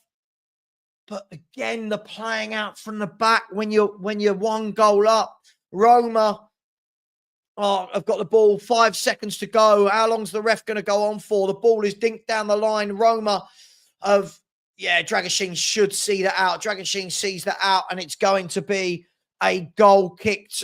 Fraser Forster, who, let's be honest, made a brilliant save, a superb save. For me, I just think, the management during the game from the players wasn't good enough. It is finished, by the way. It's finished. Really, really difficult last 5-10 minutes. Should have won the game. And again, Spurs can't put 2 wins together. We really can't put 2 wins together. We threw that away. Big up to each and every one of you. Let me stop this, by the way. Let me stop this. Bear with me 1 second. Really disappointing. So Tottenham Hotspur had a magnificent chance to win that game. Let's have a look what that's done. So Tottenham are now 9th in the group. I mean, there's no panic. There's still 3 games to go. But Tottenham have been overtaken by Rangers of all teams. Glasgow Rangers have overtaken Tottenham Hotspur, who are now 9th. Tottenham are 9th in the table. Let's be fair. There is 1 game that could knock us down a peg or 2. Let's have a look. Who's still playing that could knock off us? Oh, they're not going to. They're down to 10 men. It's all getting very close. Man United are now only 1 point behind Tottenham in that group stage. Look, but Alfie, if you ever want to know now, I think most of my viewers that watch me a lot, why I don't ever get carried away, it's because football is a long 90 minutes. It's a really, really long 90 minutes. Look, let me stop sharing that screen. I will go on to full screen. Look, disappointing. I thought there were some really good things today. And I thought there were some really bad things today. I think today kind of summed up where I am with Tottenham. I thought we did some really good things, but the pressure was building. And I think the game management then is just don't try and play it out from the back and we just kept playing it out. They kept having chances. You've got to remember they've had 3 goals disallowed today as well. Listen, it's not the worst point in the world. I think, Kirk, this for me sums up Tottenham. Not saying we lost today, but for me, I think this sums up Tottenham in a nutshell. Christopher has said, TNT saying this is entertaining. As a fan, it's shite. Look, this is football, right? Let's be fair. If the game goes on another 4 minutes, we're all sitting there going, we've won, we're 3rd or 4th in the group. But the game did go on for another 3 or 4 minutes, and we've paid the price for not managing the game properly. We had chances to kill it off. They had a lot of chances as well. I don't know the actual match stats at the moment. I'm just going through what I watched. Apparently, according to my app, we had 20 attempts. They had 18. So it was very, very even on that front. But listen, everybody who knows my channel, you all know my channel. 5 words to sum up the game. Please do smash the like button as well. There's 615 of you in here, 630 of you in here. Look, it's what could have been, right? It wasn't the worst game at all. From a Spurs perspective, it wasn't the best game at all. For me, it was just sloppy second half. I don't think we managed the game very well at all. Too many players today giving the ball away at a real rate of knots.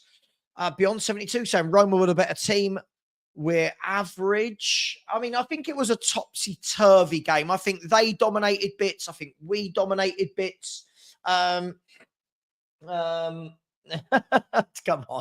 Come on, Bryce. Come on. Right, smash the like button, people. Big up to Bella, who's become a YouTube channel member. I think that's Bella renewing the channel membership. 5 words. You all know I like 5 words to sum up the game. For me, we threw it away.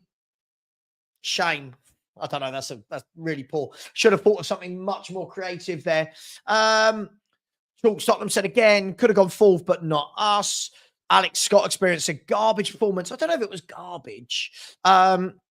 I think Roma have got some very good players. I think that, listen, they're not doing well, right? They're not doing well, but at the end of the day, they've got some good players. And for me, I don't know. For me, I thought Kulu really flagged in that second half. I feel like he should have come off. I think we could have brought him off. But look, I don't think it's the end of the world. You know, I don't think it's the end of the world at all. I think we're going to. Yeah, I know. That's what I said, Ellie. That's what I said. Personally knew we'd be a draw at half time, take that overall. We just don't have the squad overall. We really struggle against teams who play wing backs. I agree. When teams overlap, when teams overlap down the channels, we do struggle. We did tonight. We did against Ipswich. Hey, but listen, on another day, Solanke's header goes in, we win the game, right? Let's be fair. On another day, Solanke's header goes in, we win the game. On another day, 2 or 3 of their offside goals count. We lose the game. It's football. It's football. Wayne, the Leicester fan, how are you feeling about the old Ruud van Nistelrooy talks, eh? How's that going? Right, the 5 words. Adam Phillips said Roma deserved to win it. 5 words. Players need to take responsibility. Cyrus the Virus. What a good film that is, by the way. That's a really good watch. Phil Goy said draw is a fair result. I wouldn't argue with that. I thought that both teams, to be fair, I think a lot of us thought that Roma would come out and try and stink the place out. But I thought they were very, very good when they were going forward. I thought we were a bit decision-making would be what I would say today. The Grey Man has said, Ange got you playing that basketball football. You'll win nothing, do nothing. It's who we are, mate. It's the history of the Tottenham. We must stop being inconsistent. An embarrassing performance. I don't think it was embarrassing. Yeah, Tommy, I think this is the thing. I think we've got to start managing games better. I think we've really, really got to start managing games better. You know, in games like that against better again, so far in this group, the 2 good teams we've played, we've taken 1 point from 6, Galatasaray and Roma. For me, in Europe, I'm still yet to be convinced. I need to see us beat a good team. But that's just me. Sid says draw is dead fair result. I don't disagree with that. Shane says, I hope Gray smacks Ange. I don't think it's as bad as some people are saying. I mean, it should have been better. Really, they were on it, winning the second ball, switching play very well. Ellie, I thought Roma did that brilliantly tonight. And again, as I said, when playing Spurs, managers are now starting to see, aren't they? Switch to the wings, switch to the wide areas. And I thought they did it brilliant tonight. And Sav, look, I thought Gray did some good things tonight, but you are right. He is not a left back, and they did target his channel, which is quite funny because when they actually scored, and it wasn't Gray's fault, but it was the ball down the left-hand channel, but Gray was the defender over there at the time because of the corner. Look, some great saves from Fraser Forster tonight. Let's give him some credit. I've got another good finish from Brennan Johnson. Kulu, in and out for me. Sonny, I thought was brilliant defensively. Attacking-wise, lackluster, I would say, attacking-wise. Daniel said this mentality at this club is shocking. What do you mean by that, Daniel? I'm not saying I disagree with you. I'd just like to get a bit more meat on the bones for that one. Kiri, I agree. I thought that was poor putting them both on together. I don't think both of them should be in the same team at the same time. I agree. Completely agree with you on that one. Mark said inconsistent as usual was Bobbins. Just as when you thought 2 wins was coming, we pull a classic Spursy move. Look, look, everyone knows I always ask for consistency. Listen, I just don't get carried away. This is the thing. We can go and batter City, but then not see out that tonight against a team who are not in form. Look, whatever I say, people will take the wrong way. But for me, just a bit more consistency, I've got no doubt we're going to go through. And look, what I'm going to do here, people, is, by the way, the Sheriff has become a member. Big up the Sheriff. Really, really do appreciate you, my man. Thank you so much for that. And come on, people, there's 650 of you in here, only 350 likes. Can we press that like button, please? It's free. I'm not asking for your money. It's free. I don't ask for super chats on this channel. If people put them in, that's up to them. I'm not asking for them. Lena says, very sensible analysis, Savva. Well, look, listen, I don't think today's a day where I go, oh my God, we're rubbish. But I do think we were, again, the game for me mirrored Spurs' form over a season. It was just that. There were moments in it where I thought we've got complete control. Then there were moments where it was like, they've got complete control. I'm going to ask this question. I was going to ask this question. I've just seen this comment. Put into the chat your man of the match. For me, this man by a country mile. I thought he was excellent from start to finish. Cam, why are you being silly? No one said second-rate fans populate this chat. Cam, if you put in anything else like that again, we're just going to block you. Come on, man. Just relax. Hey, Adventure Camel said, not a bad performance overall, but a bad result. Fair play to Roma. If you want to win the competition, you have to win these at home.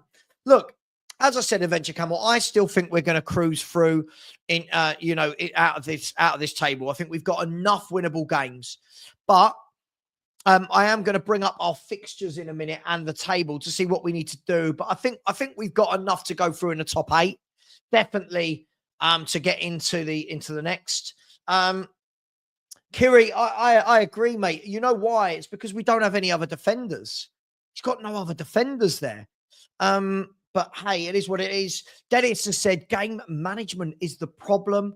Yeah, I thought Paredes had a good game, but for me, Kone though was sensational. I thought he was everywhere. We're not just shit. Come on, we're not just shit. We're inconsistent. Mark has said a Poch team would patch these up. Listen, it's a different team now. We know that this team's nowhere near the Poch team. We know that. It's fine. It's absolutely fine. Alex Scott said we have too many average players. I think Manu Kone signed for United. What do you mean? Sorry. Kone or the ref. Okay, fair enough. Handball is the worst ball in the country. Jesus, come on! I thought there were some good bits there, but I'm going to apply the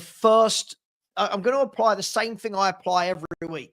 And I know people don't want it because it doesn't scream positivity. I just think we're an inconsistent football team.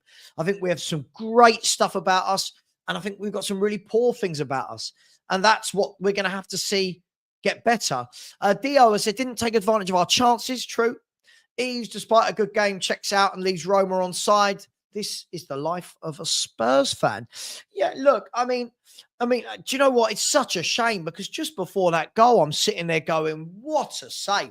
Like, what a save from Fraser Forster. And then literally 15 seconds later, we're like, oh my gosh, we've played them all on side. Lena said, I need to see Dom score on the weekend. I think he needs to start scoring. I just don't think he scores enough. I don't think he's clinical. Yeah, sure, Daniel. But I mean, look, if, buts, maybes, do you know what I mean? We can all spin them to how we want.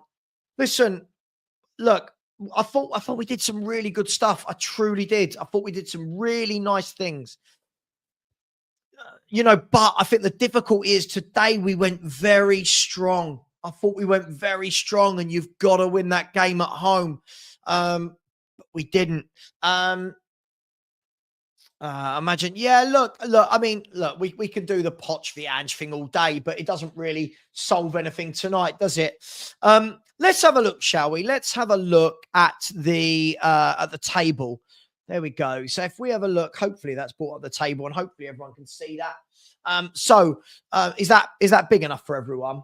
Where are we?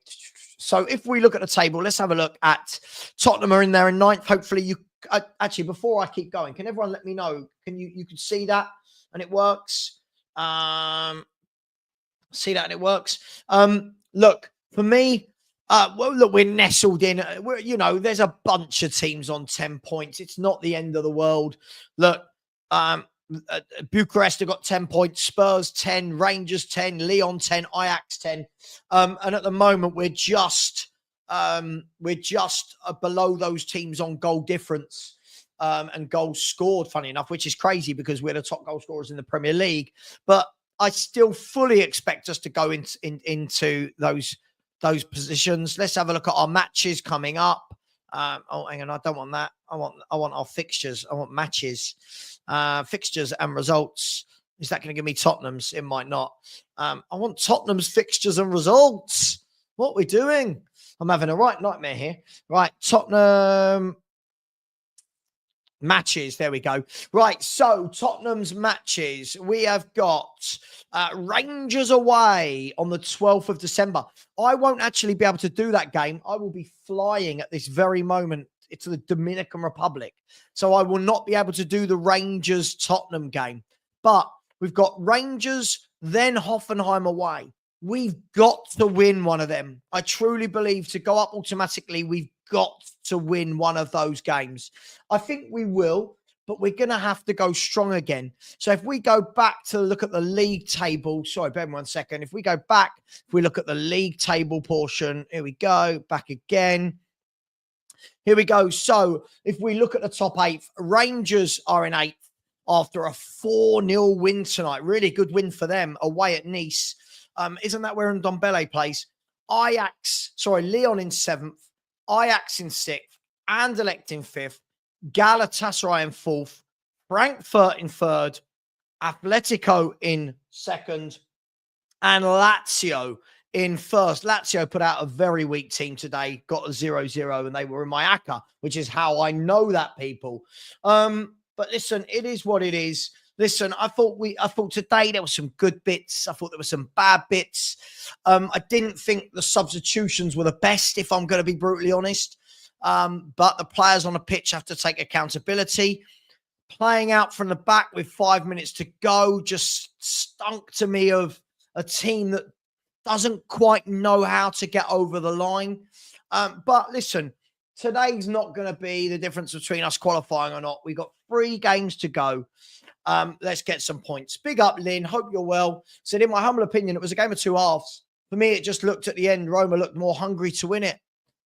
I kind of feel like it was a game of quarters. I thought they were brilliant the first 20. Then I thought we were brilliant the second 20. Then I thought we had a bit more at the beginning of the second half. And then I thought they took it over. But I agree with you. It's definitely topsy-turvy.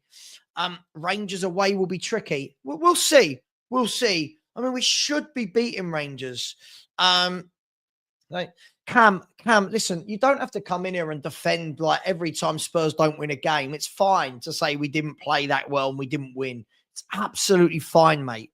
You know, we were brilliant against City. We didn't see that tonight. That's the life of a Spurs fan. It's absolutely fine, my man. Listen, 3 more minutes, you know, we win that game. You know, or sorry, if we kept a clean sheet for another 3 minutes, we win that game. We're 4th in the group. So, look, it is what it is. They came from behind twice, which will be the disappointing thing. Being 2-1 up for so long with such a short time to go. But I still think we're going to cruise through. Don't you, Cam? I'm sure you do. I think we're going to cruise through. I think we'll beat both Hoffenheim and Rangers away. And then I think we'll be sitting right up there pretty to qualify immediately. Look, guys and girls, I don't want to harp on. Look, thank you very much. We've just done a 4-hour stream. Much love to you all. I have redirected to Stealth Stream that's starting in 15 minutes. So listen, I've tried my best, tried to give you some commentary, tried to give some positivity at the end of that game. You know, I know that we're all disappointed, but I still think we're going to fly through with colours. But I just think when people say we're going to walk the Europa League, there's some good players in it, some good teams in it, some good managers in it. So I think, you know, but yeah. See, Bobby, I don't get that at all. I don't get that at all. I thought Kone stood out by a mile. But look, it is what it is. I thought Kulu did some excellent things, also some really poor things today. But listen, we move. We've got 3 more games in the group. We've got 9 points to play for. And we should go through in the top 8. If we don't, we'll go into the qualifiers. So big up to you all. Take care. Much love. And always, please remember, it's just football. Take care. And as always, come on, you Spurs.